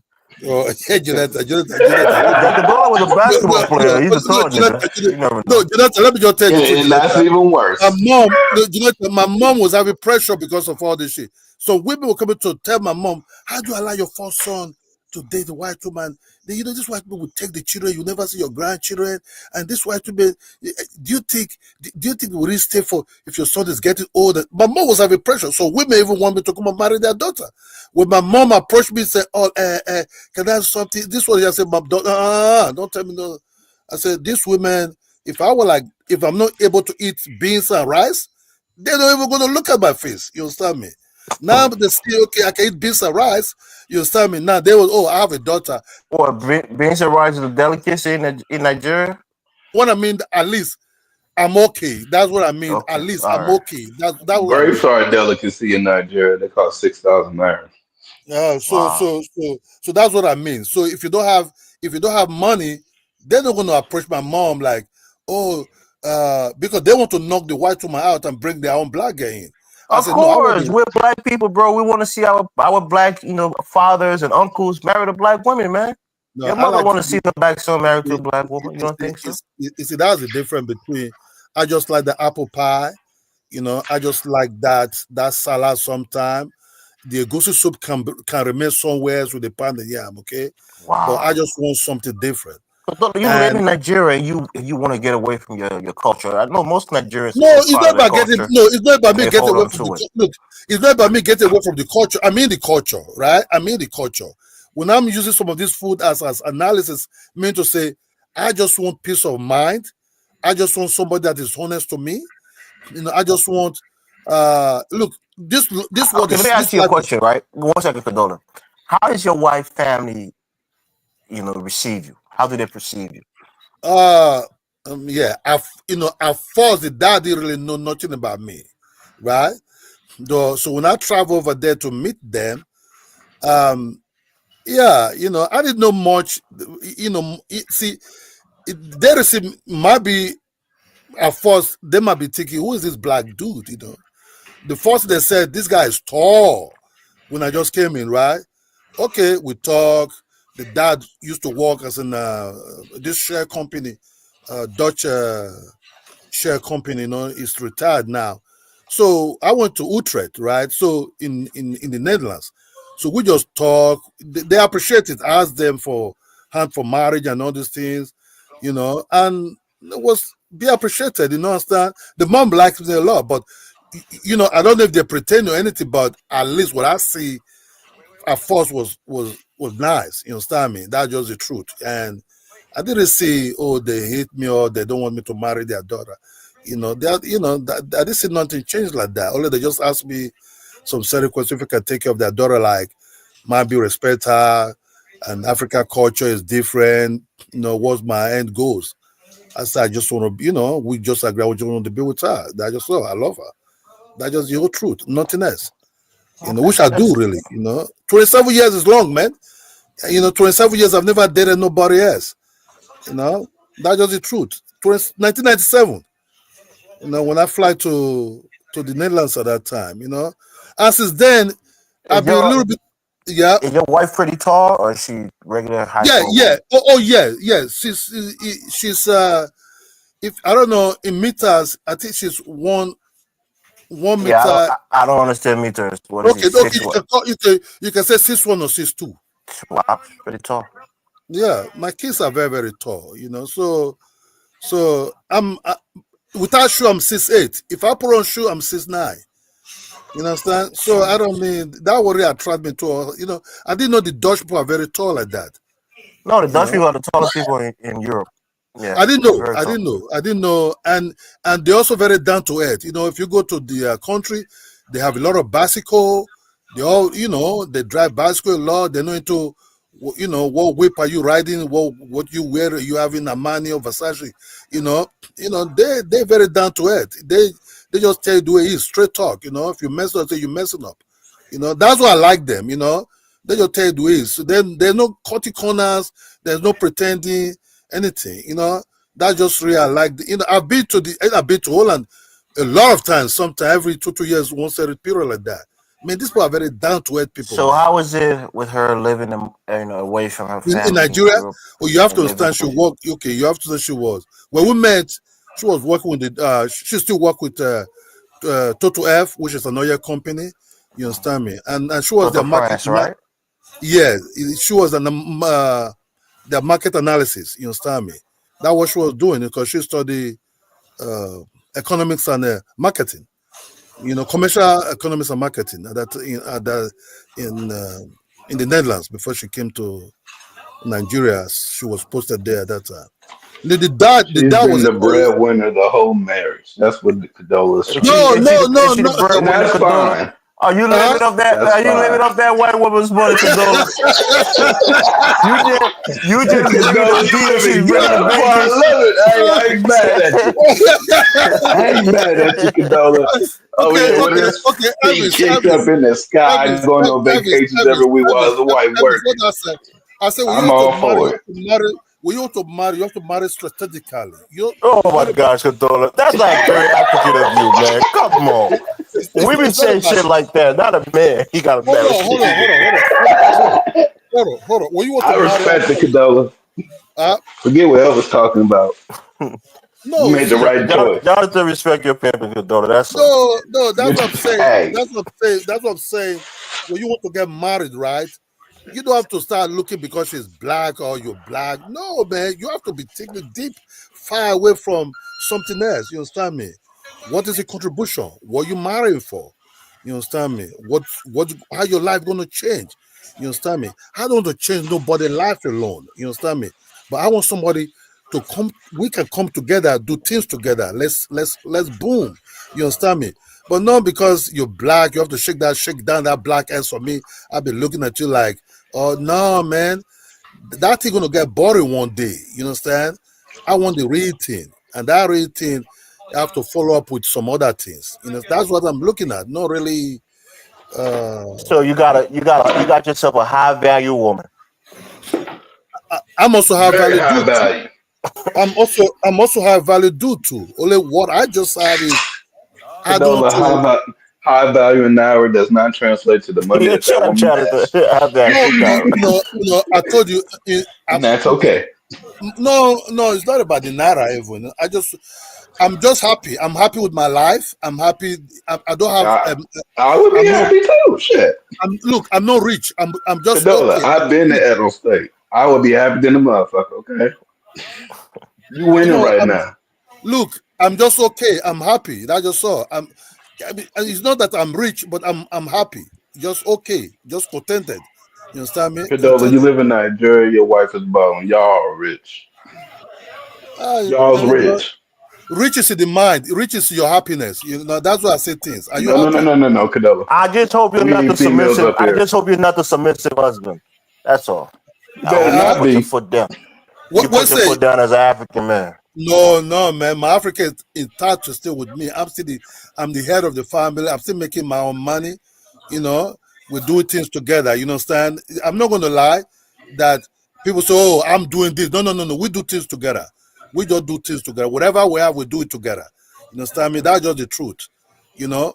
That's just the truth. I'm not gonna say, "Oh, because so Nigeria can say, oh, I do this." No. I'm not gonna lie about that. We do it together. You understand? We just do it together. Whatever I have, whatever we're doing, is together. And she's going to Okay. reap Yeah. the Here's the benefit. big question, right? Here's a big question for you, Kadota. You have kids, right? Yes, Yeah. You have. I'm guessing you have a son or I have sons. a son. Yes, I have one son and two Would daughters. you want your son to marry a white woman or a black woman? The truth, no. See, I told them. See, well, see, my children listen to this Dr. Omar of a guy. You understand me?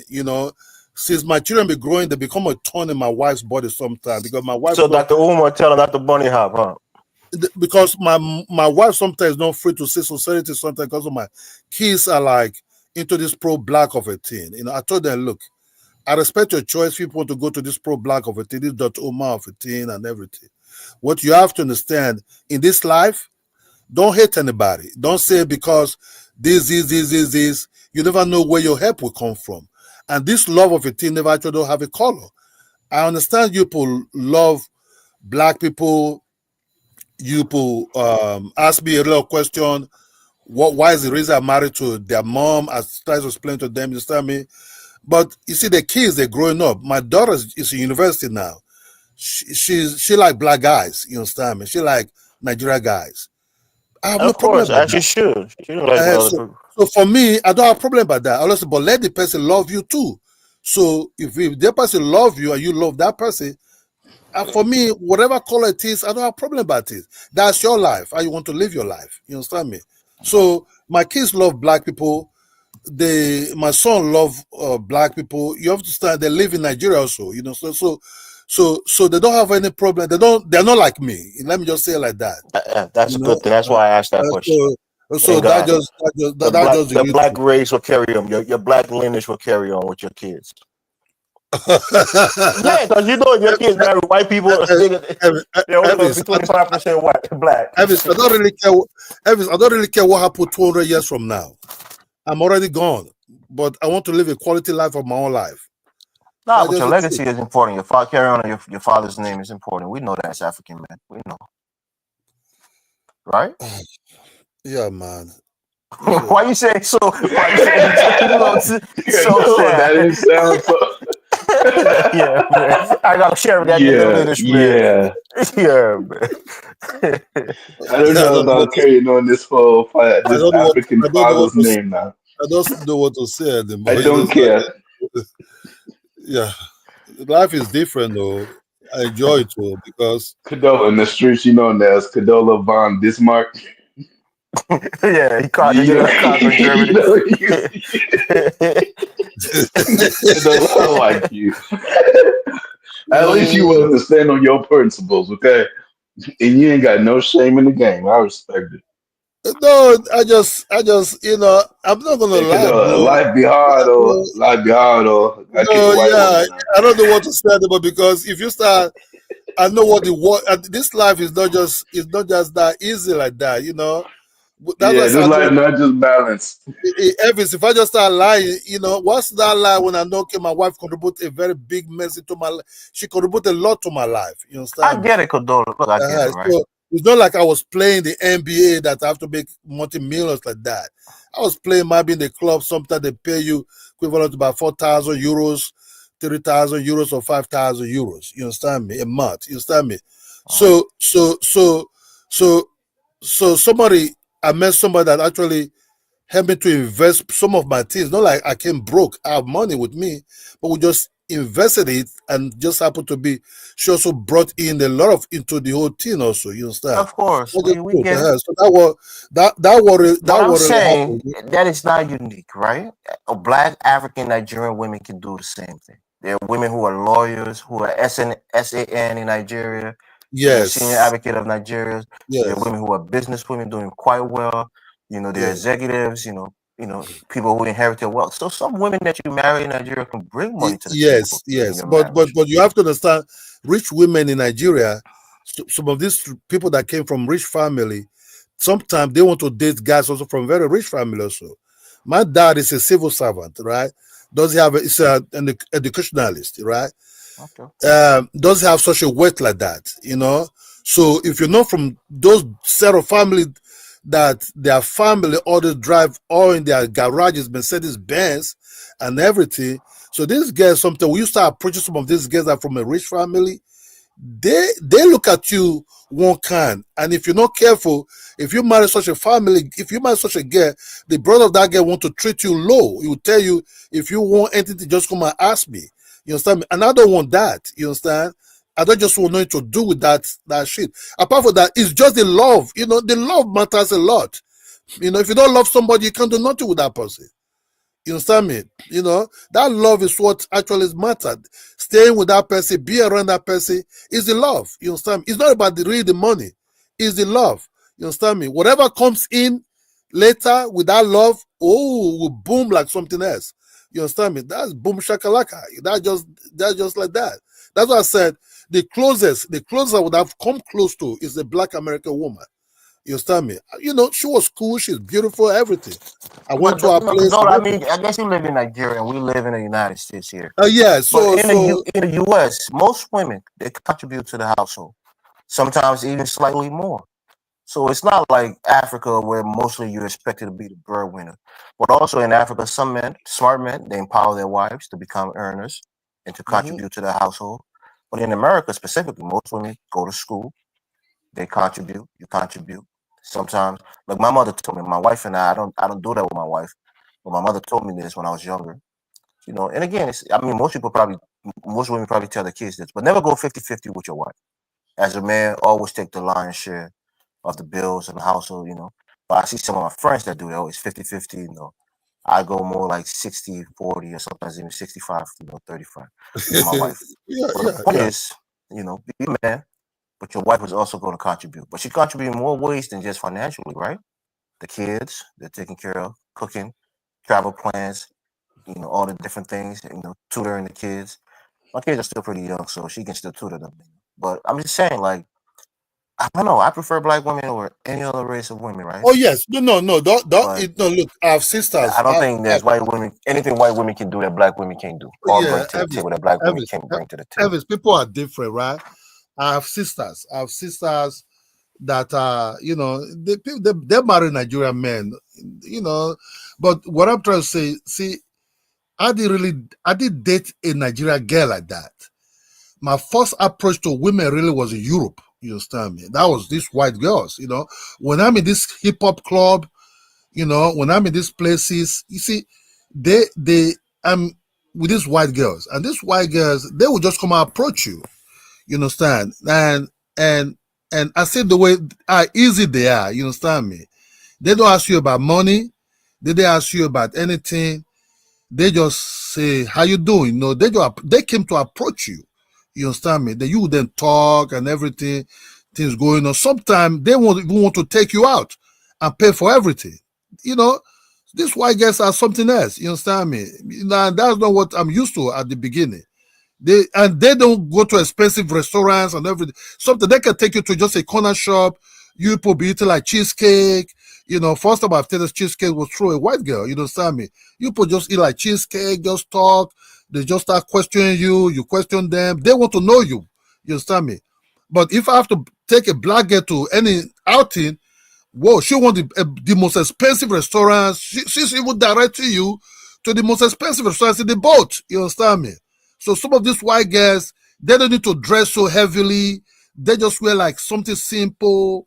You put just, it's might be cheesecake somewhere, eat some settings, something simple, than somebody coming to dress up heavily and wear some kind of high heels, with heavy gold chain in his neck. Where you going to? We're just going to, it might be. If you show your value as a man, right? Most women, when they settle, when you settle into a relationship with them, you can have influence over their behavior. So it's not just the way you see them means that's how they're going to be forever. You can tell them certain things that perhaps they never knew, because some women are, they're influenced by their friends, the things that they see their friends have and they want it. But as a Yeah, man, you're that figure that's yeah, going to lead them that in the right path. Elvis. That's what I said. The closest, I think, that's what I said. The Black American girls also have similar. They also, I've never really known much apart from one that I think I was knowing at that time. But at least they fall into the categories I would have said, okay, with these Black American girls, I can do that, because you take them out sometime, like the one I knows, right? When we went out sometime, she was appreciated. Oh, it's very nice. Yeah, thank you very much. I do really enjoy it a lot. Thank you. Through that girl, I've eaten some Black American food, like what they call this macaroni or something with cheese on everything. These things. The mac and cheese. Yeah, the mac and cheese. Through her, I tasted that those things also. She tried to introduce me to our culture, which I really appreciate. I can throw you sometime, but I like Black Americans. I like I like them a lot. That's just the truth. But do I want to marry them? I don't think so. Do I appreciate part of their culture and what they represent sometimes? Oh yes, because of one person that I know and some other dudes that I play with those days that are Black Americans, they're also very, very nice. I don't have no problem with them at all. I like the way that, who they are, that's just the truth. I also like African people a lot. I'm an African. I love my culture. I love all the West African people a lot. But just a preference. The preference is different. That doesn't mean that I hate any black. I love all black people. That's just the truth. But I have a special preference that I want to, I'm just into. That is strategically and, purposely, you understand me, to better myself. That's just all. Right. Okay. So John Zola is saying something. Maybe Jonathan can step in. I think he's already answered this, but John Zola is saying African American women aren't that materialistic from my experience. Is that true, Yes, Jonathan? I think she's right, because I think it's right, because No, they're not. the lady I went out, the girl, I call her girl because she was 27 at that time or something like 26. The girl that I went out with at that time, we met in the club. You understand? She came over to Europe for, she was on vacation with her Polish friend. We met in the club. The Polish girl was the one actually digging me. But when I saw the way she looked like, she's tall, dark, and have shiny eyes, her teeth was white. So I now dropped towards her just to talk. That's how she said from North Carolina, Winston Slime, and all this. She live in Winston Slime and everything. So where's that? So Winston Slime, okay. Then she came back again. We talk and everything. At first, she was a little bit weird, like why I'm not touching her. And I'm really not into that thing like that. I don't know you. I just. What do you mean that thing like that? What thing are you supposed to be into? No, at first, when she came back the second time, she was surprised that actually she slept somewhere. I slept somewhere. Like I slept in the coach because I was living in the studio at that time. So she was in the I was in the coach. She was in the bed. So she was like questioning me a lot of things like that. Like, why don't you want to come close to me? I really don't know you. You stop me. This was you were afraid. You didn't want to make a baby mama and be on the hook for a baby for 18 years. Condola, you were scared. It's okay. Scared? No, not really scared. You can say scared because you probably heard some things and you didn't want to have a baby. So they put you on child support for the next 18 years. Condola was like, I'm holding myself for marriage. I don't want to take it from me. I don't want to point it like that. God is watching. Elvis, through her, I know how the way. God! Through her mom, I heard what's called native. I've never heard somebody say African native. I was like, through her mom, when the mom called, first of all, the mom asked me if I believe in God, because she's the one of these Baptist church, heavy church God. I say, yeah, I believe in God. So that's good. You say, because most Native Africans are like, okay, Native Africans, you understand me? So, some languages, and the mom friends, when I came over too, they were nice. The dad is nice, very tall dude with a pickup truck at that time. The brother is nice and everything, it was nice. But what she was looking for was something deep. And I was not really ready for that. And based on that, I just have to, in a way, withdraw myself. You understand me? What was she looking for that was deep? Also looking for deep marriage and let's be together, create family at that time. Of course. Building strong black family, getting married. That's the end goal. You actually represent what African American women think of African men. Sensitive, nice, sweet. Yeah. No, I really don't know how. I actually get it though, because a lot of African men are very sensitive. Yeah, you got you got them ones too. But they not in mass. Most of them are sensitive. You listen to Chukwu talk. Does he sound like babe, hey, do this, do that? No. He'd be like, honey, can you please? That's how Chukwu talk. This is how Condola talk. This is the normal African way. African men are sensitive. They're willing to get in touch with the sensitive side. No. When I met fine. See, Jonathan, when I met my wife, right, I already know this is going to be marriage thing. You understand me? Like that. I already know. But what do you think it was that made you know your wife would be your wife that quick, and that the African American woman you didn't want to be with her? Because the way she approached me, right? The way she oh God, please, that's enough. See, hold on. Let me. Jonathan, see you laughing, right? Because I think that's the only difference. Her skin color was white, and the other woman was black. That's all. Our approach was. Condola, did she approach you? No, how did she approach you, Condola? I want to know your wife bagged you, bro. You didn't go bag her. She came to you and took it. The truth. She saw me first. This is so cute. No. She saw me first in her department, right? She saw me first in the department, right, when I came over there. Then when she raised up her head, she do really like me a lot. You have to understand. You see, I was not too Africanized even when I live in Africa, because I already lived somewhere else. So I was having so most of my doings at that time was a little bit where I was coming from, you understand? And the way I dressed also was different. So she was shocked, like, okay. You dress like a Black American. Oh yes, I'm not gonna lie. Yes, I dress like Black Americans most of the time. Cosplayer. I was having Paco jeans. Hold on. So I was having Paco jeans. That's why she got with you. I was having all kind of American type of clothes at that time. You understand? And most of the you bamboozle her to make her think you're African American initially. No. She know I'm an African, but she know there's something different about me a little bit. You understand? That you probably travel, you had exposure to other cultures. So when she look into my eyes, I didn't really look into eyes like that. I turned my eyes off. You understand? Yeah, because you're a black man. You look down when white people look in your eyes, Kadola. No. She looked into me. I didn't want to even look into her. That's what I'm saying. You're scared to look at white people in the eyes, bro. No, but later part, I think after 2 or 3 days, she met me again and said, "Hey, how you doing?" Then she started talking and everything. That's how I started giving her some little attention to. You understand me? And then you opened up to her. Oh yes, yeah. She 100% runs that marriage. Huh?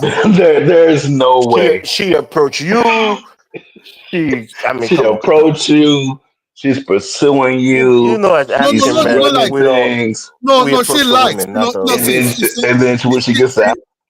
She likes, and she likes. I mean, like too. I like her a lot. I like the way she look like, her shape, her height, and everything. But that didn't concern you, because for me, if a woman, I've been approached a couple times, but if a woman approach you, for me, that's a red flag, right? Oh, she just gives it away. No, man. That's my thinking. Yeah, I'm not going to let her just, when she approached me, man, and I do really like who she is like that, man. I said, man, this girl is beautiful. This not like this German, we're not just talking about the beauty, because we're talking about what's behind it. For a woman to have the confidence, or even the guts, so to say, to come and approach a man in that manner is suspicious for most men. Oh, but no, she was very direct. She was saying. That's what I'm saying. That's even worse. Yeah, but after a short time, do this with? After a short time, she asked me who she to me. I said, man, I was thinking like you're my girlfriend. She was direct. That was after about a month. So I told you, I said, oh, you're my girlfriend. That's why I decided, okay, this girl, man, I'm not gonna let this girl go like that. That's a typical. What are we now? What are we now? So it was just direct. I said, man, I was scratching my head for, oh, you're my girlfriend. Black women do that too. When you lay together a couple times, they want to know what understand. Black women are very attractive when you look at them and everything. But man, I've been with these people in this university, secondary school. It's okay. I might be not for them. I'm not, they have a lot of nice guys who can handle them too. But I'm just for this one, and this one make me happy. Just when you're happy a little bit, not like every relationship doesn't have up and down and everything. She still gives you butterflies. What you say? She gives you butterflies. Carla got a friend that gives him butterflies every time he sees. I met you guys, butterflies. Old niggas get butterflies. That's what I said. Do you when you walk around with her, what does your friends tell you? Like, don't lie, I can't believe you got that with you, boy. No. Some of my friends asked me if she's gonna be with me when I'm getting older. I said I don't know. Is she older? Is she older than you? No. I'm older. Most of as if I'm getting older, right? If I'm becoming older, like old man, and you can't handle your business. Is she gonna look for a younger stud? Is she gonna be with me when I'm old? Is she gonna still be in Nigeria, or she's gonna go back, or how do I see things with this? Because African women stay, take care of home, take care of you when you get older. Of course. At first I get scared, right? Then I asked her after some years, right? I asked her this. I said, look, I don't know. What is this old thing of about thing? Let's say I can't walk or something like that. What's your plan on me, sir? They said, no. Love is love. She have to, she know I was scared, I said, because I'm an African, because here in Africa, our women, they take care of their men when they're old still, They said, no. If you leave, you just marry an African woman, be in the house with you. No, hell no, man. I just what do you mean, hell no, bro? You got no choice at that time. You're not gonna go find another. Canola, you ain't giving bad advertisement to African woman. What? You giving African women a bad name. No, it's not about giving them a bad name. African women have some beautiful guys too that can maybe marry them and they have their own Cadola, a life. successful They do also happily. German basketball player, is rejecting African women No, at no, all costs. look. If I would have maybe guessed from this guy, I would have get them in Germany. Some of this white guy. But still, then I didn't even. I did some, be with some, but I didn't really. I'm not into this German woman of 18 at all. I don't even like the British white women at all. I think they're ugly. You understand me? But this Dutch women. Maybe was it a height that really attracted you? Nigerian women that aren't that tall. Was it just her height that really got you? Which no, oh yeah, the height, because for me to be 6'8", I don't have to can go to a imagine the woman. average Nigerian is probably like women. Nigerian women can be pretty tall. No, Some of them are Nigerian women are very 5'10", tall. 5'8". Some Nigerian women are very tall, but just the height and are down to earth. You don't have to do a much to please them. You understand me? You don't have to do a lot to please them. That's what I said. After these people, Black America comes second.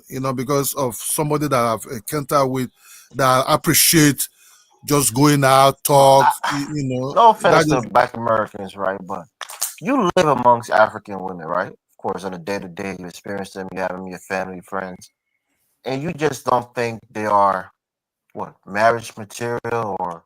No, they're marriage material, but I'm not really into the business of my mom is sick, my dad is sick.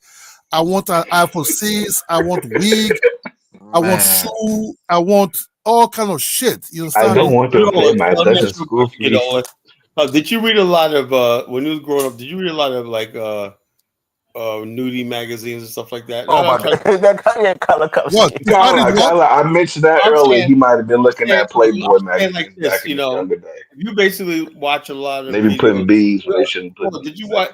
Did you like rock and roll music? When I was growing up? Yeah. No, he like hip hop. No. When I was growing up about to read, I read a lot of American magazines even more than I like more. Look, I'm more like. So you think he tended to idolize he already white women said at a that he younger age, cosplayed Carlos? African American. Look, Is that what you think, Carlos? That he idolizes the white models at a younger age, so he subconsciously wanted to be with a white woman because he saw them in magazines at a young age. Yeah, I think so. That could be it. No, Kala, I was even into. You have to understand, my dad spent almost about 12 years in the United States. So in a way, I have a little bit about some American that he brought that actually influenced some of my life about American music. So through my dad, I know a lot about Ray Charles, the Commodores, this guy called Curtis Mayfield, some of these old American fire, whatever they call themselves. Earth, Wind, and Fire. My bad. In a Curtis way, Mayfield. so in a way, I already have some of the Americans' way of music that I was listening to. I also listen to Nigerian music a lot. You understand me? So doesn't mean then during my time when I was coming down Soul Train, inside the 80s, when I was like a little bit teenager that time, 12 and all the things at that time that I was watching also. Boom, inside 1990, then the American culture flashed into my eyes a lot. Like their comedy, Different Stroke, their music, Tupac, Biggie, Father MC, Big Daddy Kane, MC Hammer, all these guys, they are starting living. I don't like no Jamaican music even at that time. It's just about hip hop to me, or American lifestyle, Okay. And guess what? Something else. Elvis, you asked me earlier about the Indian, whatever, and you guys asked me, look, you mentioned Soul Train just now, Kidola. Do you know there was like a Chinese dancer that was Soul Train for years, right? Everybody thought she was black. Remember her? Her Carl, story. are you telling me we mistake Chinese people to be black? Look, everybody was she mixed? Was she mixed? She told a story. I forgot what her name was, but she basically said, yeah. So she had an argument with one of the bitches. Said that high yellow. Somebody called her a high yellow bitch. And she was like, she wore her hair. Everybody. I remember her on Soul Train, right? She was like the oldest Asian model, but all this time, everybody thought she was like a freaking light skinned black girl. You know, she was a Chinese girl. Look at her Google already, the Chinese girl in Soul Chain. You know. Now I'm about to post the link, Carla, so you can go ahead and share. But Carla, the guy that they presented that I like to listen to the big voice of that dude called Don Carl something, you know, the guy with the Afro hair at that time. That guy with a very big voice. I just like the dude, you know. I like the way he looked like, the voice, the way he wears suits sometime and everything. You know, that was what I was looking at, you know, because look, I can throw you sometime. My man, look, my dad came up. My dad went to United States, came back as a pure kind of like black American looking dude. You know, the suit, the everything, the shoes. Okay. Her name is Cheryl Song, right? But again, she doesn't look typically Chinese. She got a bit of a tan. She might look maybe Southeast Asian. Chinese, but she's basically cosplay as black. Everybody thought she was black. Yeah, but that's what I'm saying. Looking at her video, Carla, she got a tan. Everybody thought she was black, you know. Carla, but the dance of those Soul Train, the dance on the line at that time, you have to say, me being an African dude from a rural side of Africa, when I see those dances, Soul Train, the way they dance and everything, man, that was like something else. Have long America been promoting their culture towards us for a very long time, you understand? So that's why I wonder, why do African Americans or Black Americans think Africans actually don't like them? Why, in a way, in some certain things when TV started, I never said that. I'm just saying, hold up, when we got Negro peons like Chuko coming over here, that's my God. Leave Chuko alone, man. I'm saying, but bottom line, Chuko's defiant in his shit. You know, he's like defiant, man. Like all the crime, he probably never even been in the black community. No, Chuko told you he's a conservative, so he has a conservative.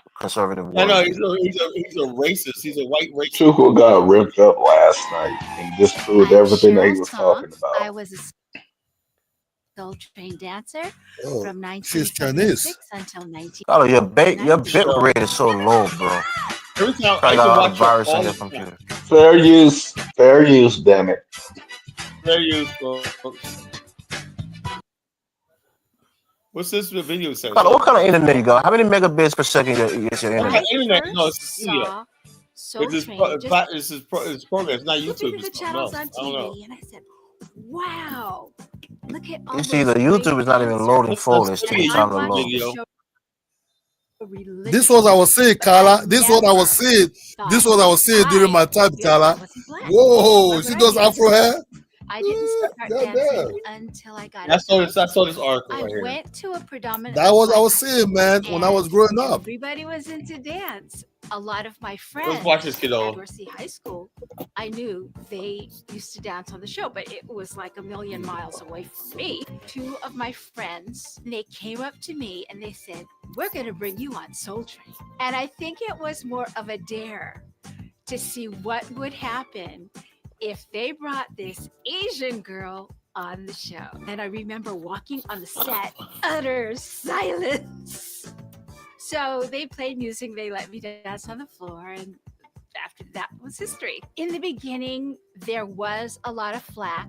Of course there was, it was a black show, and I was kind of like invading their territory. The first time that they put me on the riser, on the center riser, I heard a female say, "Who does that high yellow bitch?" Yeah, that's what I saw that. And I kind of got scared. But it took I a saw while this for article them before. to accept me. And after proving that I could dance, then I became one of the Soul Train crew. Before I danced on the show, I was on a swim team and I swam all the time and I didn't want to wear a cap.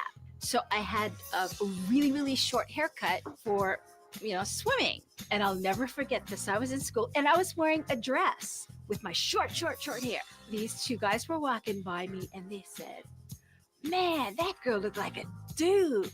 So that day I decided I'm growing my hair. I had a lot of memorable moments. One of my favorite things was being able to dance with Marvin Gaye. One of the other moments, the Jacksons were on stage, on the center stage. I was on the side riser, and Michael just walked up to the edge of the center stage and started talking to me. And I was like, ooh. I was like flabbergasted that he would even approach me and talk to me. And I was so nervous. I don't even remember what he said. And I don't Look at that real remember nigga Michael what Jackson, I man. said. What happened to that Dancing dude? on Soul Train for me was the best thing I ever could have done. In 1990, it was basically my partner that decided we should stop while we were on top. And I thank Don Cornelius to this day for letting me stay on as the first non-Black dancer. It opened so many doors for me. I met Michael Jackson. I found dancers for him. I was in his Beat It video. I choreographed for Lionel Richie and the Commodores, for Marilyn McCoo and Billy Davis. And I got to do other TV shows. I got to do some movies. So Soul Train was the best thing that ever happened to me. I just thought about that because, like I said, we had stories like that all over Black America. Black people in America are just really accepting of everybody, man. You just really are. You know what I'm saying? So even though she's not Always Black, helping people and shit. What? Yeah, well, So we always helping people. You know? Yeah, but not anymore though. Them days are over. I'm not ashamed that we did all this stuff like that back in the days, but now 2024 going on, man, Black America is thinking about itself now. That's just good. We're just saying, look, it's time for us to fucking think about ourselves. We're always fucking coming out for everybody else and whatnot, no matter what it is. Now Black America, for the first time in its history, is thinking about itself, which is a good thing, you know. I don't regret these memories and whatnot, you know. Like I said, I remember her on Soul Train and whatnot, you know. I always thought she was Black, and then I saw that article right there. I didn't know that. I was like, Carla, do you agree with Carla? How you think she was Black? I thought she was like mixed Black. I thought she was like, and you know, TVs wasn't that clear back in the day, Jonathan. You know, you could already see. No, I didn't know. Yeah, well, maybe that. Look, back in the days, right? No one gave us a clear definition of what a phenotypically Black is. So in other words, basically, we had people walking around like Adam Clayton Powell. Well, now he didn't look like a fucking Black man, but he was a so-called great Black man, right? Well, Carla, Josh Zola said, "Hell no, African Americans are the most racist towards whites." Do you agree with that? Who said that? Yep. Josh Zola. Yeah, he says no, that's not true. Americans are the most racist towards whites. Black people's problem is they love white people too much. You know, anybody there like that don't know real Black people in America. Don't hate anybody. Carla, don't mix us with you. Only thing Black America hates is themselves. You know, for the most part. That's why we was in the Pan-African. Pan was all about us hating ourselves and loving another group of Black people. Yeah, that was all that about. And integration is about loving white people instead of loving ourselves. Everything is about loving Carla, you can't say we hate ourselves. We the one with the Black Pride movement. And the bottom line is this: you don't live in the real world. I'm dealing with Black people every friggin' day, and they don't have a fucking racist bone in their goddamn body. You know, I don't know what you talking about. Not like you, Carl. You got some prejudice, bigger than I am, but you know, but my average Black person don't think like I do. You know, Carla was telling us he's going to teach people how to hate. Can you imagine? Yeah, look. Bottom line, I want to teach Black people in America how to hate. You know, it's a survival mechanism. Put this nigga in the boondocks. Make him Uncle Ruckus lost son. No, I'm gonna teach Black people basically how to look at enemies or look at people that want to harm them and say, look, man, you know, that's it. You know, that's whether he's African American, he's a traitor, or a friggin' white person, whatever like that. Black people in America have to learn how to hate. We've been always just love enemies, love white people, love everybody. When them days gotta go, you know, because it's killing us. You know, and so the bottom line, I just think, unfortunately, right? Somebody said I'm very racist. I mean, I don't want to be technical, so I'm not even going to go there. But no, look, the bottom line can't be racist if you don't have the social power. Everybody is prejudiced, and I think that's good. In a way, it's human. You know, I'm just human. You know, and people, you know, like I said, unfortunately, right?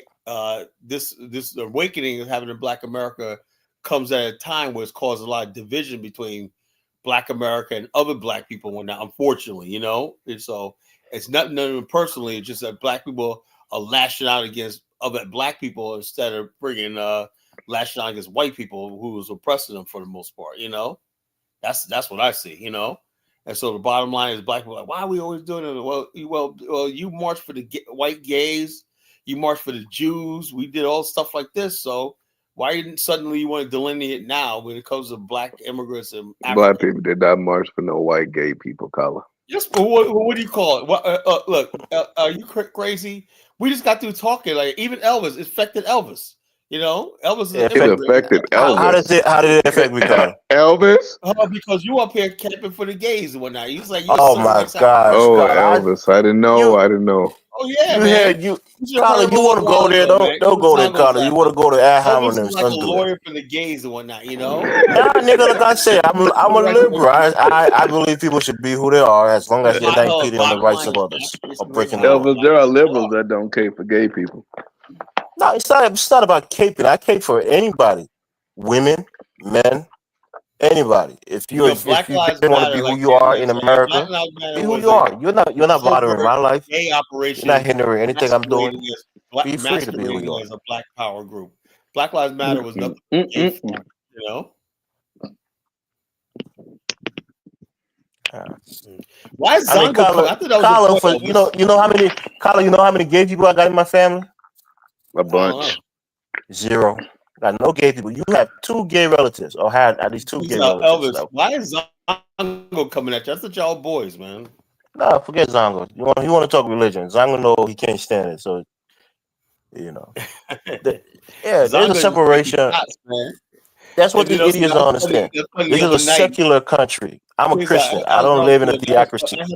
I had to mute myself and start busting up laughing, man. When Ahmed said, "Yo, Elvis, man, you've been taking subtle shots." No, I thought that nigga is slow as hell, man. I hope he'll be on the show so I can talk to him.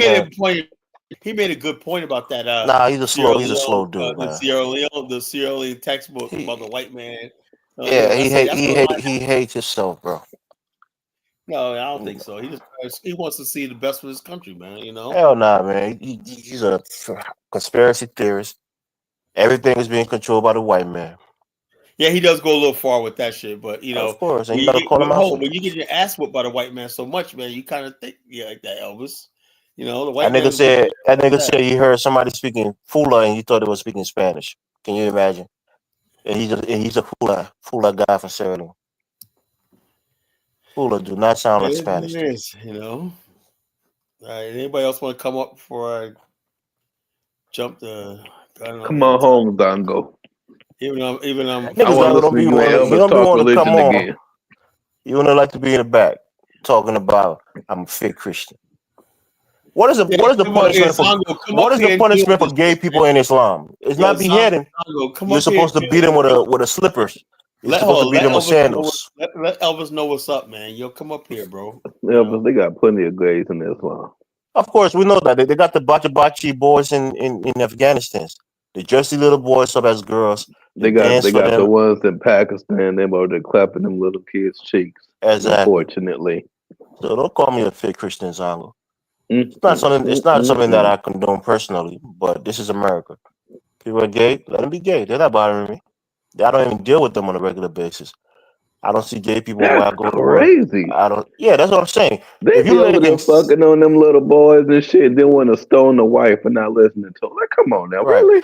Even in the Quran, they said they got no punishment for gays. You can beat them with a slipper, you know, if they're gay. Or beat them with the sandals. But you know, usually if somebody do something like that, it's supposed to be beheaded. Afghanistan, a Quranic state, you know, Islamic state. I'm just kidding. So she says the Quran said you could beat gays and whatnot, you know. I say we have a theocracy, man. Not just beat them, but beat them with sandals, bro. And the women, you can lock them up in a room until they repent. Really? So when Zongo is trying to talk about somebody is a fake Christian, what's your punishment for being gay? My Bible tell me it's an abomination, and I believe that. but I don't live my religious views and try to impose it on a circular country. That's the difference.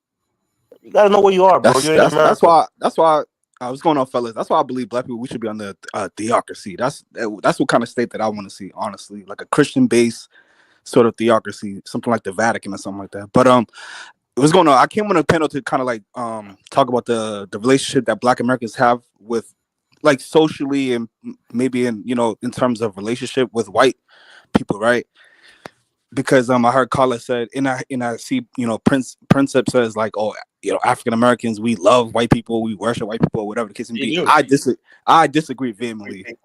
I think we have. Listen. All right, let me explain. I think we have like a weird relationship with white people. Yeah, like we like them.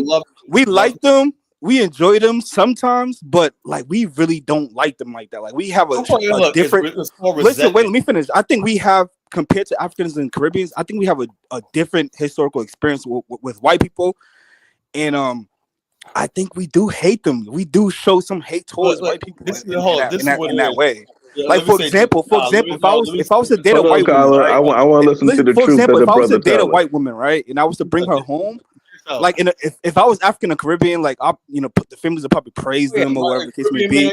But if I was to bring a white woman home, my mother, my sisters, my cousins will be looking at me. My friends will be like talking. I'm looking at everybody now. Like they will cap on me, bro. Like they will talk mad shit about me. Friends that dated white girls growing up, I'm looking at it now. They're all from the islands. All of them, yeah, of course, us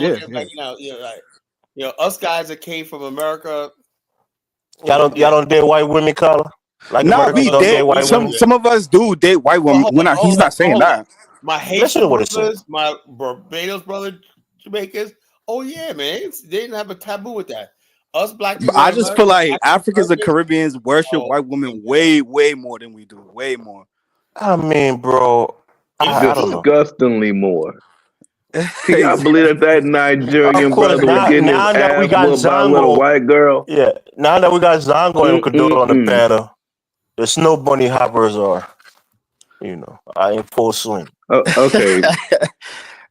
Nah, we're racist. But like I said, I think we have a weird relationship with them. I think we like them. Like even me, like I live in I grew up in a predominantly black neighborhood. Now I live in a predominantly white neighborhood.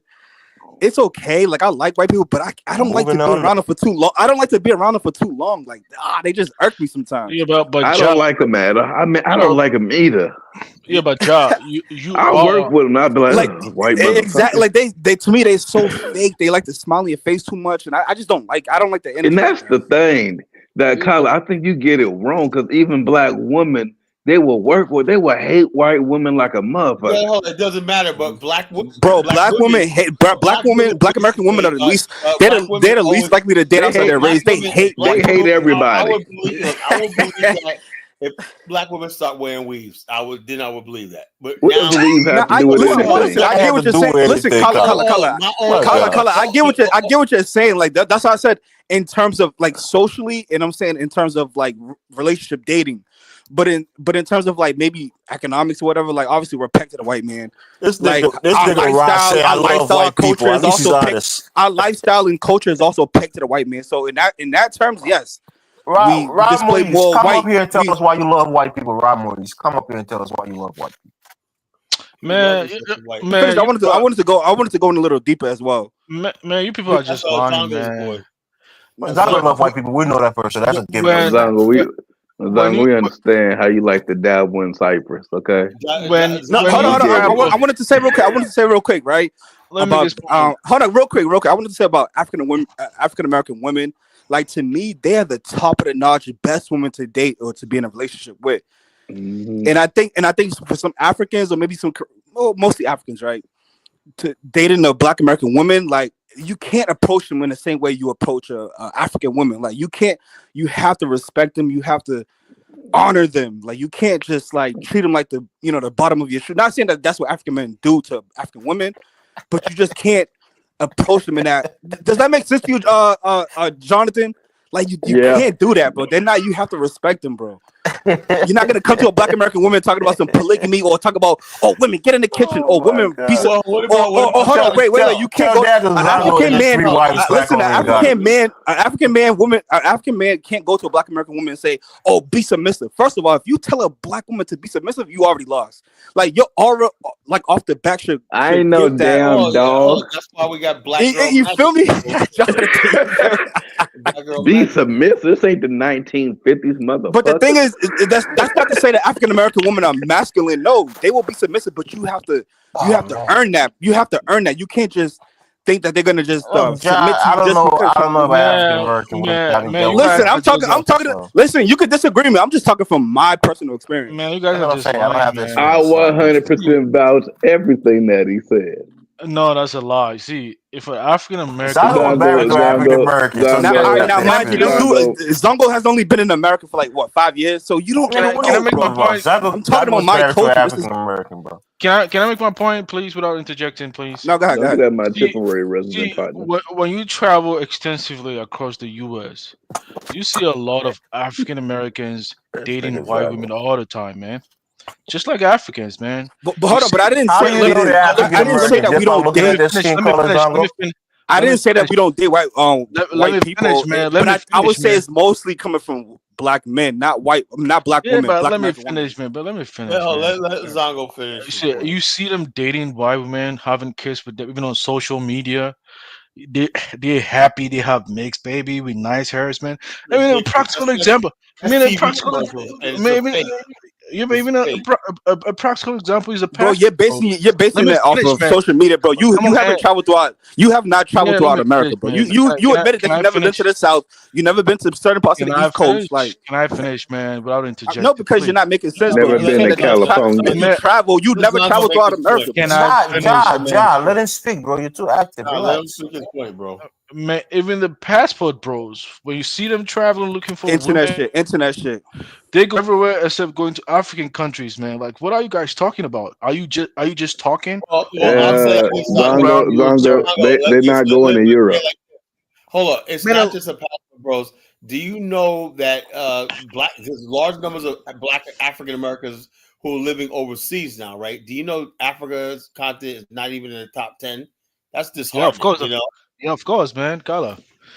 Of course, I man. mean, You guys are not just basing your argument based on facts, you know? I don't know what you guys What the hell is facts, bro? We're talking about a social sort of relationship. There's no facts involved in it.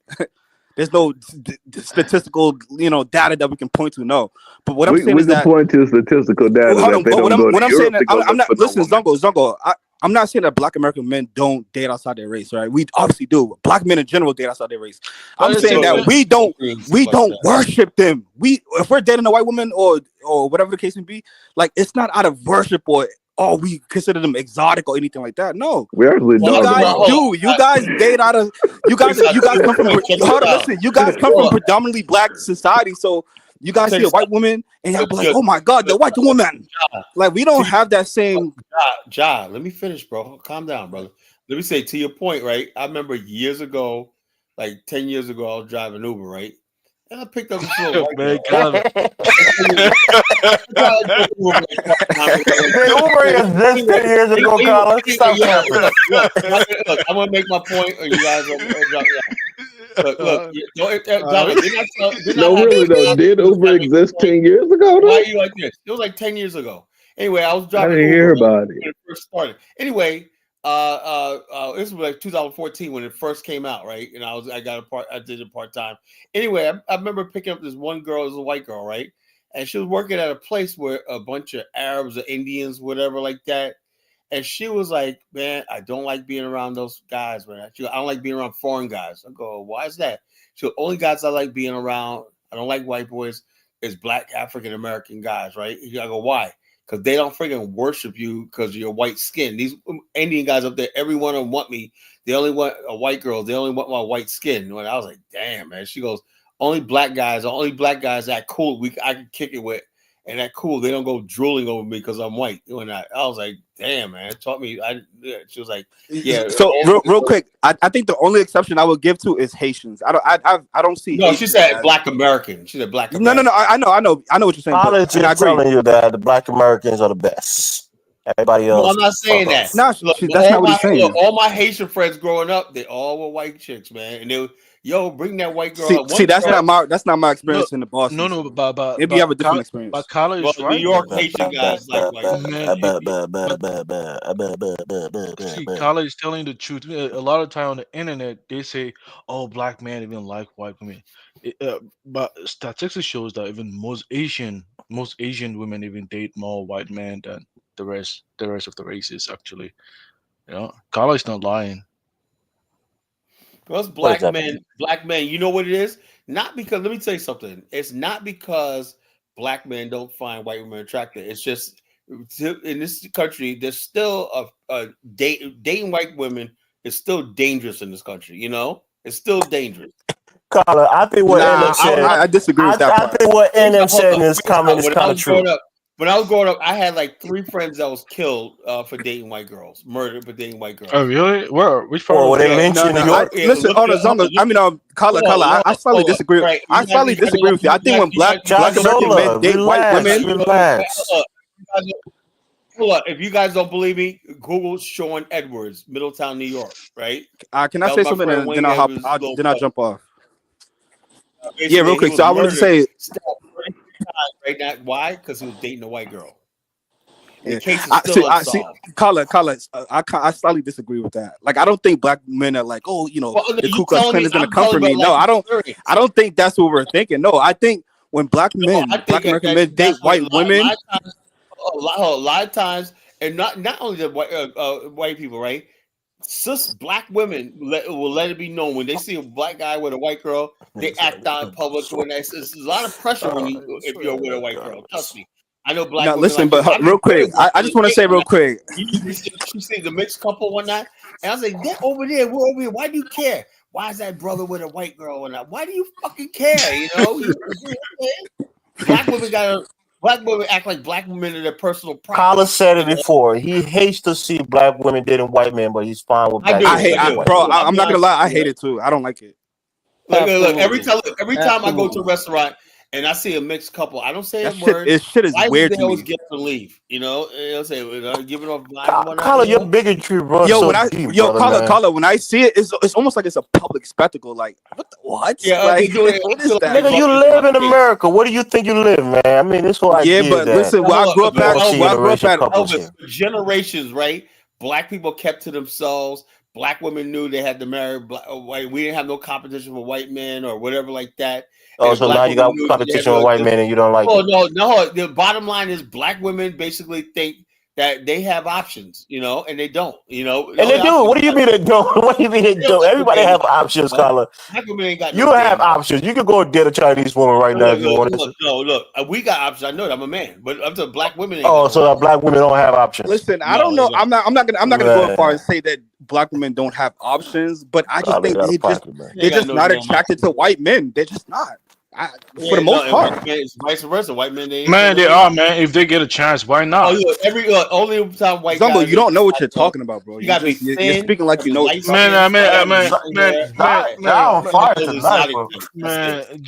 See, at the end,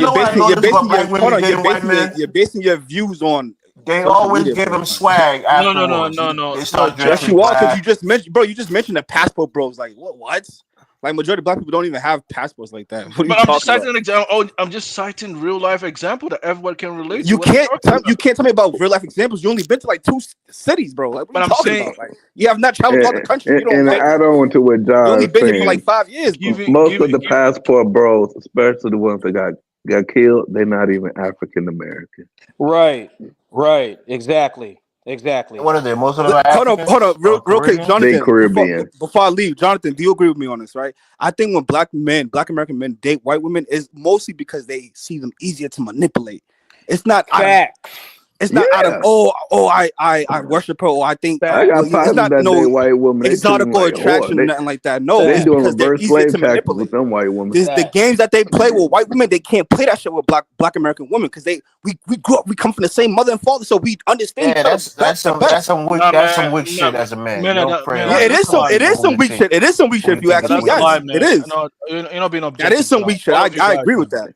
It ain't weak to me. Get them back. That's a lie, man. That's a Zongo, you don't know what you're talking. How you gonna tell me I'm lying, bro? I know my people, bro. You talking about? You talk with so much anger, bro. Relax. Yeah, because you just got here. Like, what are you talking about? You talking about you speaking with facts, bro. Zongo, you can only speak on this as if you were African American. No. Zongo was the only person that married an African American woman. Man, I can say of all of us Africans and on the she panel. accepted him. No, I can say absolutely nothing. Man, I can say this, right? See, I mean, of course, everybody's attracted to their own people, right? It's very natural. Why am I here? Why am I having a background sound? I mean, keep talking, nigga. Now, everybody's attracted to their own group naturally, right? But sometimes within your own group, if you don't already said that ain't true. If you don't have more acceptance among your own group, you tend to look outside. I mean, why you didn't get acceptance from your own group? Not really, man. It depends on where you find yourself geographically, right? Girl. Don't do that. It depends on where you find yourself geographically, right? If you are within a city where you don't see a lot of my short ass was hot stuff. So hold on, Zongo. See, this is why I said in the beginning when I was going through my whole like kind of rant, right?